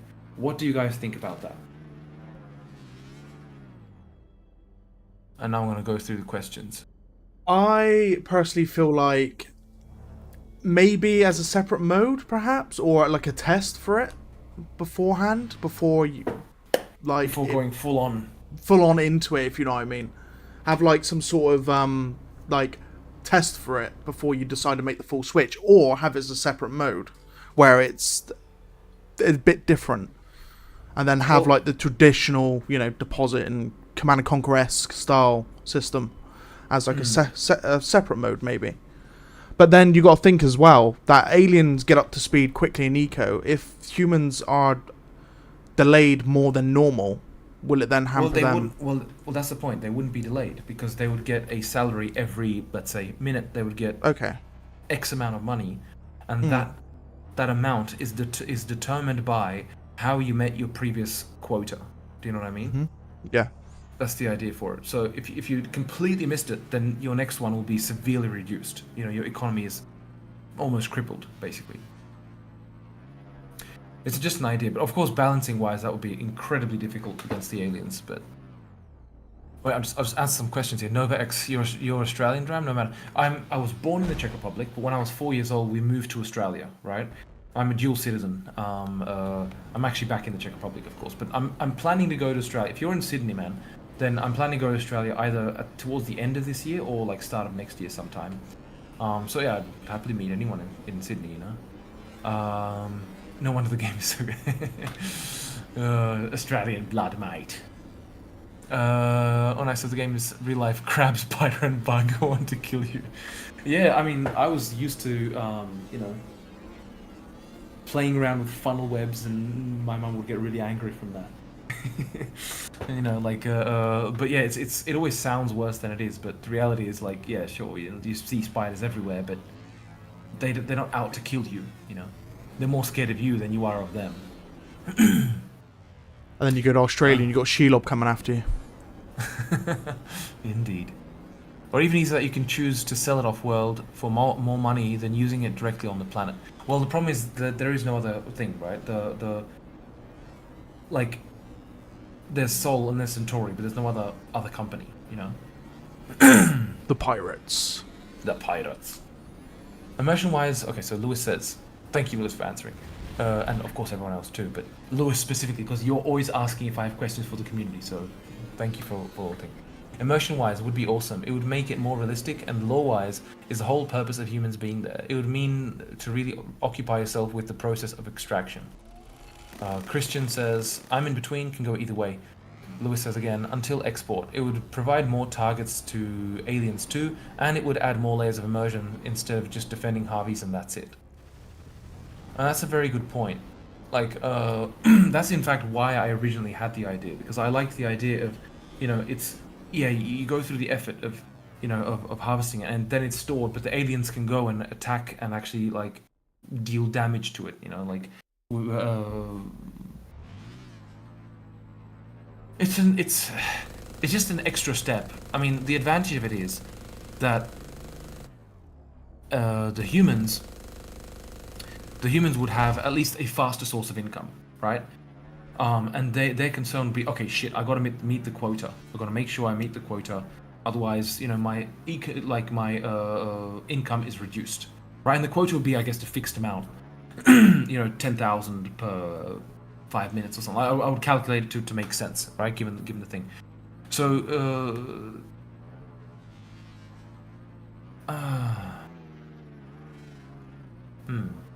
Well, I'll go through the rest of the stuff here. But yeah, Lewis, that was the whole idea. The whole idea is you are there for the Bolterium.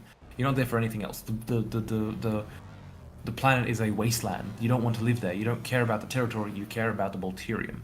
So it does make sense. It is more lore friendly. But yeah, then again, it's less understandable for an RTS perspective. Because suddenly your harvester brings back some resources like Bolterium, but you don't get any money from it suddenly. You're just getting money ad hoc, But it solves a lot of problems. But it introduces new ones. Novias, I love biology, so I know a shit ton about Australia, animal and plant, and I love how you really get shit on so much things are deadly. Oh yeah, oh god. Yeah, like when the 2019 fires, I was watching that from here, and that was depressing as hell, man. Like seeing there was like some places that burned down near Sydney where, you know, where I'd been as a kid. Now they're gone. Like the whole town's just gone. So it was a bit depressing. But jumping back onto the more fun things. Huntsmen's everywhere. Came back from my holiday house, 3 in the car, just chilling. Yeah, huntsmen's. The worst thing about them is they always stick in pairs, man. Oh god. I remember having like, you know, they're quite big. But yeah, they're harmless. I mean, they can bite you and hurts like hell. But I've never been bitten by a huntsman, by the way. But apparently it hurts like hell. But they're not deadly. They don't have poison. So. My missus would not like to go to Australia at all. Might want to work on Harvester Pathfinding a bit more before that. Well, Harvester Pathfinding is perfectly fine. The issue is getting stuck in the refineries now, and the fact that they ignore each other, therefore they collide.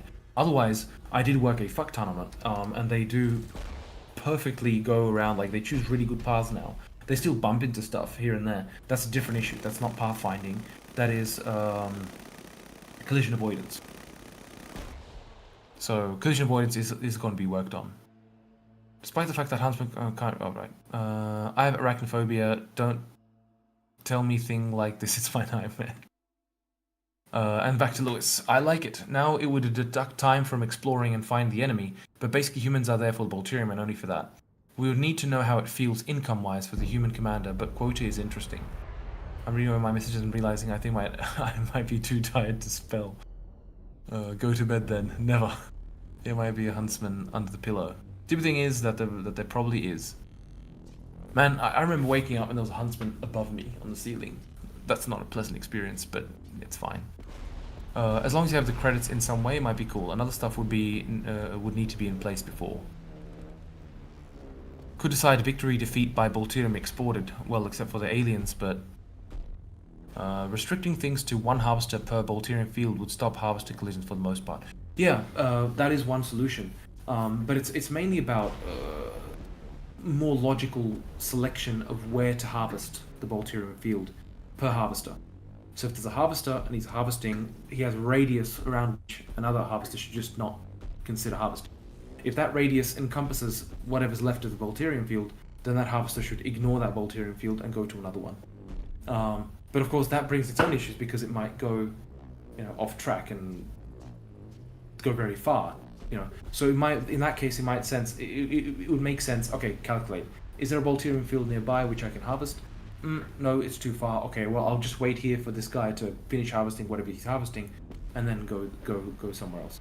But you know, there's things which the AI should kind of calculate automatically. It's like, all right, the harvester is harvesting. He's got enough room on the harvester to entirely harvest the rest of this field. I'm gonna go somewhere else because otherwise waiting would just be ridiculous. If I wake and there's a big spider on my roof, I don't care. I burn everything. Oh man, you should see some of like the videos from various places in Australia where they opened a power thing and there was just a mother spider with thousands of little baby spiders, and when they just touched it, they just went. It's terrible. But it depends on what you're used to. You know, I was used to like spiders and stuff, so it wasn't that bad. I was reading a story to my sister once after I finished my story, I turned over in my bed and there was a huntsman on the roof. I was on the bunk bed with a low roof. It was 3 inches from my face. And well, the funny thing about the huntsman, it's always like this, like I'm bloody stealth and shit, you know? It's like, you can't see me, I'm on a white wall, but that's fine. Yeah, so, I don't know, I'll have to think about this, like, the idea of reintroducing this quota stuff. It's like it does give the game a very unique feel. It is back to the original roots of the idea, which it was meant to be like this. Income-wise, it would make a difference. Income-wise, it shouldn't make a difference because it's going to be dependent it'll be balanced to work out to be the same, you know. So if you're not able to meet your quota or whatever, then obviously, the Bolterium, if you can't meet the quota, then your income would be reduced, which is what you would expect anyway if it was directly converted immediately, you know. freighters before shipping. And they don't make webs. You don't know where they are until it's too late. And they have us. Yeah, exactly. They don't make webs. Their web is everything. Well, the scariest statistic, though, in that was that you swallow about... Like, on the average person apparently swallows 1 to 2 spiders a year. Or something like that. Some value like that. It's like, what do you mean swallows? I do not recall eating, which means that, you know, it's in your sleep. Probably small ones, obviously not a bloody funnel web, but you get the point. Yummy. Nice bit of protein while you're sleeping. Yeah, exactly. You know? You gotta get your protein in, guys. Just, you know, you don't get a pick when it comes to you. The spider does instead. Nova saying 7. Are you sure it's 7? I don't recall like 1, 2, or 3, something like that. But fair enough, 7 is... Yeah, it's like, yeah, true. Requiner X is saying it's because of Australians, I'm sure. It's possible. I mean, that the statistic entirely based on Australia. And when you work it out to the rest of the population, it's 7 a year. Jesus. 7 huntsmans a year. Well, I mean, if it was huntsman's a year, I mean... Jesus. Have you seen a huntsman? I have, yeah. It's like a whole meal. Pretty much, man. Pretty much. It's lunch, man. You wake up in the morning, you think, I'm not actually hungry for breakfast. I wonder why. Bit of a spider leg in your tooth, you know? Bit of a huntsman tooth. Yeah. Well, I'll have to think about the quota thing. It's an interesting change to the mechanic of like how it is currently, right? Yeah. Anyways, I definitely think testing it and then seeing what everyone says. Right. Here's the issue. It's if you go and test it, you've already done so much work to even put it in. True. That it's not a thing you go and test, if you get what I mean, right? Yeah. Like I could test it without like what I could do is I could test it in the idea of like just implementing the quota and the passive income, or like the, you know, the standard income, without doing all the bells and whistles. Do you know what I mean? So I could test it in that regard, like without doing the actual landing of the thing and, you know, the complexities and all that. Yeah. I mean, it won't hamper the ability for people to actually go and feel like they're doing something with harvesting. It just adds that extra bit of meat to how it gets off planet and stuff, right? Well, the biggest advantage of it is like right now the silos are completely unused. They're literally used just to add a target, you know? Yeah, yeah. Whereas then they would literally be for the shipment. And you know, if the shipments were, you know, further between, then yeah, sure, it gives you more time to kind of like harvest. But at the same time, that means you have to defend that stuff like the plague, you know, like, or you have to defend it a hell of a lot. Did it just crash on you? Maybe? Ooh. It didn't like that, man. It didn't like the fact I spawned a ton of Like- defilers. Like, and what are you doing with my game, man? Jesus Christ, can you like refund it, please? Oh, no, it's recovered. Oh, Seriously? no, it broke again. Oh, it was clearing memory, probably. Oh, wait. That's weird, man. That's weird. Oh, no, it recovered. It did. No. As soon as I move camera, it breaks again. Perhaps I won't move the camera. Honestly, that looks like a memory run out. Something like that. There we go. It sorted itself. Funny thing is, I didn't spawn defilers over here. I actually spawned them here. And they've managed to make their way back here. Interesting. Oh, because they went to attack the turrets, no? Turret's already dead. I think these are actually dead as well, aren't they? Yeah, they're dead. They're just still there. Yeah, they're too busy firing at the siege tanks.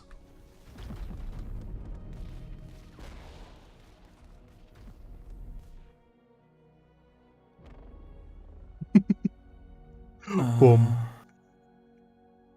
See, it's what I get to do, chat. I get to break Dram's game, and then Dram goes, "Stop breaking my game, please, I beg you. You're creating more work for me. Stop it, please." I mean, I wouldn't dare spawn 50 Colossus. I would definitely break something.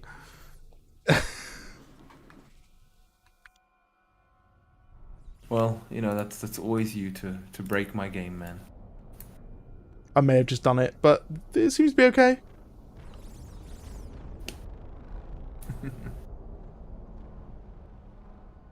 Yeah, it's absolutely fine. Yeah, not struggling whatsoever. I don't know what happened.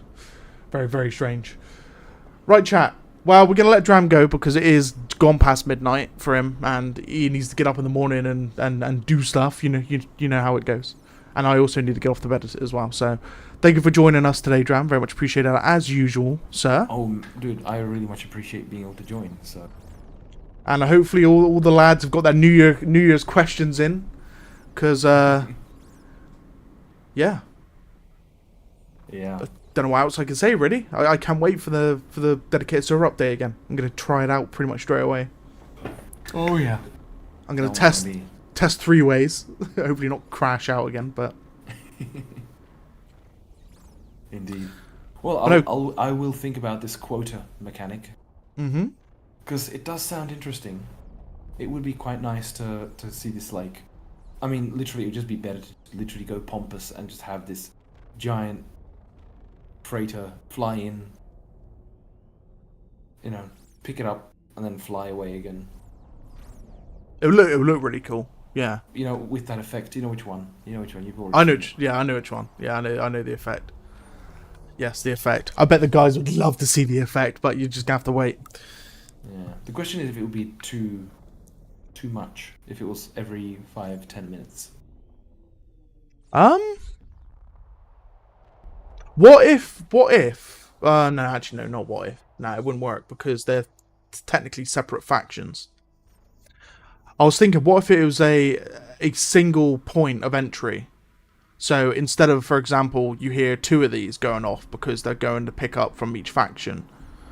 What if it was, say, 1 entry from 2 freighters? So it would only be 1 of that in particular animation. 2 freighters come down. Well, then that would imply that they're friends with each other. Exactly. Yeah, that's what I was thinking as well. I mean, unless... The thing is, like, when you're far away, like, you know... this... Well, then again, maybe it might not be that difficult to just copy that and test it out. Screw it. I want to do what Golang says, and I'll poll it in the Discord. As an idea. Because I don't want to, like, you know, it will be good use of that effect which I did, because I haven't used it yet. Yes. You know what I think about? There would also be another advantage for it. For this whole quota thing, it could be that those small not refineries, the diggers, right? The digger small modules.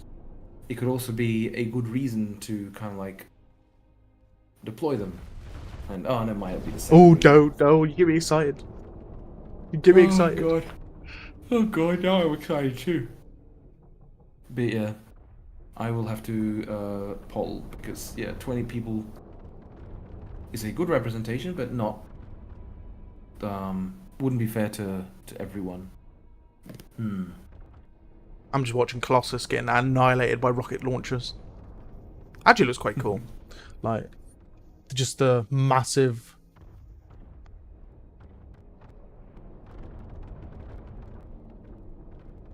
massive amounts of rockets just heading for them. Except for those particle effects. What the hell is with that? The lines, little blobs. Why is it like that? Oh, what, down here you mean? No, see how the flames on the as they're traveling. Oh yeah. It's like blotch. Could it be just because there's so many, or hold on, if I zoom in, could be a rendering thing. Could be. What's your FPS at that point? That's a good point. Hold on. Seeing them video won't work today. Let's have a look. Top left. 27. That could 30. But I have been playing around a lot. I've been spawning so much. There's still like a whole Yeah, ton of I mean, defilers and I'll deal. That's like of all things, that's like absolutely minor. yeah. This is a little bit ugly. The Colossus finally reacted. Anyway, guys, sorry for keeping Dram even longer now. All good. I will I'm see you yawning, I'm going to guys in the week, and if I don't see you by then, I will see you Sunday for some more Silica Sundays, guys. Anyway, thank you for joining, and peace out. See you guys soon. Indeed. Thank you very much, guys. Take care.